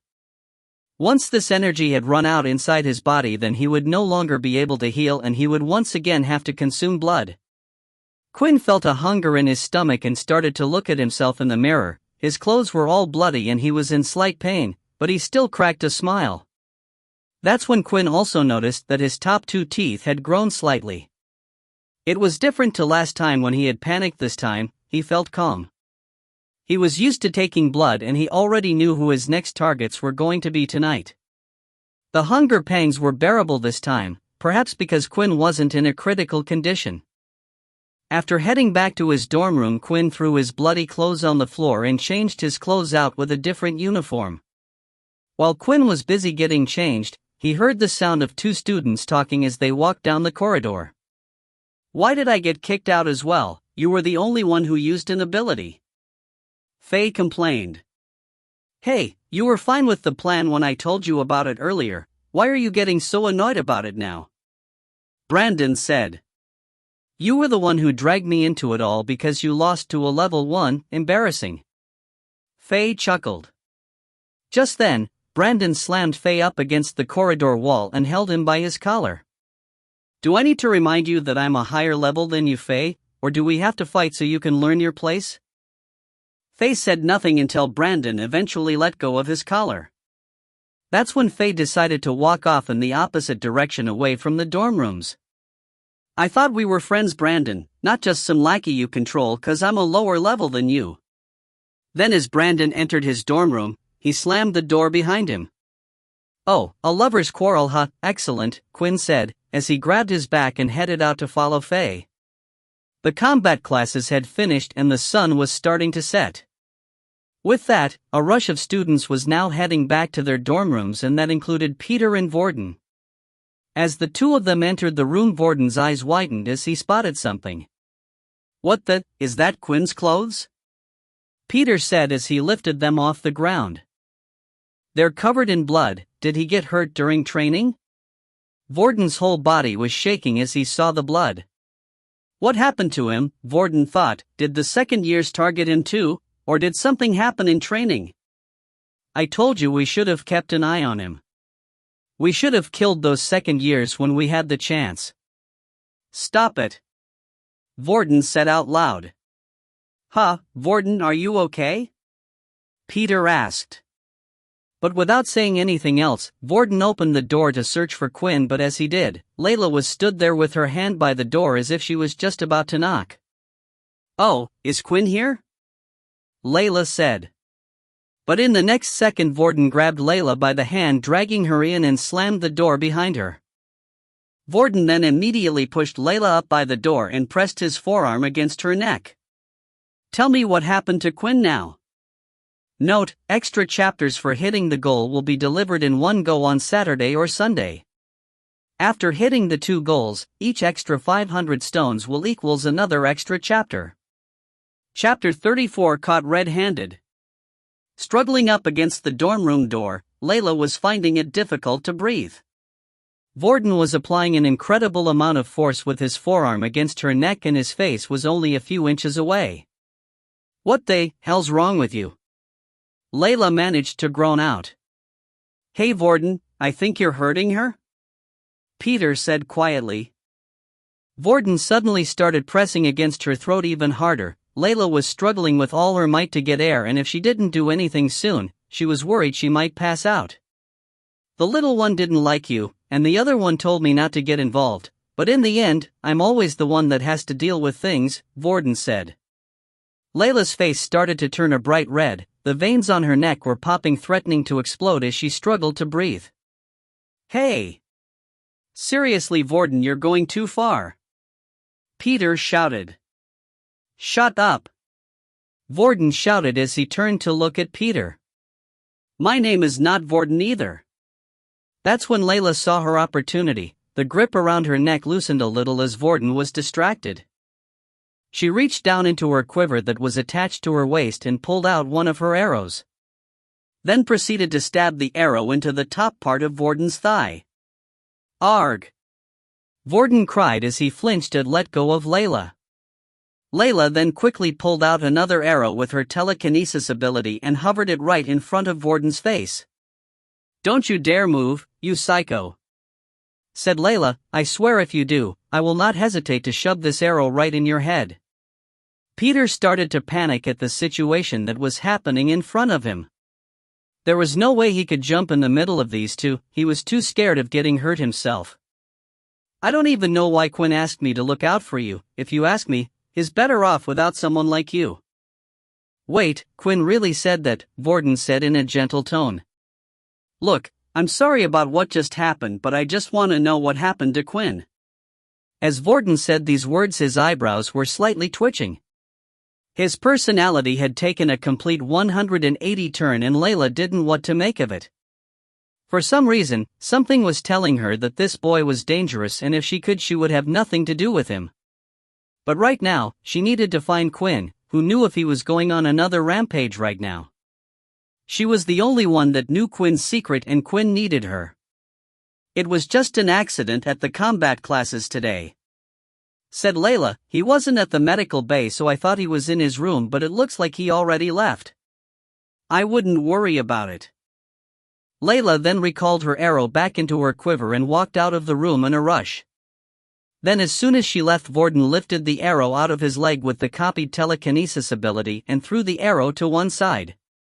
Hey, are you alright, man? You kinda acting a little strange there? Peter asked. Yeah, I'm fine, Vorden said. She's lying to you. Did you see how she rushed off like that? Something's up, let's follow her. Or we could try asking the other students who were in the same combat classes as Quinn, they might be able to tell us who did this to him. Oh, payback, I like it, and then on the way back maybe that pretty girl can get into an accident. No, I told you she's just Quinn's friend, can't you see she's just as worried about Quinn as we are? She's a good person. Well, I don't like her. I agree, we should get rid of her. Vorden, are you okay? Peter asked again. You've been standing there looking at the floor for a while now. Huh? Oh yeah, I just need to head off to the doctor's office, get this wound checked out on my leg. I'll be back when I can, Vorden said as he left the room and headed outside. Quinn had been following Faye from a safe distance for a while now, but it didn't look like he was heading out of the school and time was running out. /U003C12/20HP/U003E.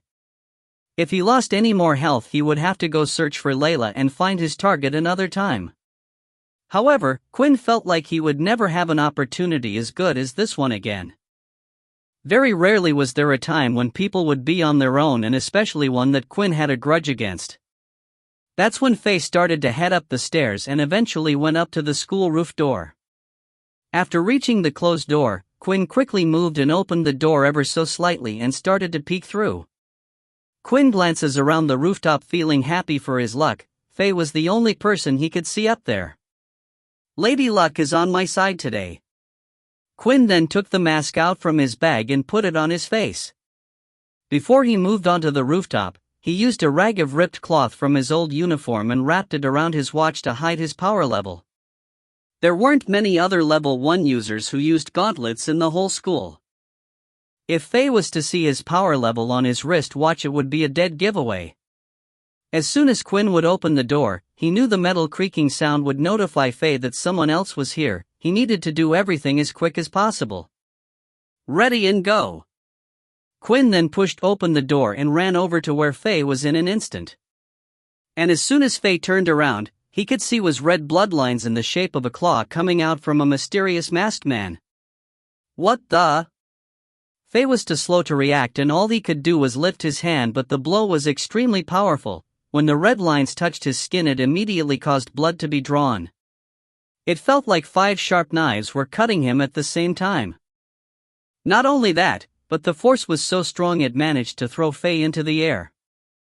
With his 12 strength and extra 3 from the gauntlets, Quinn now had a total of 15 strength, and then the gauntlets also increased his attack power by 5%, making the attack far stronger than Quinn had predicted. Faye continued to fly into the air until his body had hit the back of the gated fence. He then collapsed on the floor and passed out. /U003C 11/20 HP /U003E. Faye didn't even have the chance to use his ability to fight back. It was over in an instant. Blood started to drip from his arms and began to create a small puddle of blood, and before Quinn realized it, his teeth had grown into fangs. He slowly walked over to Faye and could feel his heart beating faster. The sweet fragrances were getting stronger, but Quinn didn't care about the blood that was on the floor. He was more interested in the single vein that he could see pulsating through Faye's neck. Quinn then lifted Faye slightly off the ground and without even thinking about it sunk his fangs into Faye's neck. Quinn continued to drink Faye's blood until multiple notifications had appeared.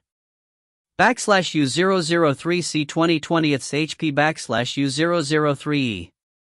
/U003C blood bank has been filled 100 milliliters /U003E. /U003C A plus blood type has been consumed /U003E. /U003C plus 1 strength stat /U003E. /U003C 50 EXP has been awarded /U003E. As Quinn was enjoying the last few drops of blood when the sudden sound of the roof door being opened was heard. "Huh, so why did you want to meet me on this roof again?" Loop said, rubbing his head. Then when he looked up, he could see his friend covered in a pool of blood and a masked man with his teeth in his friend's neck. "You monster, get off of him!" Loop shouted. Chapter 35 Heal Me. Inside one of the dorm rooms, Peter was waiting inside patiently for either Vorden or Quinn to come back. Usually, he would have gone off with Vorden, but the way Vorden had acted earlier had given him second thoughts. Even if Vorden was worried about Quinn, it made no sense for him to attack someone as soon as they opened the door. It was irrational, and not just that, but something stuck out to him at the time. The fact that Vorden said that Vorden wasn't his name. Peter wasn't exactly sure what he had meant by that. While Peter was busy worrying about the others, there was a sudden knock at the door. "Are they back already?" Peter said as he answered the door. When he opened the door though, Peter immediately tried closing it, but a hand had come out and held the door open. "Looks like he's not here?" Momo said, looking around the room. It was Momo who was at the door, and behind him, he had 2 other second-year students. Peter didn't have a good feeling about this. He remembered the last time they had met and how he had given Vorden a warning. Not only that, but one of the second-year students standing behind Momo, Peter recognized as well. When Vorden was taken away to the assembly hall, one of the second-year students stood outside as a guard and wouldn't allow Peter to go past him. "Well, since you're the only one here, why don't you come with us?" Momo said, "We have some plans and we think you might be the perfect person to help us." Peter felt like he had no choice but to listen. Momo was a level 6 user. He was stronger than any of the current first years, and he knew if he refused, he would become a target. Before, Vorden would have been able to help him, but not against these guys, they were too strong. Back on the school rooftop, Loop had just arrived to see his friend being held by what looked like some humanoid creature. Loop and Faye had agreed to meet on the roof to discuss about what combat classes they should change to, now that he and Brandon had been kicked out. When Loop had arrived at the roof, he was surprised to see his friend lying there covered in blood. It was dark, so it was hard to see clearly, but as the creature held Faye in his arms and was biting into his neck, he could see glowing red eyes. Loop's mind instantly went thinking that it was some type of monster, but that's when he noticed that the so-called monster was wearing the same school uniform as them. An object started to grow out of Loop's body. It was a long, thin white piece of bone that was the same size as a small sword. He pulled it out and threw it straight at Quinn. The flying sword bone flew straight at Quinn, but he knocked it away with his hand. Almost straight after, another piece of bone came at him, and behind it was Loop running right towards him. In both of Loop's hands, he held two white bone swords and swung them down at Quinn. However, Quinn managed to grab onto both of the bone swords, stopping them in place. When Quinn tried to use his strength to break the bones, surprisingly, nothing was happening. That was because of the difference in ability level. Loop was a level 3 ability user. The special substance he was able to create out of his body was stronger than that of a basic tier beast weapon. As the two were held in place, Quinn realized his strength was greater and started to push Loop back. When Quinn started to push Loop back, he quickly took in a deep breath and blew out. Straight after, white bone spikes had appeared on his body all over. The bone spikes had managed to pierce Quinn's body in several different places, but luckily he was able to avoid a blow to the head, and his hands were protected by the gauntlets. /U003C 10/20 HP /U003E. It was a strong attack, and it had hurt Quinn badly. Loop retracted the bone spikes into his body and was ready for the same attack again. As he breathed in, though, he could see Quinn swipe his hand like a claw. Loop ducked down, and instead of hitting him, the attack continued to go past, and the red lines eventually disappeared into nothing. "Let's see what you're hiding under that mask," Loop said as he stabbed one of the bone swords into Quinn's foot and then lifted another one at his face. However, Quinn decided to use all his strength to pull his foot from the sword. The bone sword stuck in his foot had ripped through his skin and tore through his shoes. His foot was now a mangled mess, but at least he was free. Doing his best to ignore the pain, Quinn jumped back a few feet to create distance between himself and Loop. This was bad. Not only did Loop have a strong ability, but unlike the people he had faced before, Loop was a good fighter. Quinn's sloppy skills weren't going to save him. Sure, he had more strength than his opponent, but that meant nothing if he couldn't hit him. /U003C 5/20 HP /U003E. /U003C Blood Bank Auto Use /U003E. /U003C 10/20 HP /U003E. /U003C 90mm left in Blood Bank /U003E. In nearly an instant, Quinn's foot had healed. That's when he came up with a plan. /U003C 20/20 HP /U003E. /U003C 70mm left in Blood Bank /U003E. Quinn had used the rest of his blood bank to heal himself. With this, he would be able to bridge the gap in skill. As long as Quinn didn't take a fatal blow to the head, he was sure the system would heal him in time. This time, as Quinn rushed forward, he was no longer reserved about using his skills. He cast blood swipe after blood swipe, swinging his arms out. /U003C 14/20 HP /U003E. He had thrown a total of 6 blood swipes in rapid succession. They had come out fast, and all Loop could do was defend with his bones. The first few attacks had been blocked, but Loop could feel how powerful they were. /U003C 8/20 HP /U003E. After defending against the first 6 attacks, Loop thought he was done, but another 6 blood swipes came straight after, and his bone swords could no longer take it and eventually snapped. /U003C 18/20 HP /U003E. /U003C 50ml of blood left in Blood Bank /U003E. Seeing Quinn continue to rush forward after him and his bone swords were broken, there was only one thing Loop could do. He took in another deep breath, and just when Quinn was close enough, he blew out, making bone spikes appear all over his body. However, Quinn wasn't slowing down and continued to run straight into the bone spikes, piercing several parts of his body. At the same time, he threw a punch out as hard as could, sending Loop flying backwards. Then, to follow it up, Quinn released another barrage of blood swipes. /U003C 5/20 HP /U003E. /U003C 10/20 HP /U003E. U003C 40 milliliters of blood left in blood bank U003E. As each of the blood swipes reached Loop's body, he stood his ground, reinforcing his body with bones, but not long after he could no longer take any more punishment and collapsed to the ground. U003C opponent has been defeated. U003E. U003C 50 EXP has been received. U003E. U003C 130/400 U003E. The fight was a lot tougher than Quinn had thought. The only reason why he was able to be as reckless as he was because of his blood bank. Quinn hated to think about how he would have fought if he didn't have the skill. Quinn then looked back at Faye, who was on the ground. It seemed like after being bitten by him his targets would stay asleep for some time, which was a good thing, but now it was time for him to feast on a new person. Quinn walked over to Loop's body and cast his inspect skill. U003C Brandon Richardson U003E.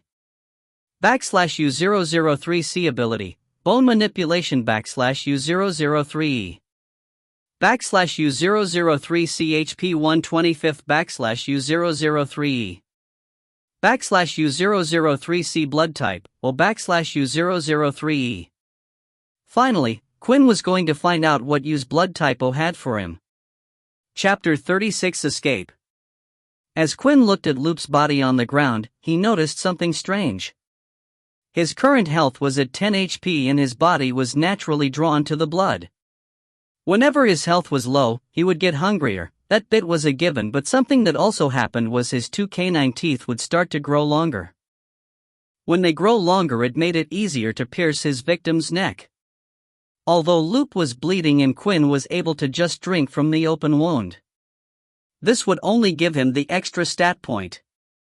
He needed a good supply to also fill his blood bank.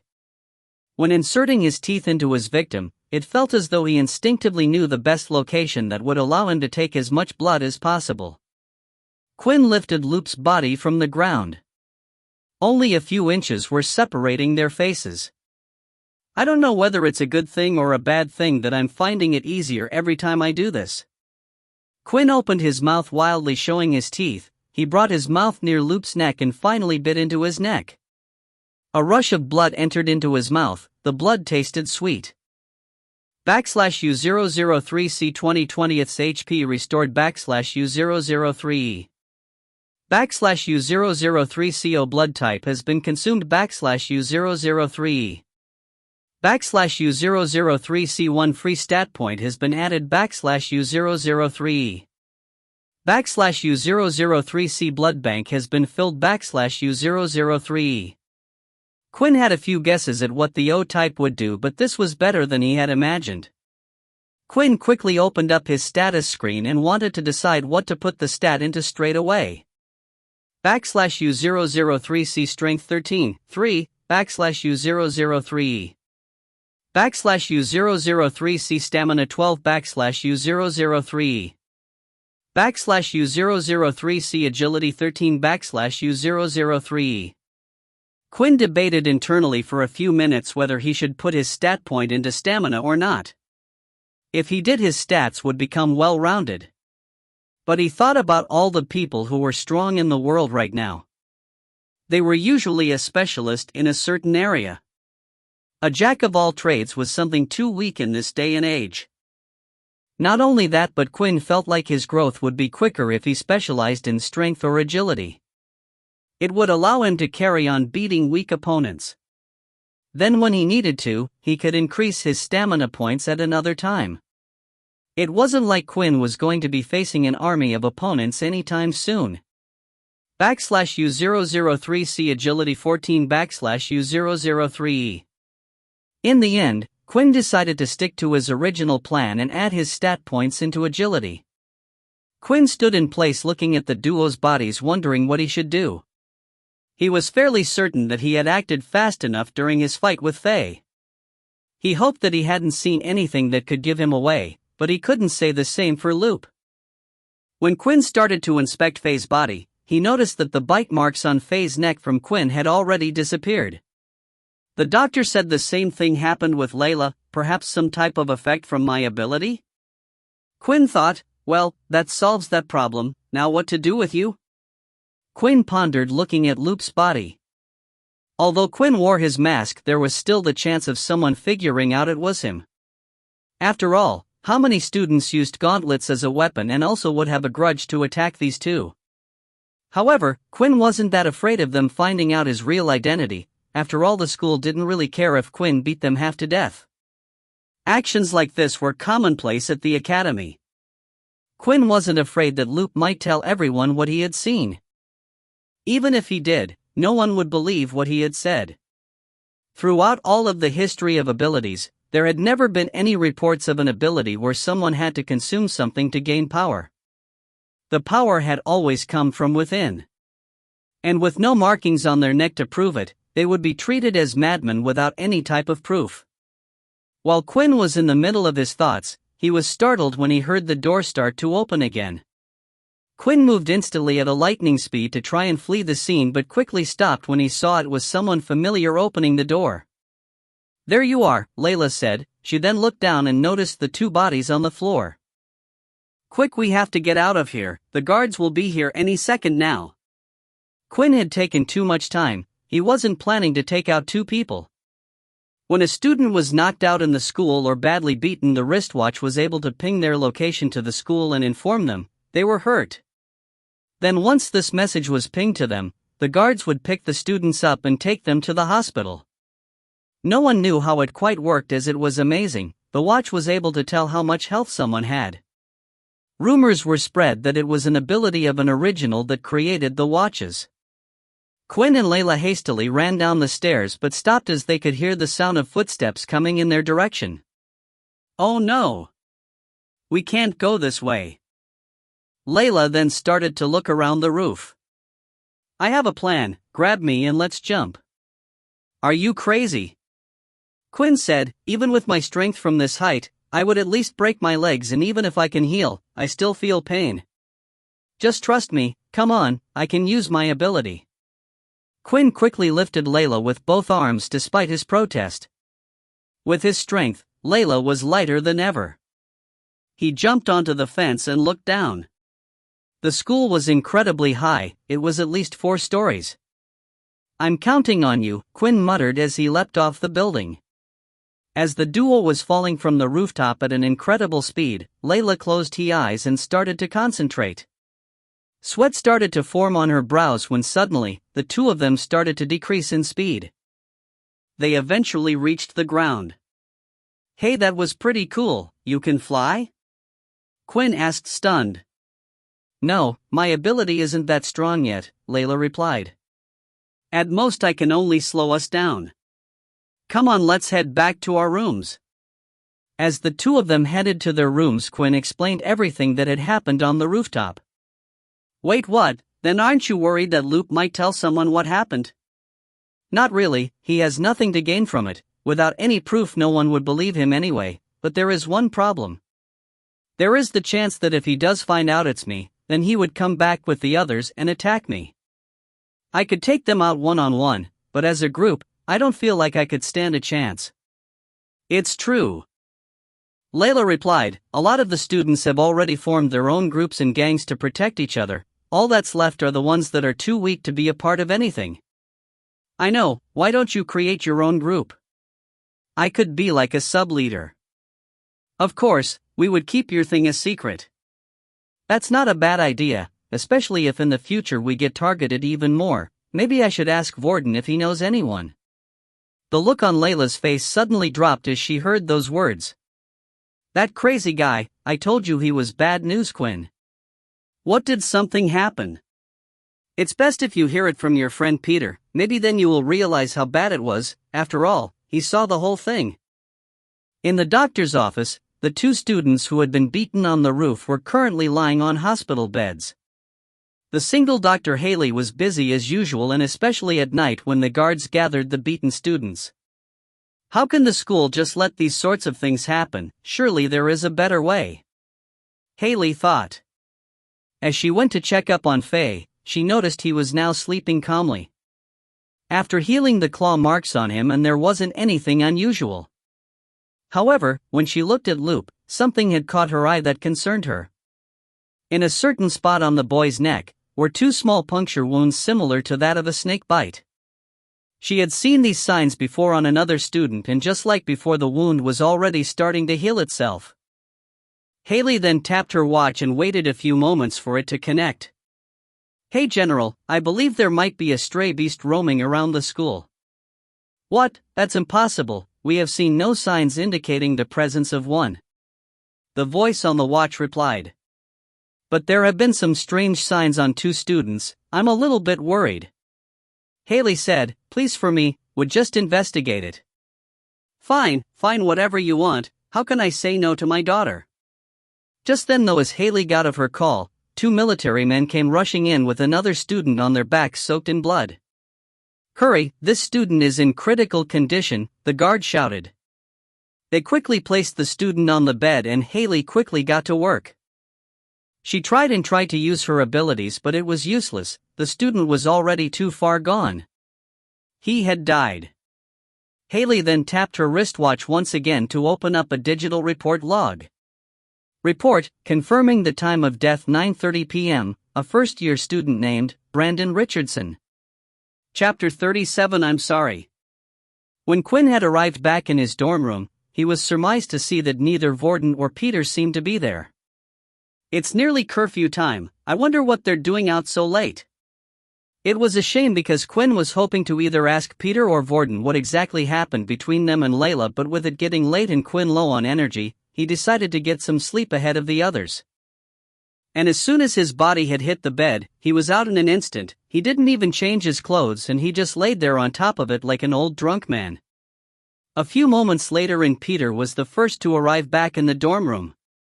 He slowly entered the room and didn't even acknowledge the fact that Quinn had returned. He walked slowly over to his bed and placed the quilt over his head, slightly shaking. Then soon after, Vorden had arrived. He could see a bulge wrapped underneath the sheets on Peter's bed. Then Vorden noticed that Quinn was sleeping. As Vorden looked at Quinn's peaceful face, he smiled.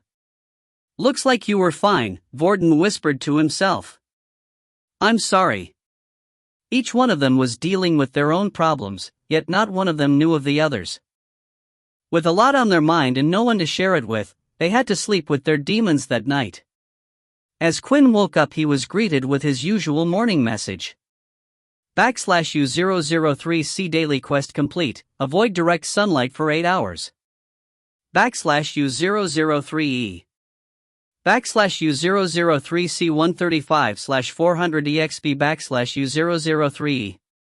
Quinn was satisfied with his growth and strength. However, he couldn't say the same about his leveling speed.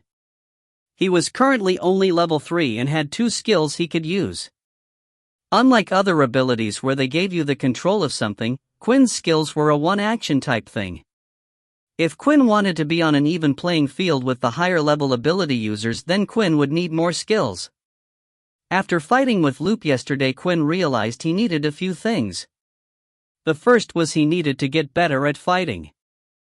Although his skills had been fine with defeating low levels so far, he couldn't say the same when it came to opponents who knew how to fight. It was only because of Quinn's blood bank yesterday that he was able to win the fight and fight recklessly. This meant he needed to learn some hand-to-hand combat skills. The second thing was he couldn't go out fighting students every day. Yesterday was a close call, and he still didn't know if Loop knew it was him or not who attacked. If he wanted to keep this a secret, he would have to limit his activity at night. Or get strong enough so he didn't have to rely on the gauntlets, which were a dead giveaway. That left him with a new goal. When checking out the system, Quinn remembered that there was a shop function that would only open at level 10. This was now Quinn's new target. He had no idea what the shop would detail, but so far the system hadn't let him down. When Vorden had woken up, he acted like his usual self, as he always had done in front of Quinn. "Hey, did you get a good sleep?" Vorden asked. "When I came in yesterday, you were completely knocked out." "Yeah, I was pretty worn out yesterday after combat classes." "I heard you got in an accident, is everything okay?" Vorden asked. "As you can see, I have made a complete recovery, you don't need to worry about me. Hey, seriously though, Quinn, if you're getting bullied or hurt just tell me. I know we said not to help each other out so the second-year students wouldn't get involved, but I can handle them, don't worry. Quinn smiled back at Vorden. He couldn't understand what Layla was so worried about. The Vorden in front of him now was the Vorden Quinn grew to like. Sure, he seemed to have his problems and lash out at times, but who didn't? Not wanting to ruin the nice atmosphere between the two of them, Quinn decided that he would ask Peter once the two of them were alone what happened. Besides, if he asked Vorden, there was the chance he would get a one-sided view of the events. As Peter woke up, Vorden greeted him too, but Peter only said very few words back. Now even Peter was acting strangely, Quinn thought. Is everything okay, Peter? Quinn asked. Yeah, I'm fine, Peter replied as he got dressed into a new uniform, a little bit spaced out. The three of them then started to head to the canteen, and as they were walking through the hallways, Quinn had spotted someone who he didn't want to see first thing in the morning. It was Loop. But as the two of them locked eyes, Loop instantly started to break out into a sweat and his hands were shaking uncontrollably. When the two walked by each other, Loop stopped and called out to Quinn. Hey, is it okay to talk to you, in private? Loop asked. Quinn immediately started to look around to see if there were any of Loop's friends nearby. If Loop was calling out to him, it was most likely because he had figured out that Quinn was the one who had attacked him and Faye. Quinn had put this into his calculations that they might group up to attack him, but he didn't think something would happen so soon. However, when he looked around, there was no sight of Brandon or even Faye nearby. With multiple students surrounding them, Quinn felt like it was unlikely that Loop would try anything here, and even if he did, he could at least defend himself without reviling his skills. Hey, is everything okay? Vorden said in a stern voice, not breaking eye contact with Loop. Yeah, it's fine, Vorden, you two go ahead, I'll catch up with you in a bit. As Vorden and Peter walked away, Vorden couldn't help himself, he kept staring back at where Quinn was. The two of them then walked off to a nearby classroom just down the hallway to the canteen.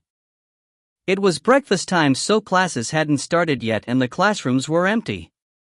Of course, Quinn made sure to stay by the door just in case Loop started to attack. That way he could run out into the hall where the rest of the students were. Loop stood there nervous and fidgeting. It seemed like he was struggling to get his words out, until he finally spoke.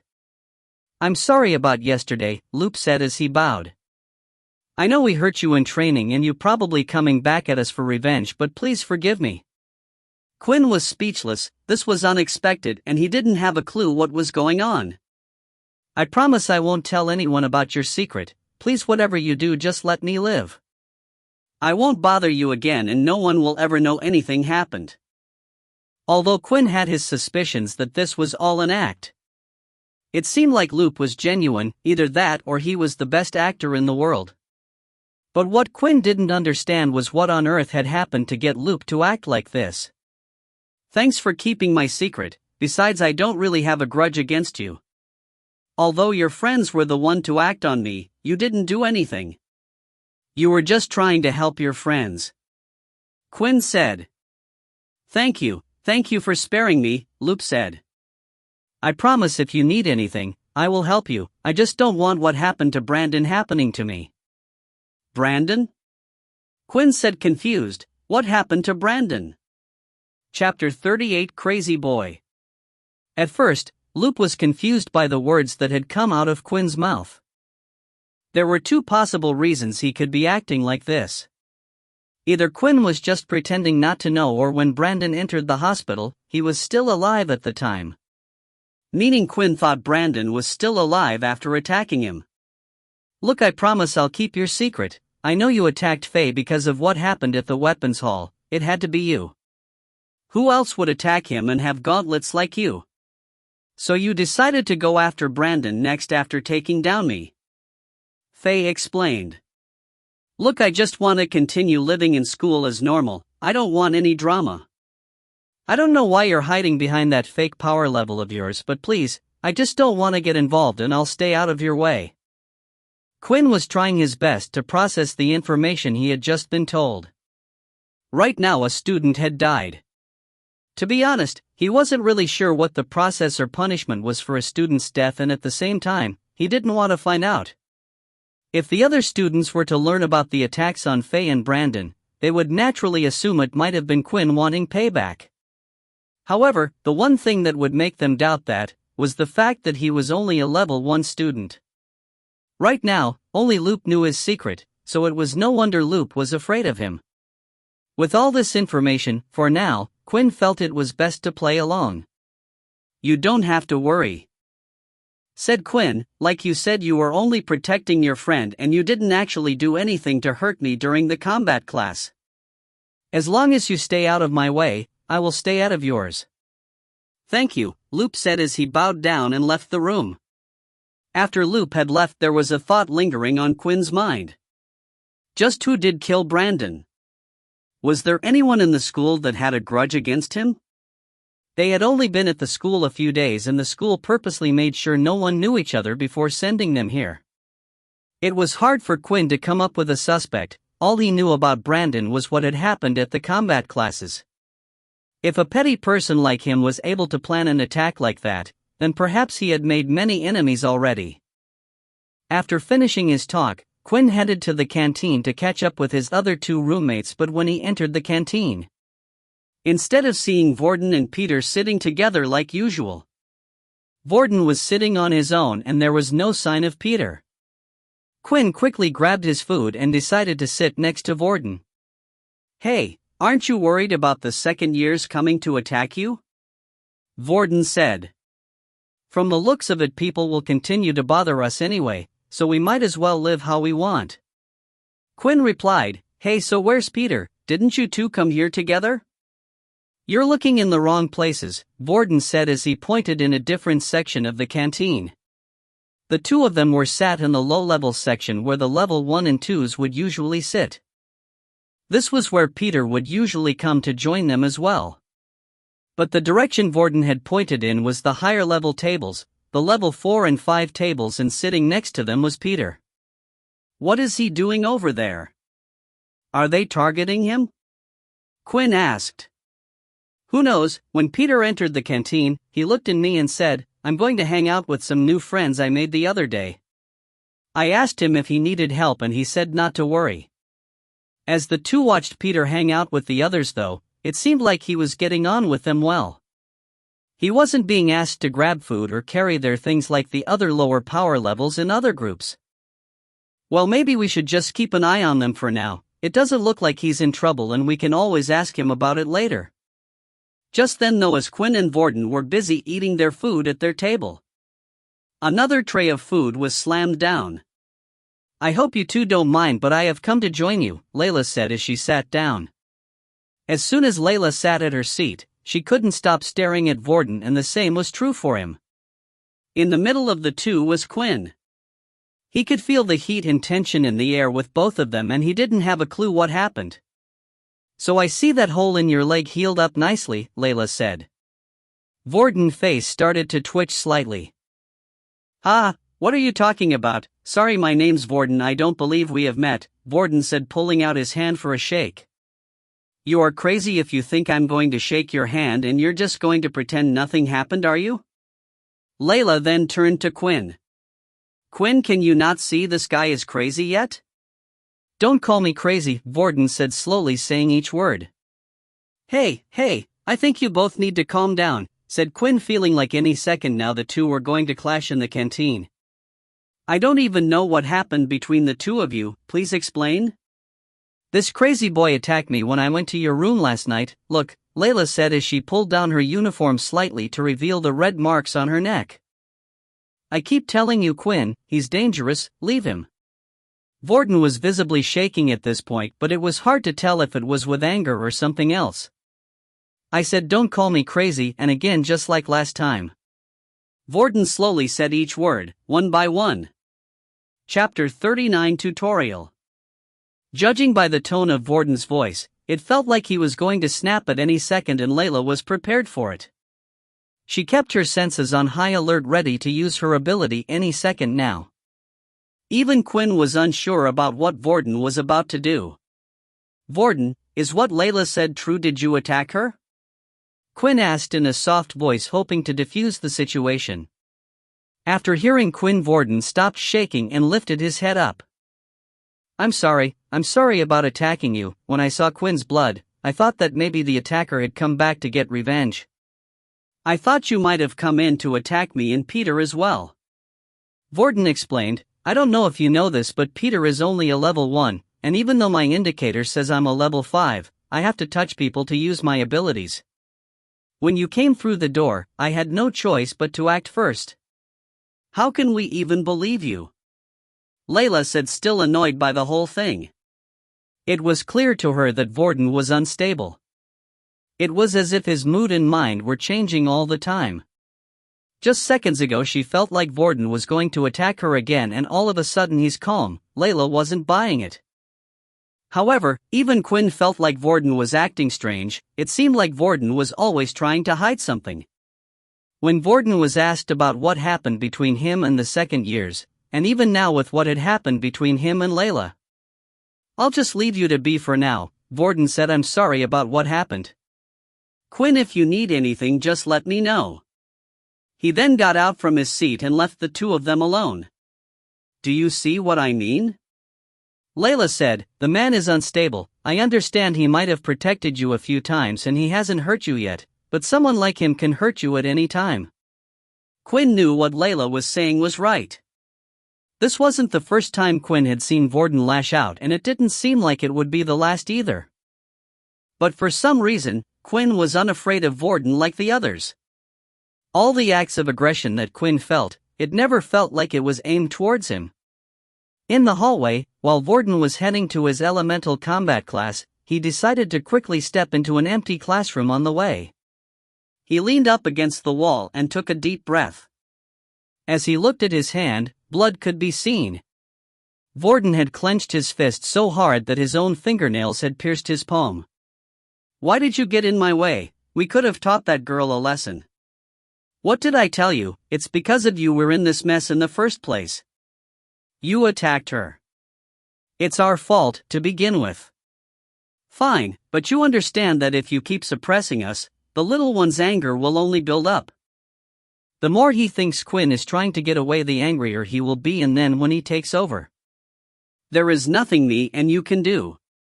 I won't let it get to that point. I'm sorry, Quinn, for getting you involved in this, but you were just unlucky the little one chose you. With breakfast over and done with, it was time for Layla and Quinn to head to their beast weapons class. When they entered the room, Faye, Brandon, and Loop were nowhere to be seen. Of course, Faye and Brandon were banned from the class and Loop had decided to make a transfer to another combat class. Loop just wanted to be as far away from Quinn as possible. Leo stood at the front of the class and was prepared to give out his instructions for today's class. Now for today's lesson, it will be individual practice. You have fought for the last couple of days with your weapon. Now you must learn how to get the hang of it. How to make it a part of you. Maybe come up with unique ideas to combine the use of your ability with the weapon. Then tomorrow you shall put today's hard work into practice. With that, everyone went into a separate space with their weapon. A few of the students sat down and started to think about how they could use their ability with their weapon. One student covered their whip in flames, making a fire whip. Another held a shield and managed to alter its shape to form spikes. While Quinn had no clue what to do. His only skill was easy to use and there wasn't much to do with it other than swing his hand, but what Quinn wanted to do more than anything was learn how to fight. I wish there was someone who could teach me how to use these things, Quinn said as he sighed. Request of combat lesson activated. A suitable weapon is currently in use. Hand-to-hand combat LV1 will now be shown. Just then, as Quinn said those words, he seemed to have activated something within the system. In front of his eyes, a video started to play. Quinn quickly looked around him to see if anyone else could see what he was seeing, but he seemed to be the only one. In the video stood a single tall long-haired blonde man, in a large empty room. On his both of hands he wore two gauntlets similar to Quinn's but looked a lot more powerful, and his beauty was unmatched. Something Quinn had never said about a boy before. There was one other thing that Quinn noticed, and it was his piercing red eyes. "Hello and welcome to hand-to-hand combat classes for beginners," the blond man said in a cheery voice. "I don't know how much time has passed, but if you have come across this video, that means you're one of us. And I hope that the information that is being provided isn't useless in your day and age." The appearance of the man and the man's words made Quinn think about who exactly the man was in a video, and he had good reason to believe that he was a vampire. Chapter 40 Taken Away. As Quinn diligently watched the blond man in the video, he noticed several things that he read about in fantasy novels that all pointed to the tall man being a vampire. The ghastly pale skin, the beautiful looks, and finally, the red eyes. Not only that, but the man in the video also stated that Quinn was one of them. If Quinn was trying to understand the meaning behind his words, the man was stating that he was a vampire. Although there was also some other strange wording the man had said as well. The fact that he didn't know how much time had passed. Did it mean the video was made a long time ago? Was the man in the video even still alive? For now, Quinn had to put all of the questions he had to the side, as there was nothing he could do to confirm it. The video continued to play, and the tall blond man started to speak again. "To whomever this video happens to be shown to, I will now demonstrate a set of skills that you should be able to perform at your level. Our kind and our abilities work best when we use a weapon that covers our hands." The man then proceeded to get into a fighting stance. "I will cover 2 sets of basic moves, and it's up to you to learn them and figure out how to use them in fights. If you forget, feel free to open up your system at any time and watch the videos again. The first move is a defensive move, I call it flash step. To perform this, if the system has been set up correctly, you will need at least 15 points of agility." The man then proceeded to perform the flash step. He crouched down and moved to another corner of the room in an instant. At the same time, an afterimage of him was being shown. Now this skill uses up a lot of stamina, so even if you have enough agility points to perform this skill, be careful not to wear yourself out. I would only use it when avoiding a fatal blow or going in for an attack. Please also make note that although the move is fast and hard to be seen by the naked eye, at most it can only move you at the distance of 5 meters. Looking at the move, Quinn straight away realized how handy it would be to have something like this. In his last fight against Loop, he could have avoided several blows at the last second. The only thing was, it was a shame that Quinn currently didn't have enough agility points to practice the move. The next skill I will show you is the hammer strike. Once again, the man got in a fighting stance. This time he lifted his right foot and slammed it onto the ground, while at the same time he pulled back his left hand and threw out his right hand. All of this was done in one smooth motion. Just from watching the video, Quinn could see that the air had slightly moved. "Cool, right?" the man said, smiling. "For this skill, you will need at least 15 strength as well." That is all for today. When you are ready, the next set of hand-to-hand combat classes will be unlocked for you. If you want a slowed down and more detailed version of these videos, they will be saved in your system. Good luck, my friend, and I wish you all the best. After the man had finished talking, the video immediately ended. As Quinn opened up his system, there was now an extra tab that stated tutorial, and in it were 2 videos of the skills he had just been shown. When watching the videos, it was just as the man had said. The video contained slowed down versions of the skills the man had recently performed. There was even detailed commentary on how the skills would work and what you needed to do. Quinn couldn't help but think who this guy was. The way he spoke clearly meant he knew about the system. Did that mean he was the creator of the book Quinn's parents had left him? But it was hard for Quinn to remember meeting anyone like the man in the video.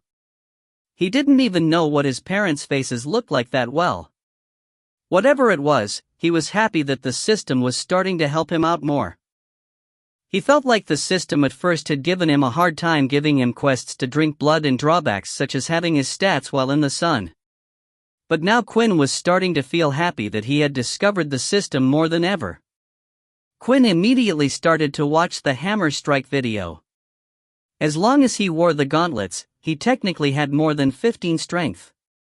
He wasn't sure if that counted, but there was no harm in trying. But as Quinn was watching the video, Leo had come up and approached him. "Quinn, I'm afraid I have some bad news," Leo said. That's when Quinn also noticed two military men were standing behind. "I'm afraid you will have to follow these men, they have a few questions they would like to ask you." "Don't worry, I will be coming too." With that, one guard held Quinn, while the other held Leo. "Hey, what's going on over there?" the students said, noticing the commotion. "Is he being taken somewhere?" "Students, we shall be back in a while," said Leo. "Please continue to watch, and if I spot any of you slacking or breaking the rules, you know the consequences." A few moments later, and the two of them were teleported into a small square room. There were no windows and a few lights above them. Inside the room was a single table with a hooded female sat on one side and an empty chair on the other. Standing behind the female was a man who had the rank of general on his clothing. "Please sit," the general said. Quinn did as he was told and sat in the empty seat, but with the atmosphere in the room, he couldn't help but feel nervous. "Don't look so worried, boy. As long as you have done nothing wrong, you have nothing to worry about." Chapter 41. Was it you? A million thoughts started to race through Quinn's mind. Had they found out about his ability? Were they going to force him to give it up and hand it over? Or had Loop informed them that he had killed Brandon and they were now going to punish him for it? Although Quinn was trying his best to calm down, it was nearly impossible. As he sat in the seat, he could feel his heart beating as if it was trying to escape from his chest. "Boy, calm down," Leo said. "I think even the others can hear your heartbeat." "Now before we begin, I would like to inform you of a few things," the sergeant said. "A student by the name of Brandon Richardson has passed away recently. Now your teacher here has informed me that he and another student named Fei Lan had attacked you during combat classes yesterday. Now not only has one of the students passed away, but Fei was also admitted to the hospital late last night. So it was something to do with Brandon's death after all.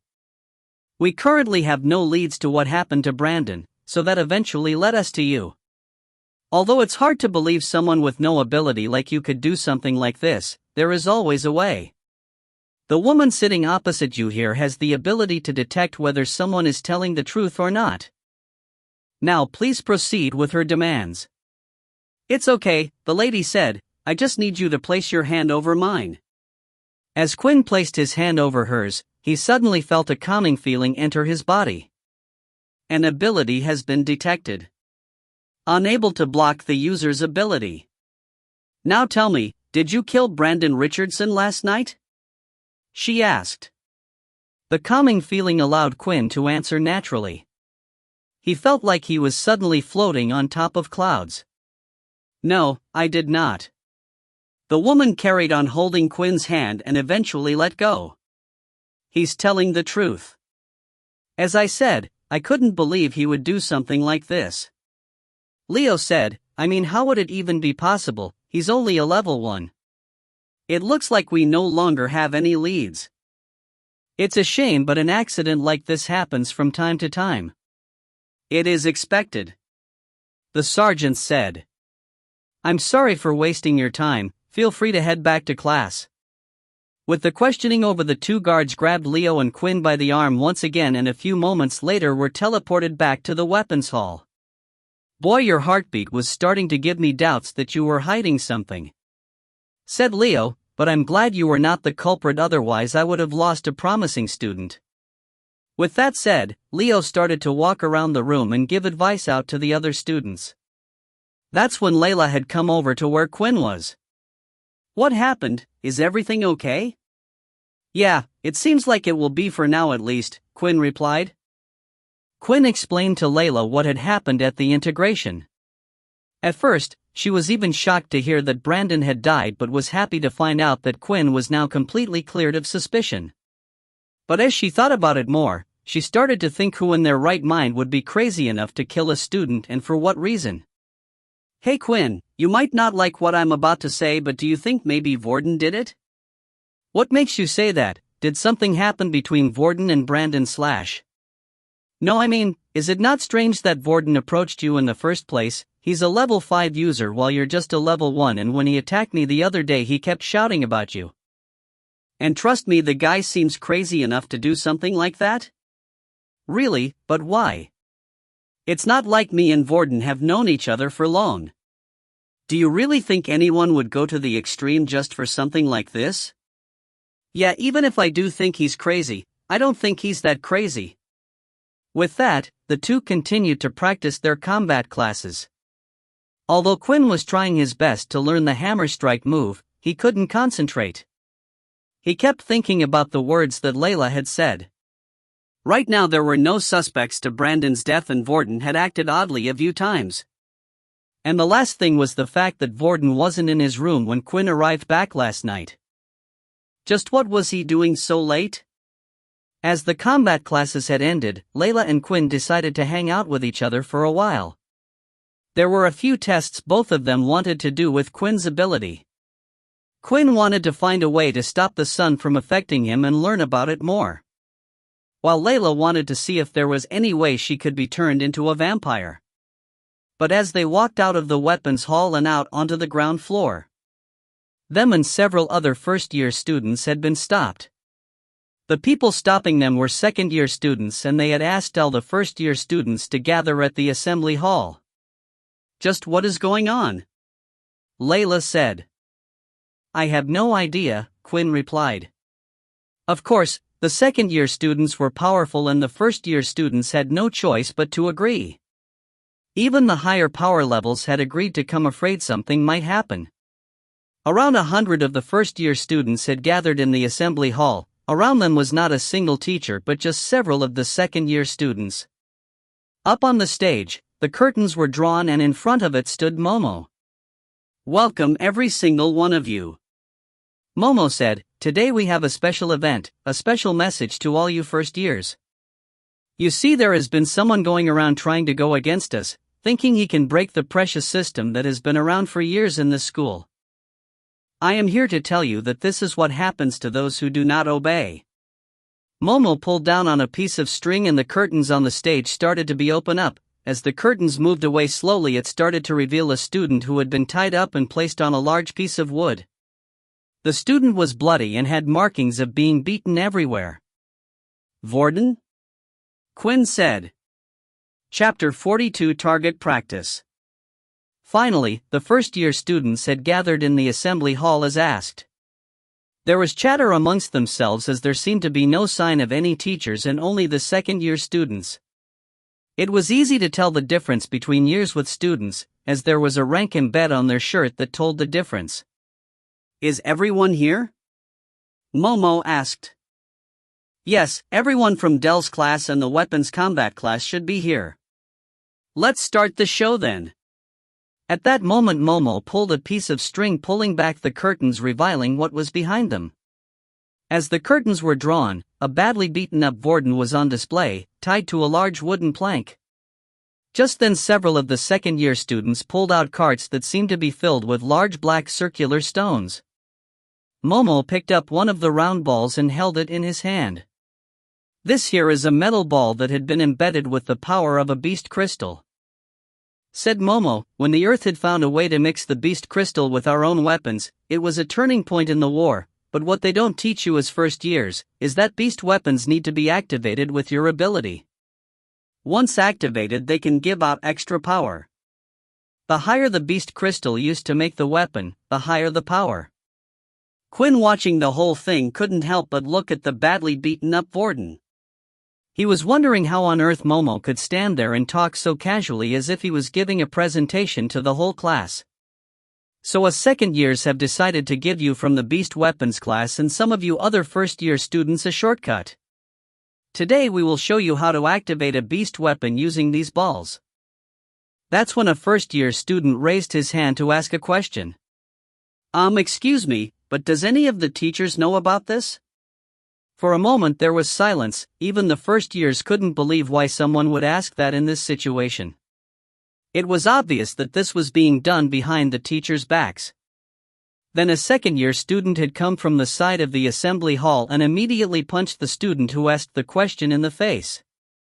The second-year student repeatedly punched the person until he eventually passed out. Are there any more questions? Momo asked. The first-year students stood there silent in fear. They didn't want to say anything, especially after they had seen what happened to the boy who had just asked a question.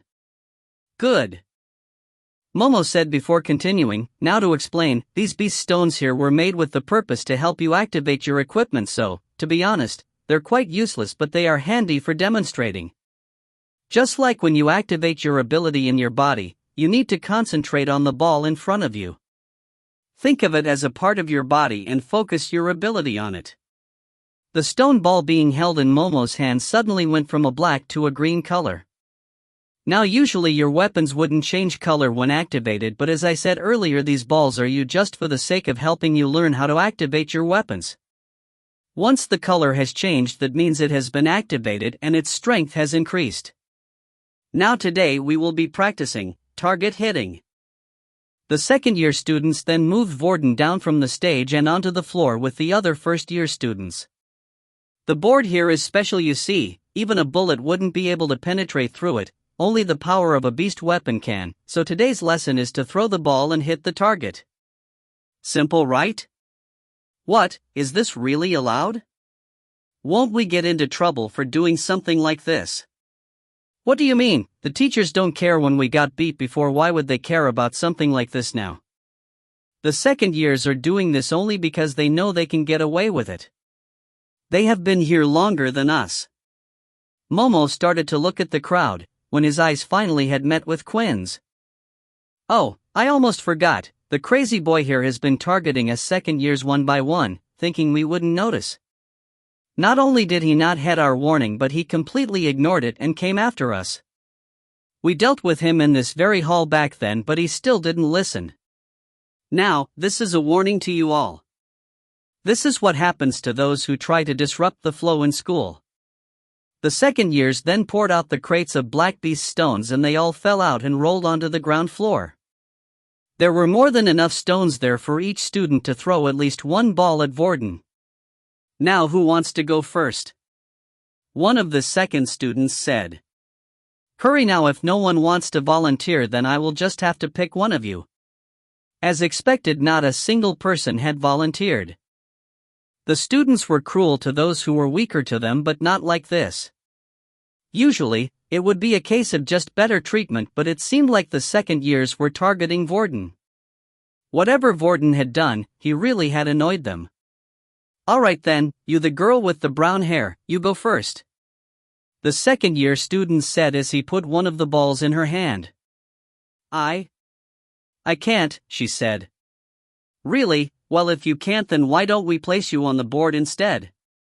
The girl's face suddenly sunk. She was only a level 2 ability user and she had taken her fair share of punishment, but this seemed too much and she didn't want to be on the receiving end of it. The girl then started to look to around her side to see if anyone, a single person, would stand up for her, but they all looked away, trying to avoid eye contact. Good, you know what to do now, right? As the girl looked at the ball in her hand, she started to concentrate. The ball then started to light up the faintest shade of green possible. To be expected of only a level 2 user, a weak color. Oh well, not to worry, if you throw hard enough the ball will still hit its target, so don't worry. Now if you hit the boy on the board, we will give you a perfect score. The female hesitated for a bit as she closed her eyes. Throw it, the boy said. Knowing that she could delay it no longer. She threw the ball with all her strength, however, the ball was heavy and managed to just fall short of where Vorden was, not even reaching him. Get out of here, the boy said, and the female quickly left. Next. The next student was a male. He had the ability level of 2.5, but when he held the ball it managed to change in color, more activating the beast core's powers. Unlike the female, the boy didn't hesitate as much, as he had much time to think about what he needed to do. He threw the ball hard and the ball managed to hit Vorden straight in the stomach. The impact was hard and Vorden coughed out blood over the floor. You see that, now that was perfect, that is exactly how everyone should throw the ball. Layla and Quinn had been at the back this whole time watching everything. As they were one of the last ones to enter the room, and even though Layla had her grudges against Vorden, she knew this wasn't right. Those bastards, how could they do something like that? Quinn, go call Leo, if it's him he might stop this mess. But as Layla turned around to look at where Quinn was, he was nowhere to be seen. Pick me. I want to give it a try, Quinn said with a smile, standing at the front of the students. Just what was the crazy boy thinking? Layla was stunned as she watched Quinn. Chapter 43, Fighting Back. As Quinn volunteered himself next, Nano couldn't help but think he was up to something. He knew the two of them were friends, so why would he volunteer? In a way, this whole demonstration was to show the first years that they were to obey the second year's command. Every year it had become a sort of tradition at the academy. A similar thing had happened to them when they were first years. A display that there was a power far greater than them and they were not to become cocky. To show them that there was something greater ahead, this would draw them to the fact that they needed more power. It would strive for them to work harder. It was never meant to get this far. At first, they had given Vorden a simple warning. Then Vorden was the one who first started to attack the second years. At the time, Nano and the others decided to show them his place. They dealt with Vorden on his own, or so they thought. He continued to disobey their commands and still came after weaker second-year students one by one. That's when they decided to punish him publicly. This way it would solve all future troublemakers and showed them what happened to them. Quinn started to look around at all the second years in the room. There were a total of 8 second-year students standing by the edge of the hall, 4 on each side that had around 50 first-year students surrounded. There were also 2 students by Vorden, 1 on each side of the board. These students were the weakest of the bunch. Each of them had a power level 2 displayed on the watches. Even though they were second years, they all followed Momo, which meant they were weaker than him. There was the chance that they had already learned how to use a soul weapon, but it was unlikely. They had only just become second years, so there wasn't much chance for them to learn anything. However, the real problem was Momo and the people by his side. Momo stood there with the power level of 6 and the 2 beside him were level 4s. It was unlikely that any of the first years would help Quinn out, and even the strongest first year in the room was Erin, and even she was a level 5. It was no wonder, even though the first years outnumbered them, they were afraid. As Quinn held the ball in his hand, a message had appeared. /U003C Basic Tier Beast Weapon, Round Ball /U003E. /U003C Would you like to activate? /U003E. /U003C Strength of weapon will increase by 5% /U003E. The percentage stood out to him. It was the same number his gauntlets gave when using them. Perhaps Quinn didn't need to figure out how to activate the beast weapons as Momo had said. It seemed like the system would do everything for him. /U003C Activate /U003E. The black ball started to glow. It glowed brighter than any of the balls the other students had held before. How is that possible? He was able to activate the basic tier weapon fully. Momo thought, that means its strength has increased by at least 5%. If he had a higher tier weapon, I wonder if he could the same. Wasn't he just a useless level 1? Quinn then walked in front of where Vorden was standing. There was now a good 5 meters of distance between the two. Why do we have these powers? Quinn said out loud, isn't it to protect ourselves, to fight those who harm our friends and family? Vorden, hearing Quinn's words, started to lift his head. He had a feeling he knew what Quinn was planning to do. Quinn? No, don't. What are you doing? Vorden mumbled but was unheard. I have taken a beating my whole life and I was weak back then. What do I care if I take another beating now? Quinn then chucked the ball using all his strength as hard as he could. With the 16 points of strength and the added 5% power, the ball came out lightning fast as it left his fingertips.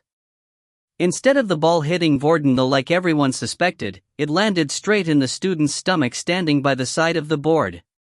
The power was so strong that the student was lifted off his feet and knocked out in one blow. U003C50EXP gained U003E. U003C175/400EXP U003E. What the hell are you guys doing standing there? Get him! Momo shouted. Quinn knew there wasn't much he could do against all the second-year students, so he wanted to create as much havoc as possible. The two level 4 students who stood by Momo's side started to come towards him, but instead of Quinn running toward them, he suddenly ran towards the crowd of first years behind him.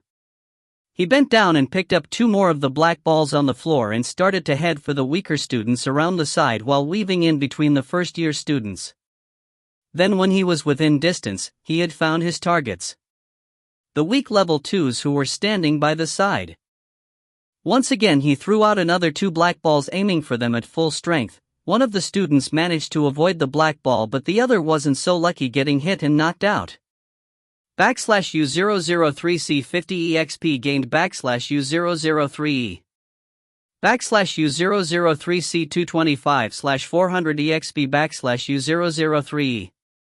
This was Quinn's plan. So far every level up Quinn was able to obtain an ability. He didn't know what he would get, but he sure hoped it would help him win the fight. There were enough second-year students for him to take on to cause a level up. He then went back into the crowd to pick up even more balls while making sure to use the other students as cover. What are you guys doing? To anyone who manages to hit or capture that guy, they will be free from any form of punishment. Mano said. The first-year students started to look at each other. They didn't want to be involved in the first place and were unsure of what to do. Why should we listen to you? Layla said, just a second ago you dealt with one of us for asking a question. Who knows whether we can trust you or not? Fine, you don't want to help, attack them all. Just then the 2 level 4 students who were chasing after Quinn no longer cared about injuring the first years. The 2 people started to gather up their abilities. One of them swung out their arm and with it, a large line of water came out at them. But before it could even reach any of the students, an ice ball was shot out and froze the water attack in place, causing it to fall to the ground. The person responsible stepped forward and drew her sword out. I wasn't going to get involved, but you guys attacked me first, Aaron said. Even if you're a level higher than us, do you really think you can take on 2 level 4s? Just then an arrow came shooting out aiming for one of the students, but before it could reach him, an earth wall was raised. She won't be alone, Layla said. To be honest, at first, Layla wasn't planning to get involved. If Quinn wanted to take a beating, there was no reason for her to get one with him. However, she too had experienced mistreatment in the school. Layla had no idea how strong Quinn really was, but felt like he must have had some sort of a plan to fight back, and it now looked like the first-year students were going to get hurt anyway.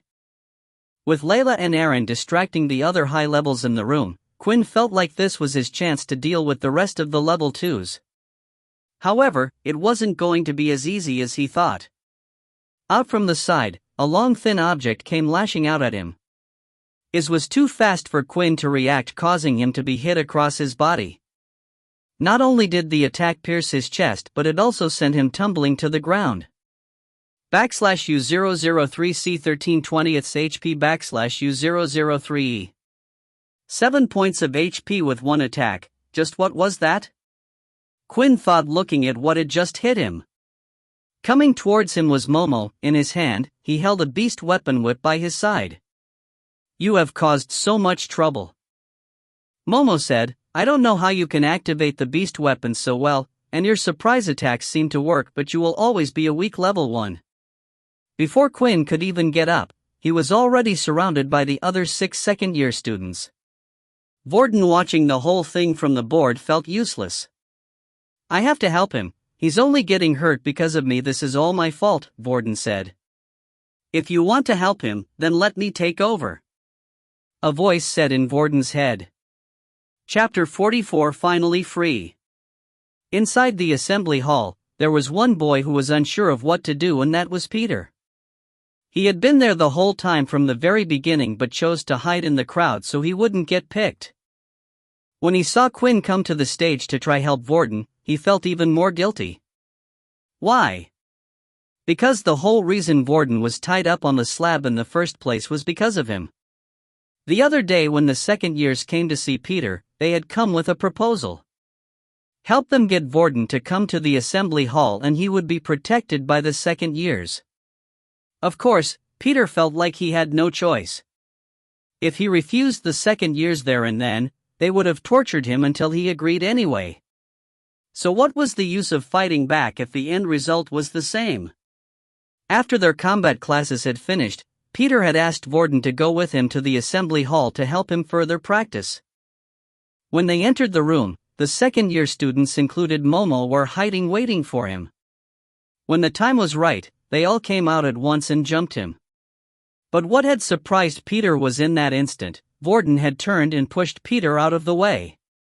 "Run, I'm sorry, this is all my fault," Vorden said. Vorden thought the second years had targeted him because of what he had been doing in his free time. He had been fighting the second-year students when they were all on their own, trying to weaken Momo's gang one by one.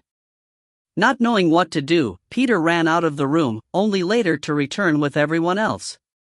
Then when he saw Quinn, someone who was just as weak as him, stand up to the second years, Peter felt a pain in his heart so strong. He had betrayed them. But Peter was going to make things right. While no one was looking and everyone's attention was focused on the fights around them, Peter had managed to leave the assembly hall.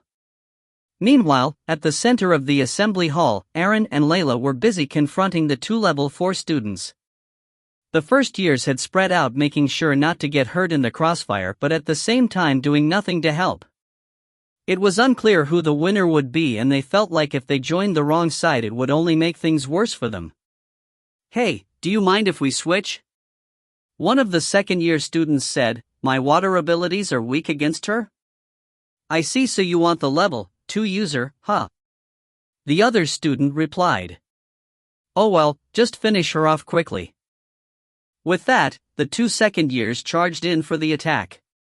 The water ability user went after Layla, while the earth user went after Aaron. As the earth user got closer, he stomped the ground and a spiked earth mound followed, heading right for Aaron. But Aaron remained calm. As the spike came towards her, she slashed her sword and with a single strike, cut the spike in half, causing it to fall to the ground. "What the?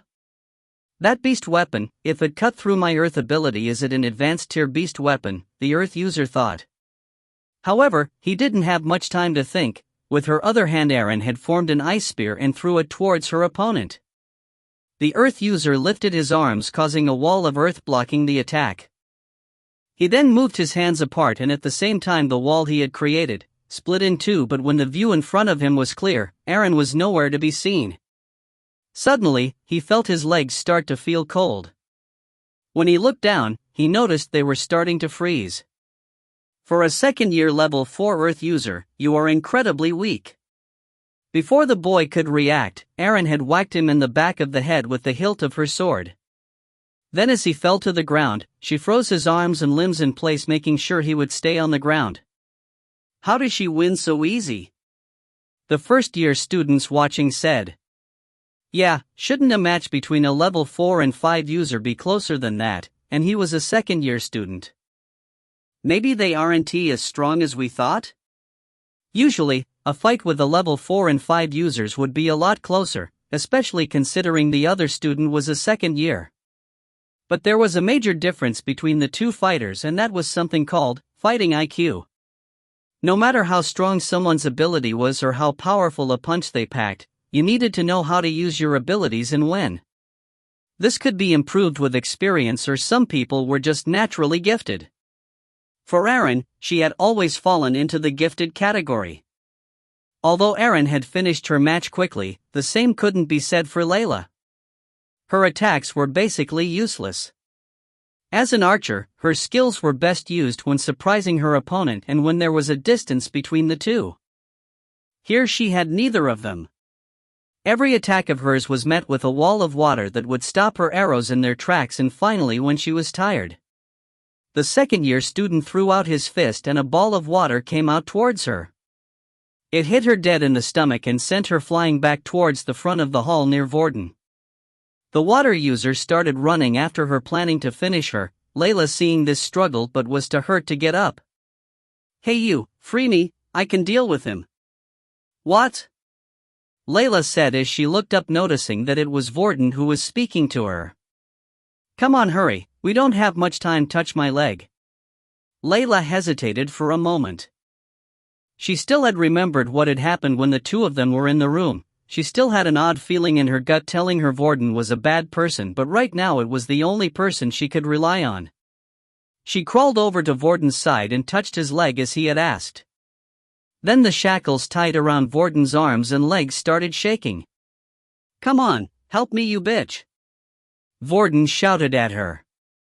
Vorden was using Layla's telekinesis ability, but it was weak. It wasn't strong enough to break from the shackles.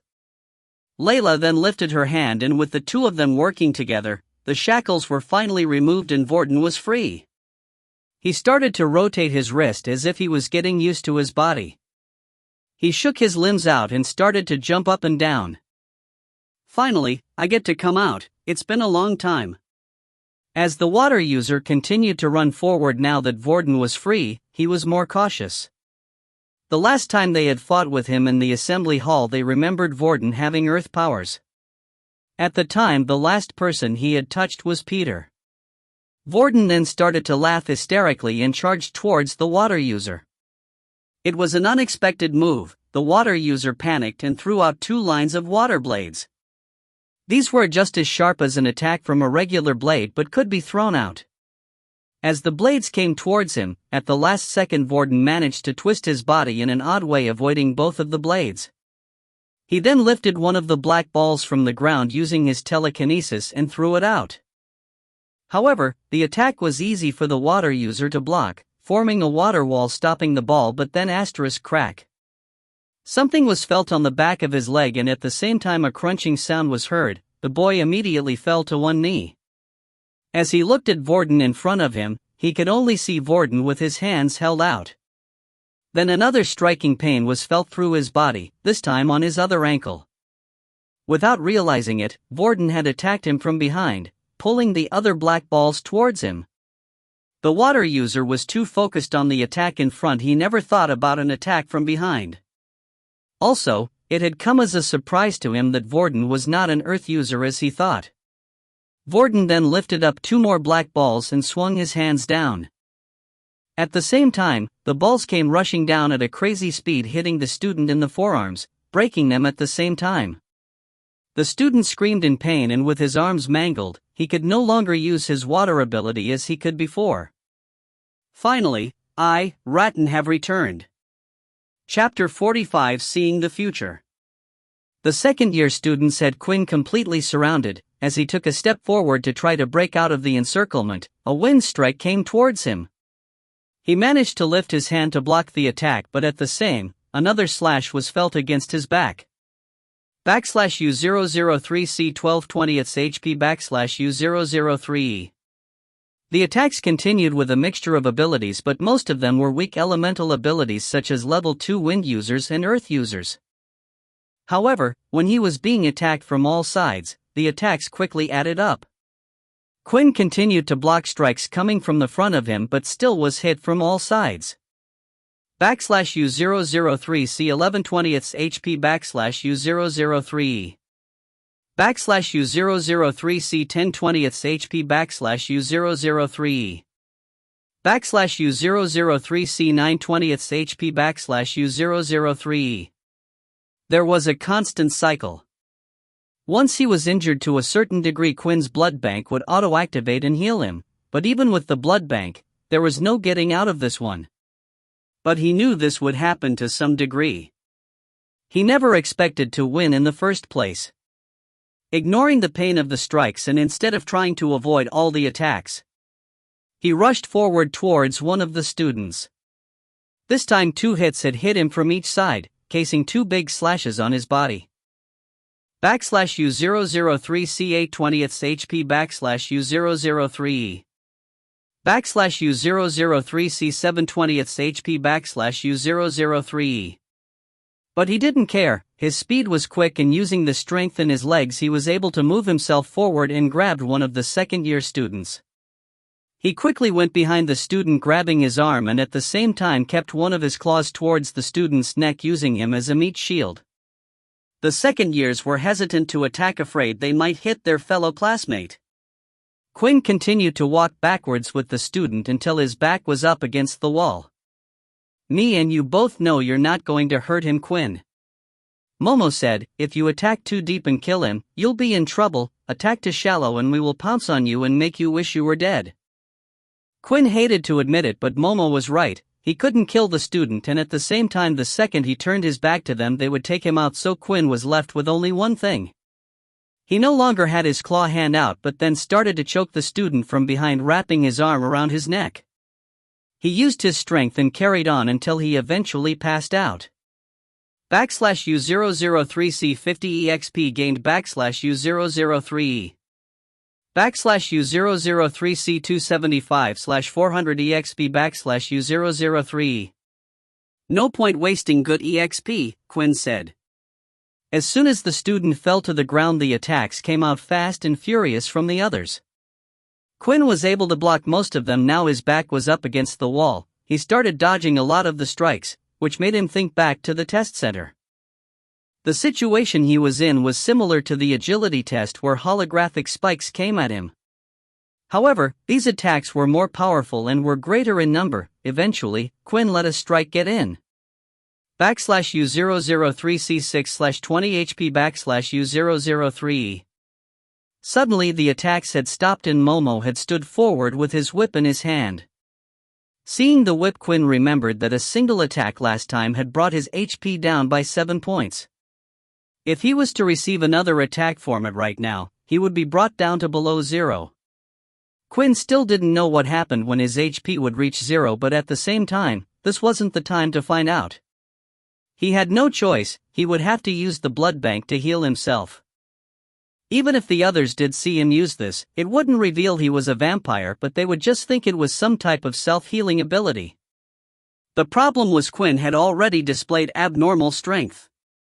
If he then displayed abnormal healing, things wouldn't add up. A student couldn't have two abilities apart from rare cases, which meant it would only lead to Quinn being asked more questions. Just as Quinn was deciding what to do, Momo sensed something and moved his head at the last second. As he did, a black ball came flying through the air and went past his head, then the black ball stopped mid-air and suddenly started moving back towards Momo. Momo lashed his whip at the ball, slicing it in half. As he turned around, he saw Vorden standing there. When he looked to see what had happened to the rest of the second years, he could see a few had already been taken down and those who hadn't been, were busy engaging in combat with Layla and Aaron. "So you got free, huh?" Momo said. "Do you not remember what happened to you last time the two of us fought?" Momo taunted. "Last time you fought against that weakling, this time you're fighting me." Rattan said, "I'm not as nice as Vorden." Rattan lifted both hands, and with it, 2 more black balls of the ground lifted up. Vorden swung his hands in the air and the black balls followed the same path. There was no need for Vorden to use his hands when using his telekinesis ability, but it allowed him to focus his mind better. Doing this moved the balls at greater speed and precision. After all, he wouldn't be able to use it as well as Layla, who had the ability most her life. The balls flowed a similar pattern to his hands, striking at different directions. However, Momo would simply step forward, move back, or turn his body slightly, avoiding each of the balls. He then grew tired and grabbed one of the balls mid-air that was heading straight for his face. "Looks like you really don't remember what happened last time." Momo clenched his fist tightly, destroying the black ball held in his hands. He then swung his whip, destroying the other without even looking where it was. Quinn wanted to help. While Momo's back was turned, he tried to go in for a strike, but before he even took a step, the whip came flying out and landed just in front of him. "Don't even think about it," Momo said. Before Quinn had taken a single step, Momo had already acted. Then Quinn waited once again for the right moment, and when he thought it was right, he tried moving in again, but the same thing had happened. Momo swung at his whip before Quinn had moved. It can't be? Quinn thought. So far Momo hadn't displayed anything reviling his ability, but just now and how he had acted before, it seemed like it was part of his ability. There were two guesses Quinn had. He either had some type of mind-reading ability or future-seeing ability. If that was the case, then the fight ahead would be a tough battle. Chapter 46: The Difference. Quinn's guess about Momo was nearly spot on. Momo could see 2 seconds ahead into the future, although it wasn't as clear as others might think. His ability was activated through his eyes. When he turned on his ability, a new type of vision would appear. Everywhere Momo looked, there was an outline of what a person or object was going to do next. When Momo's back was turned and the black ball had come towards him, he could slightly feel the outline of the ball touching him, allowing him to move his head just in time. Just 2 seconds before Quinn has even begun moving towards Momo, his outline had already shown where and what Quinn was planning to do. It was a strong ability that took years for Momo to get a hang of at first. Just because one could see the future didn't help out in any other aspects. Momo's strength, speed and reaction time all had to be trained with his ability. Even though Momo's ability was a rare one that was available on the marketplace, not many people opted for it for these reasons. But Quinn wasn't the only one who had figured out Momo's ability. Rattan had as well. "Who cares if you know what I'm going to do?" Rattan shouted. "All I need to do is do something you can't block." Rattan then started running towards him. Momo swung his whip, while Rattan held out his hand, slowing the whip down with his telekinesis ability. The whip slowed down enough, allowing him to jump over the strike. Then with his other hand, something started to form. It looked like water was starting to surround his hand. With another swing, a water blade followed. Momo quickly moved to the side, avoiding one strike, but what quickly followed was a barrage of water strikes. Then at the same time from behind, another 2 black balls had been lifted and were coming right at him. Momo could see the black balls coming at him and he knew he could do nothing but take a hit. He opted to avoid the water strikes, the more powerful of the attacks, and moved so the balls would hit his back. After being hit with the black balls, Momo moved away from Vorden, creating distance between the two. "I have to admit, I didn't expect you to be able to use 2 abilities. You didn't do something like this last time. It looks like you were hiding a trump card after all," Momo said, "but you weren't the only one holding back last time." While in his right hand he held a whip, something started to form in his left hand.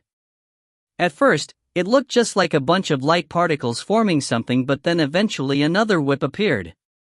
Only this felt and looked different, as if it was alive almost. Just from holding it alone, the whip would continuously move like a snake. "Let me show you the difference between the second years and first years," Momo said. Even though Aaron was currently busy fighting the other second-year students, she couldn't help but sense the power in the room. So he has one, after all, a soul weapon. While the distance between Momo and the others were far away, Layla had managed to make a break and get away from the other second-year students. Honestly, Aaron was doing fine dealing with them on her own, and she wasn't much help in the first place. She quickly went to Quinn's side and could see he was badly injured. It wasn't so much that he couldn't move, but enough to say he was out of the fight for now at least. "Do you need some blood?" Layla whispered. "No, I'm fine. I'm not in any danger, don't worry about that. I just don't want to reveal anything in front of all these people." "I understand," Layla said as she then looked at Vorden. "Your friend, I hate to admit it, but he's strong." "Yeah."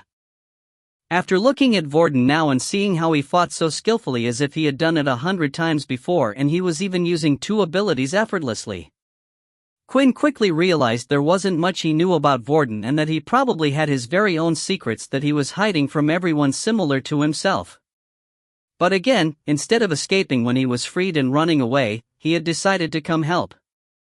Although Quinn wasn't strong enough to help now, in the future he would repay back this kindness. Now with Momo's soul weapon, the confidence in him grew. He swung his soul whip and it started to move at lightning speed. In response, Rattan created a wall of water with one hand and started to slow down the whip with the other, but the telekinesis ability was useless and didn't seem to do anything to slow the whip down.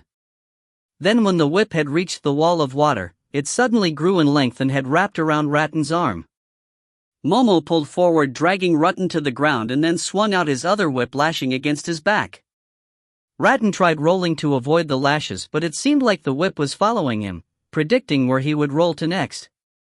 Rattan had been lashed several times and now his back was covered in blood. Then with Rattan's other hand, he formed a small water blade. He knew that the whip would be too strong to cut, so instead he went for his own hand, complexly cutting it off from his own body. The whip was no longer attached to his body, and at the same time so was his hand. Although unlike one would expect for blood to be drawn everywhere, Rattan was using an absurd amount of energy concentrating to stop his blood from spewing out from the wound with the telekinesis ability. And he honestly didn't know how much longer he could keep it up. "Damn you!" Rattan shouted, "if only this body wasn't so hurt from before. Now you have gone and done it, you think a soul weapon is strong enough to defeat us? Well, think again. Little one, it's your turn. It's time to give this man hell." Just then, though, the doors to the assembly hall were swung wide open and in came a tall silver-haired female, and standing behind her was Peter. "I command everyone to halt this instant," she said. "If anyone does not obey this command, prepare to be punished." Chapter 47, Second Year, Head. The woman standing next to Peter had long silver hair that went down to her waist. On her head, she was wearing a beret, and by her side was her trusty rapier sword that was jagged and looked to be made from a long beast bone. She had a feeling that resonated off her body. She looked like the older sister type who you were able to trust to get you out of trouble when you needed it. As soon as she had entered the room, at that moment everyone froze, all except for one student. A second year who was too heated in the moment. He had finally seen Erin drop her guard. He continued to charge forward and was ready to attack, but before even a second could pass, the female teacher who had entered the room was right by the student's side, and a few moments later he had collapsed on the floor with the back of his foot all bloody. When did she get over there?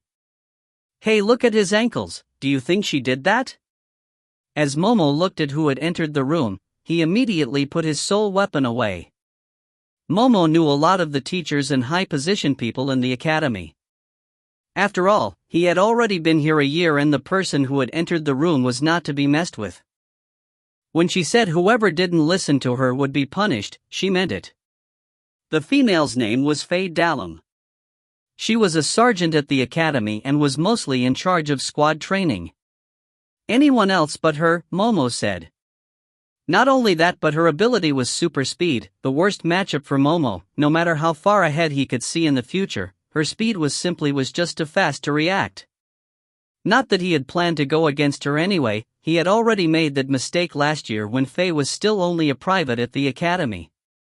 Those of you who are injured, go to the doctor's office to be treated immediately, while the rest of you head to the dorms and stay inside until you are called out again. Do you understand? Faye said. Most of the first-year students were silenced. They had no clue who she was or what was happening right now. Then, from the lack of people answering her with a reply, Faye drew her rapier once more, and after seeing this the students immediately answered, "Yes, Mississippi." Vorden had gone to the hospital carrying his arm in his hand. The second-year students went to their own separate part of the building that was located somewhere else to get treated, while out of the first-year students, no one was really hurt apart from Vorden and Quinn. This time Quinn had no choice but to head to the doctor's office. His clothes were all bloody and he had lost a lot of blood, but once he had been out of combat for more than 10 minutes, his body started to heal itself. After successfully attaching Vorden's arm back to his body, Haley the school doctor had gone up to check on Quinn. When she asked him to take off his shirt so she could directly heal his wounds, she noticed that the markings had mostly already healed. What is this? For this much blood, the wounds should be a lot bigger. Quinn started to laugh nervously. Yeah, my friend has a healing ability and managed to heal me a bit before I got here. Oh, another healer.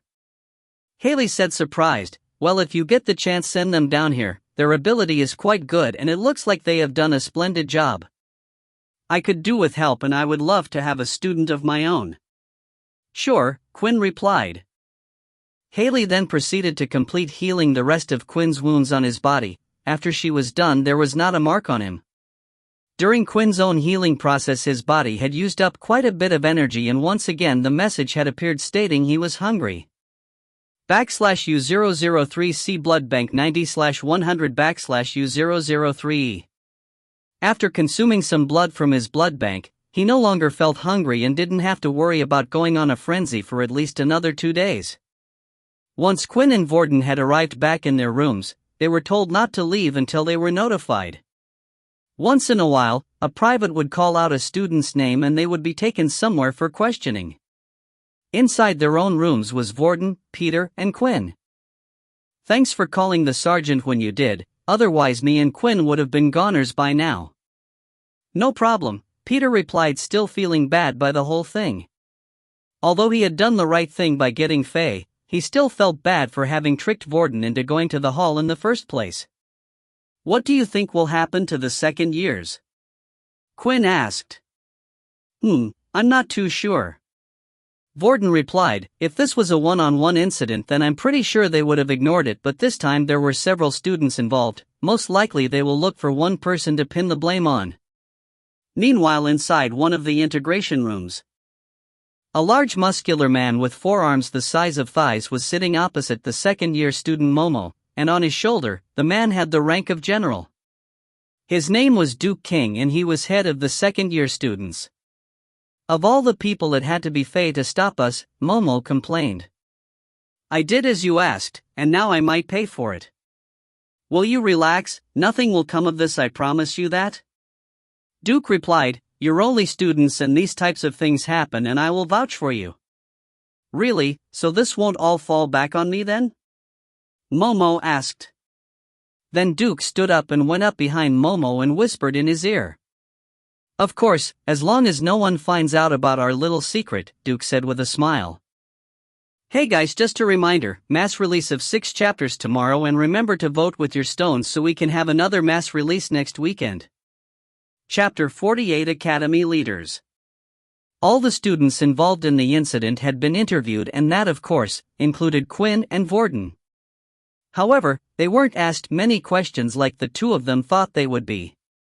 They were simply asked to recall the events that happened.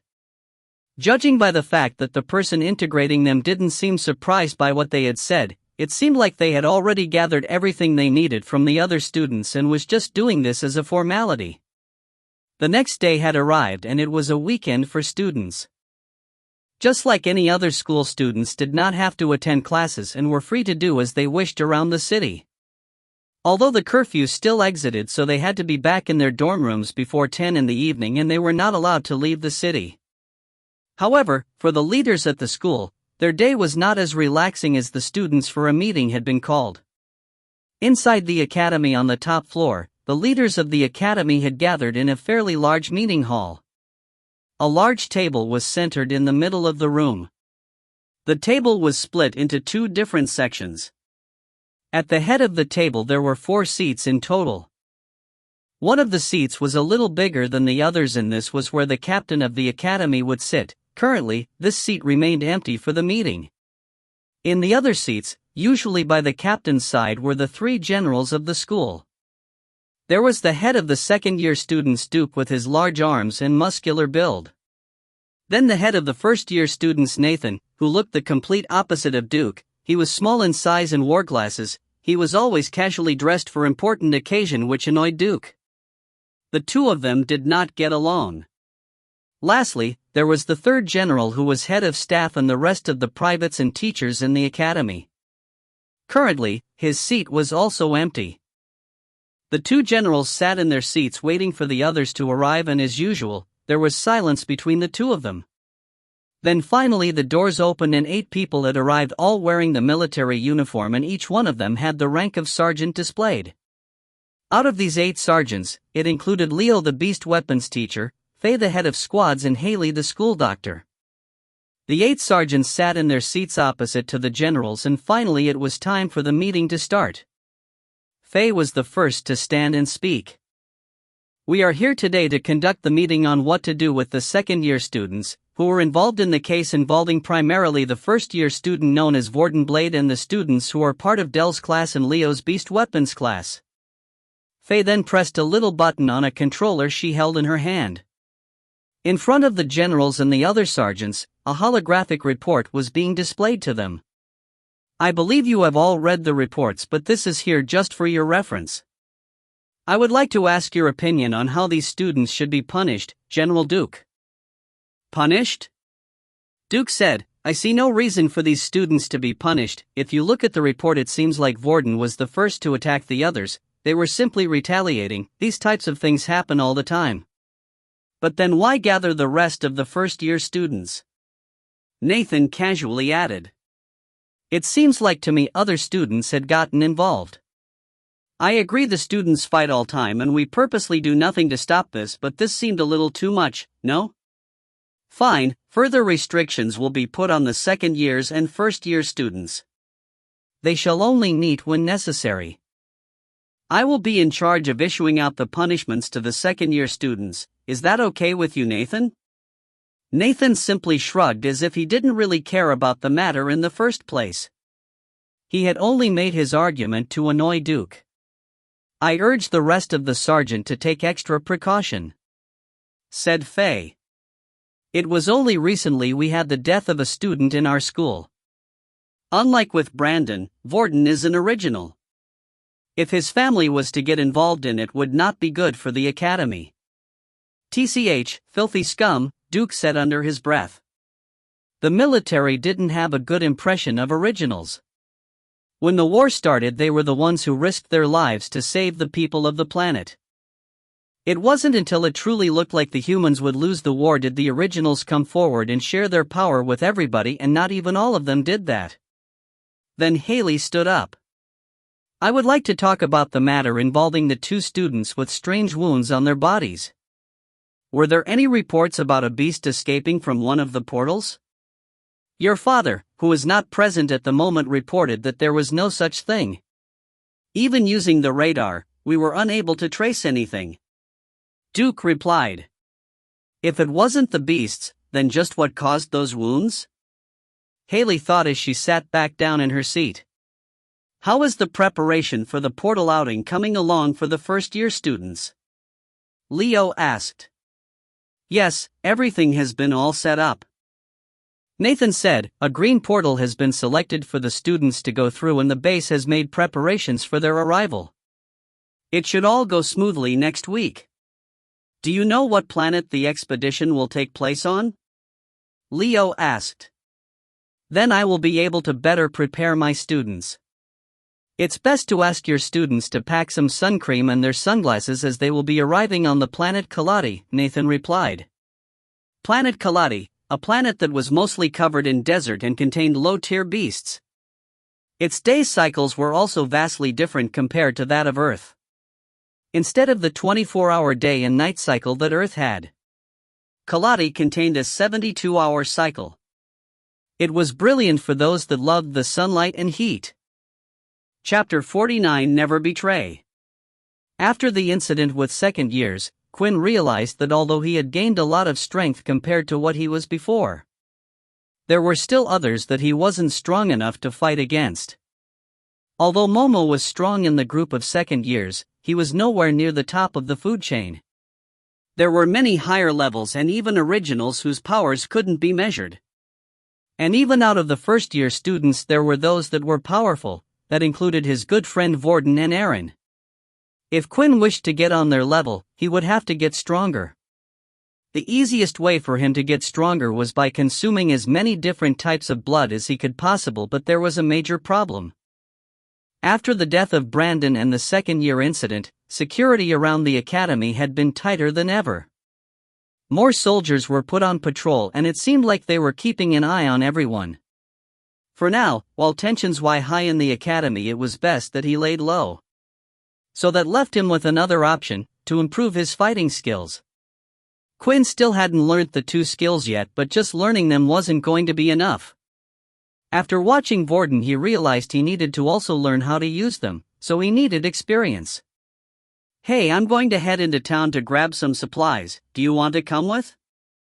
Vorden asked. Quinn hesitated for a while. Originally, he had planned to meet up with Layla to practice the hammer strike, but at the same time, he hadn't been able to relax in a while. In his last school, Quinn had never made any friends and was the lonesome type, but now was his opportunity to go out and have some fun. One day wouldn't hurt, right? "Yeah, sure, I'll come along," Quinn replied. "What about you, Peter?" Vorden asked. Peter had been avoiding the two of them for a while, but since they were roommates it was almost impossible. He still felt bad about the whole situation, but he had finally made up his mind. He never wanted to do anything like that again. "Yeah, I'll come as well." The three of them then proceeded to head into town. They went ahead and grabbed some food, watched a movie and had a good laugh, but as they were outside, Peter spotted a group of high-level first years he had met before. They were the same people who Peter had hung out with at the canteen. As Peter had made eye contact with the group, they had signaled to him they wanted to talk. "Hey guys, I just remembered that I promised to meet up with a few people from school tonight," said Peter. "It was great hanging out with you guys, but I'll see you when you get back to the dorm." Vorden looked at Quinn, realizing that they both, though Peter's words sounded suspicious. "Hey Peter, you know if something is up, tell me, I will help you out," Vorden said. "No, it's nothing, I promise. I really did make some good friends. I have to rush off now. Bye you guys," Peter said as he took off out of sight of the other two. No matter what, Peter didn't want an incident like last time to happen. He would deal with the problems himself. Vorden was strong, but from the fight last time, clearly Vorden wasn't strong enough to handle the upper years, and Peter knew they were the ones behind everything. Peter finally turned a corner into an alleyway where 5 first-year students were patiently waiting. "Took you long enough?" The student standing in front of the group had a scar on his chin and his name was Earl. He was the leader of the first-year group who was directly under Momo's gang. Then suddenly Earl went and grabbed Peter, throwing him up against the wall. "What the hell do you think you were doing, calling the teacher the other day?" Earl said. "Now Momo and the others are giving us a hard time for relying on you." He then punched Peter in the stomach, causing him to kneel over and fall to the ground. "Why should we be the ones to be punished? This is all your fault." Earl ran up and kicked Peter once again in the stomach. The kick was hard and Peter's body was starting to shake. He felt like any second now he was going to throw up the ice cream he had just eaten with the other two. Earl walked over to Peter and bent down to grab his hand. He held one of Peter's fingers and snapped it back hard and fast. At the same time a scream was heard. "What the hell, gag this wimp will you?" One of the students then ripped a part of his shirt and shoved it into Peter's mouth. "Now we have another job for you, Peter, and you better do it right this time, you understand? Just nod if you agree." Peter then shook his head. He had already decided that no matter what he would never betray Vorden or Quinn again. "What, are you saying no?" Peter then nodded, giving his answer to Earl. The vein on the side of Earl's head was now popping out as the anger inside him grew. A lowly first-year student dared to go against him, and he, a level 4 student, had to work under someone else. This wasn't the life he was expecting to have at the academy, and he needed to take out his anger somehow. Earl then immediately grabbed Peter's fingers and started to snap them one by one. Each time he would break a finger, he would ask Peter if he was willing to help them, but each time Peter shook his head. In the end, all 5 of Peter's fingers had broken and Peter still hadn't agreed to their request. "Hey Jerry, get over here," Earl shouted. One of the first-year students standing behind Jerry came over and knelt down. "Do your thing, Jerry." Then Jerry placed his hand on top of Peter's, and slowly a warm feeling was felt and the bones in Peter's fingers were starting to take shape. They reformed to what they once were and he had been healed.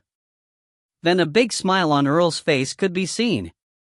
He grabbed Peter's fingers again and repeated the process again and again.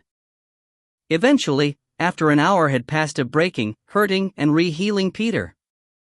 Peter's mind had given in.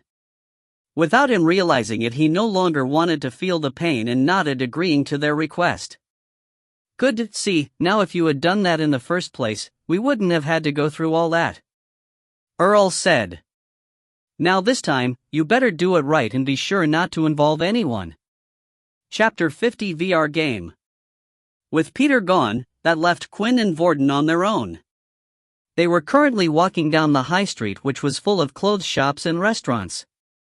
Students only received 10 credits a day as an allowance, but that didn't stop their parents from sending them extra money while they were in school.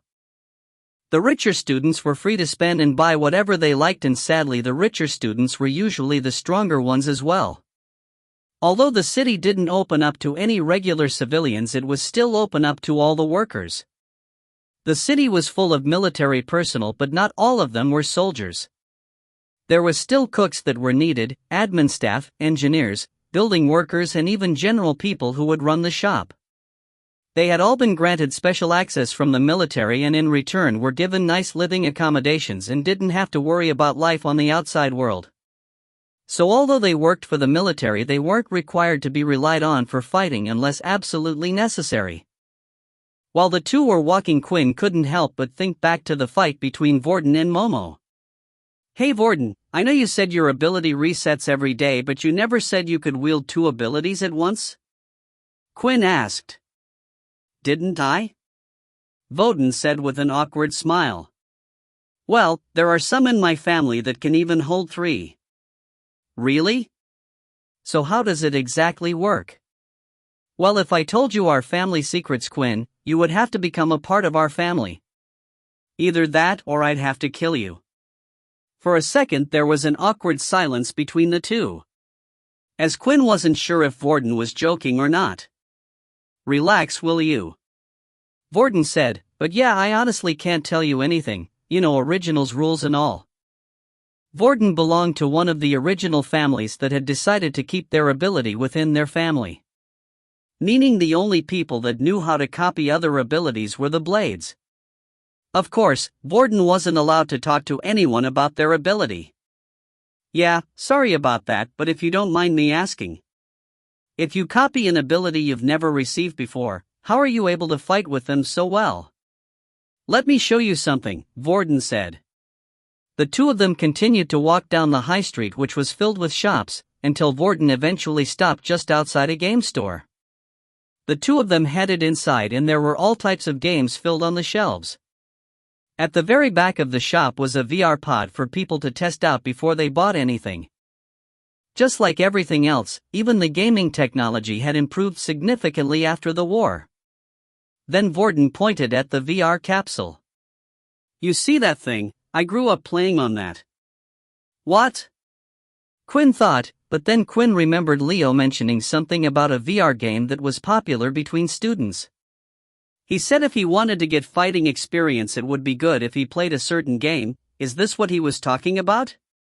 There's a popular game played in the outside world and within the military schools called Power Fighter. The game is simple, it gives you an open empty room and the two of you fight until one loses. Although it sounds simple, the game itself is used to help people train. The VR capsule can record all attributes of your body. Anything you do in the real world you can do in the game. The only thing that it can't do is record your ability. Vorden then walked up to the capsule and touched the front of the capsule where there was a round ring. A holographic display appeared with the game settings on the top. Vorden then placed his hand on the holographic display and a notification sound was heard. Welcome user ID VB copy.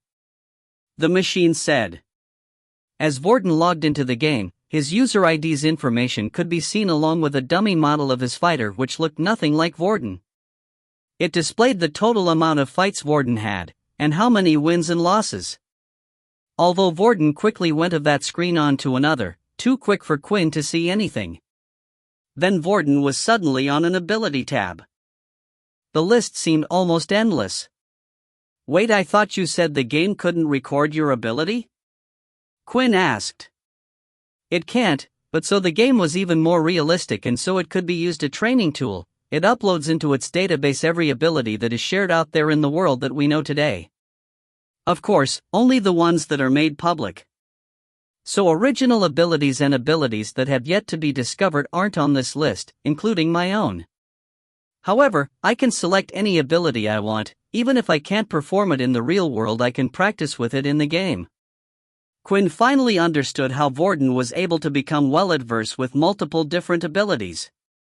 This was something that would only greatly benefit someone like him who was able to use whatever ability he wished. Most people who were playing the game would want to get stronger and better at using their abilities.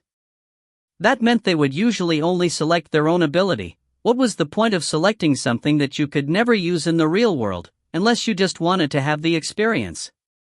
The game is actually very popular with the other military schools. Vorden continued to explain. So much so that the military has designed its own servers so it only connects to other schools, but you can also just play with the outside world as well. Before you enter the game, you can even input your power level. This way it will match you with those people around the same level. People can lie about their level, but those type of people will never get better at fighting, bullying those weaker than them all the time. Quinn then walked up to the capsule and started to inspect it. It sounded amazing and was exactly what Quinn needed. This way he was able to practice against other students without others realizing it was him. Then when Quinn lifted up the tag on it, there were more zeros on the thing than he had ever seen before. There was no way he could afford such a thing. Maybe some of the other students who could be sent credits from their family, but not Quinn. Vorden started to laugh. Don't worry about it, you don't need to buy one yourself, the academy has a room full of them. Really? Come on, let's head back and give it a go. Chapter 51 Power Fighters. The sun was starting to set outside, so it was just the right time for Vorden and Quinn to head back to the academy, and when they did, they immediately went over to the VR room. Just like the capsule in the shop, it was a room filled with rows and rows containing capsules, and off to the side was a small shop and counter where students were able to buy snacks and refreshments. The room was currently packed with students. Just as Vorden and Leo had said, the game was incredibly popular. Looking at the excitement in the students' eyes and faces, Quinn started to feel upset. It felt like there was a world he never got to experience growing up just because he was poor.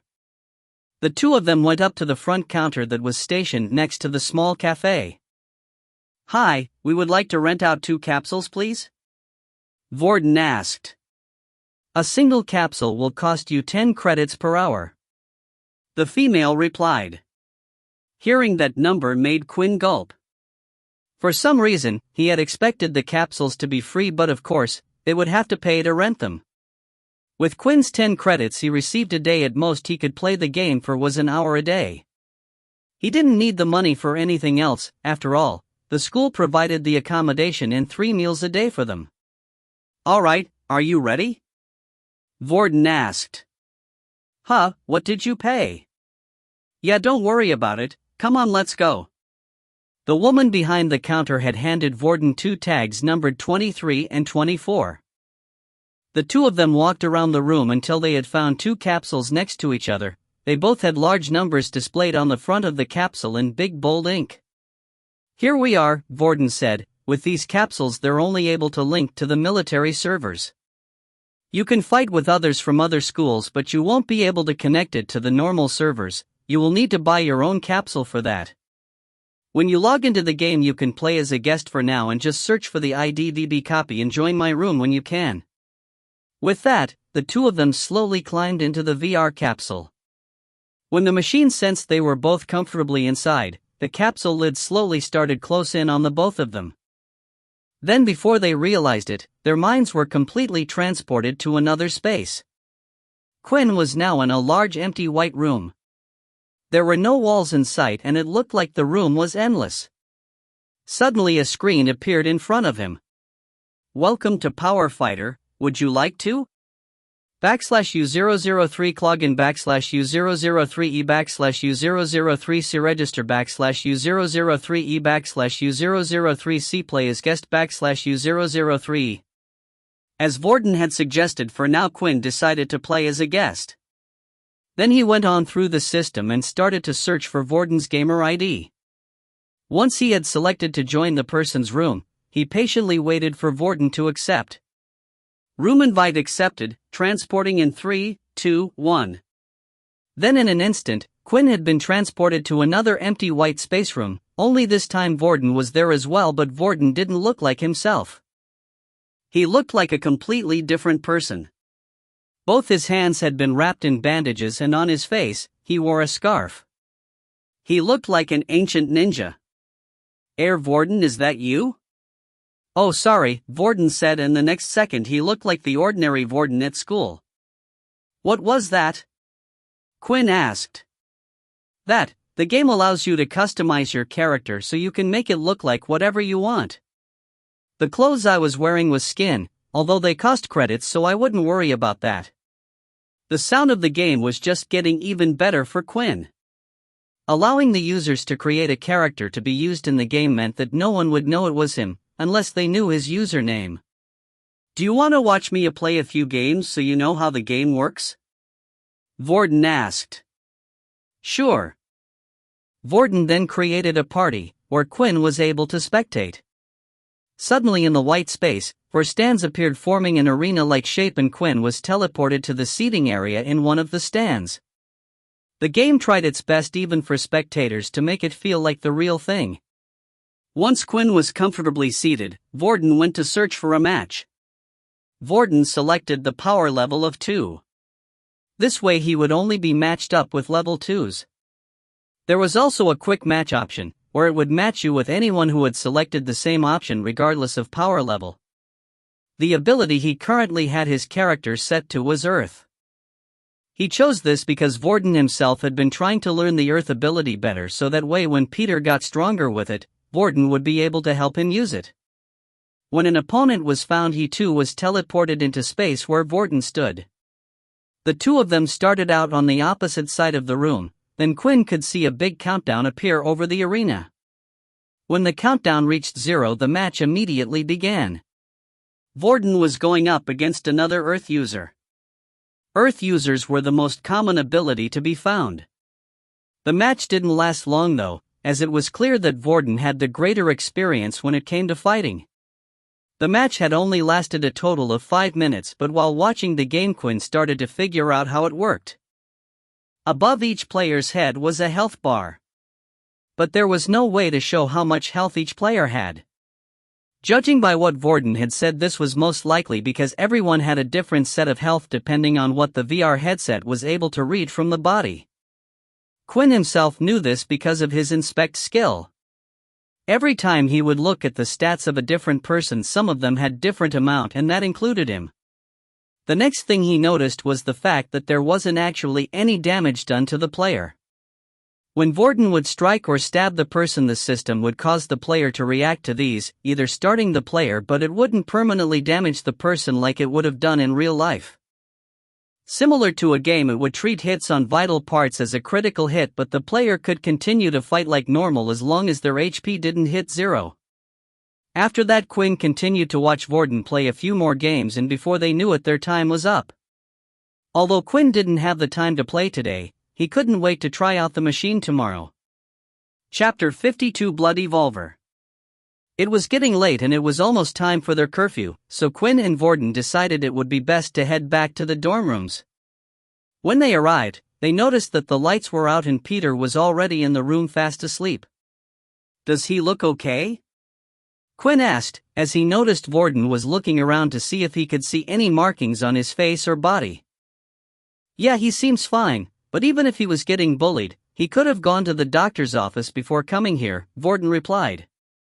"Well, I still think we should keep an eye on him. There's no way higher levels would just become friends with a lower level for no reason," Quinn said. Vorden cleared his throat loudly and started to look at himself. "Of course, there are some exceptions," Quinn said, smiling. With the other two now fast asleep, Quinn was still awake messing around with his system. He was busy watching the tutorial videos of the hammer strike. He didn't have enough points in agility to learn the flash step, but with the gauntlets, he did have enough for the hammer strike. The video contained the blonde man demonstrating what to do step by step. It was incredibly detailed, showing everything in slow motion to the point where it also described the feeling the user should have every step of the way.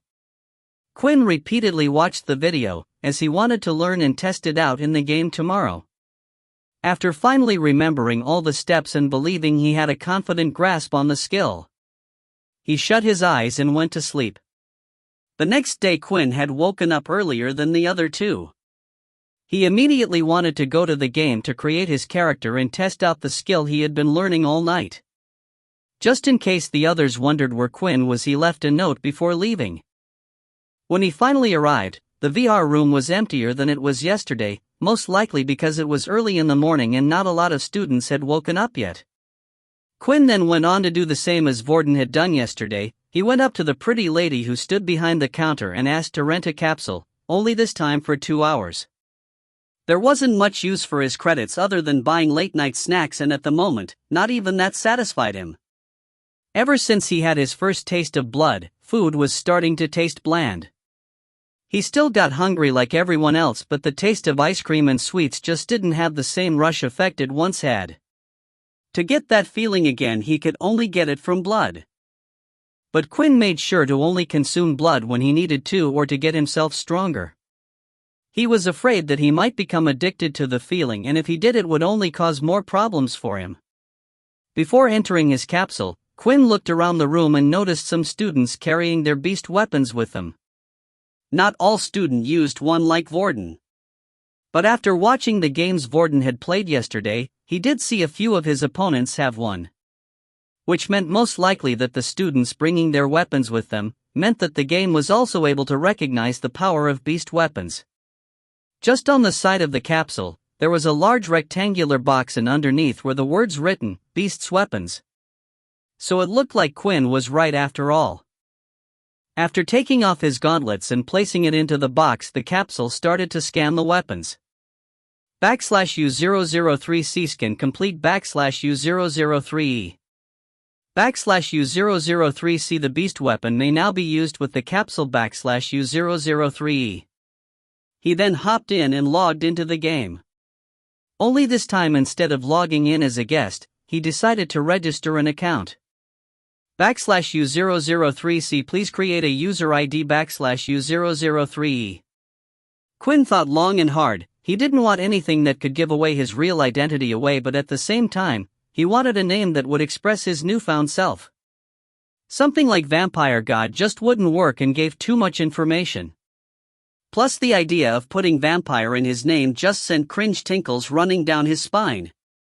Finally, he had settled on a name.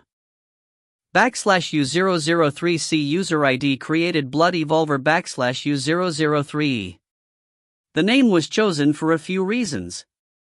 Quinn could feel his body getting stronger with each person's blood he drank. It was as if his body was evolving into something else, and in the future, he knew he would be stronger than he was now. He thought the name was very fitting for himself. The next step was to design his character. The body proportions of his character were the same as him, but he was able to choose what hairstyle and simple clothing he wanted on it. Quinn had always been born with black curly hair and wanted to change it, but never got the chance to. Now it felt like he could be someone else. After going through all the options, he finally decided on a red spiky-haired character who wore simpler villager clothing. It looked like a farmer from an old fantasy world. Once the character had been completed, Quinn was once again teleported to the large white empty room. That's when Quinn noticed something. While in the room, Quinn was able to walk around freely and move his body just like he could outside. He was currently dressed as the character and even had his gauntlets on. Then when Quinn tried to open up his system, to his surprise it appeared like usual, showing all of his current stats. Quinn looked down at his gauntlets and immediately wanted to test something out. Blood swipe. And in that instant, a red claw-like line left Quinn's hands and scratched the ground. For whatever reason, it seemed like Quinn's system and abilities still worked inside the game. Chapter 53 First Game. After finding out that his blood swipe worked in the game, Quinn immediately opened up his system to check his stats again. Only unlike the outside world where his HP would have gone down by 1 HP. everything had still remained the same. Was it because using it didn't actually use any blood?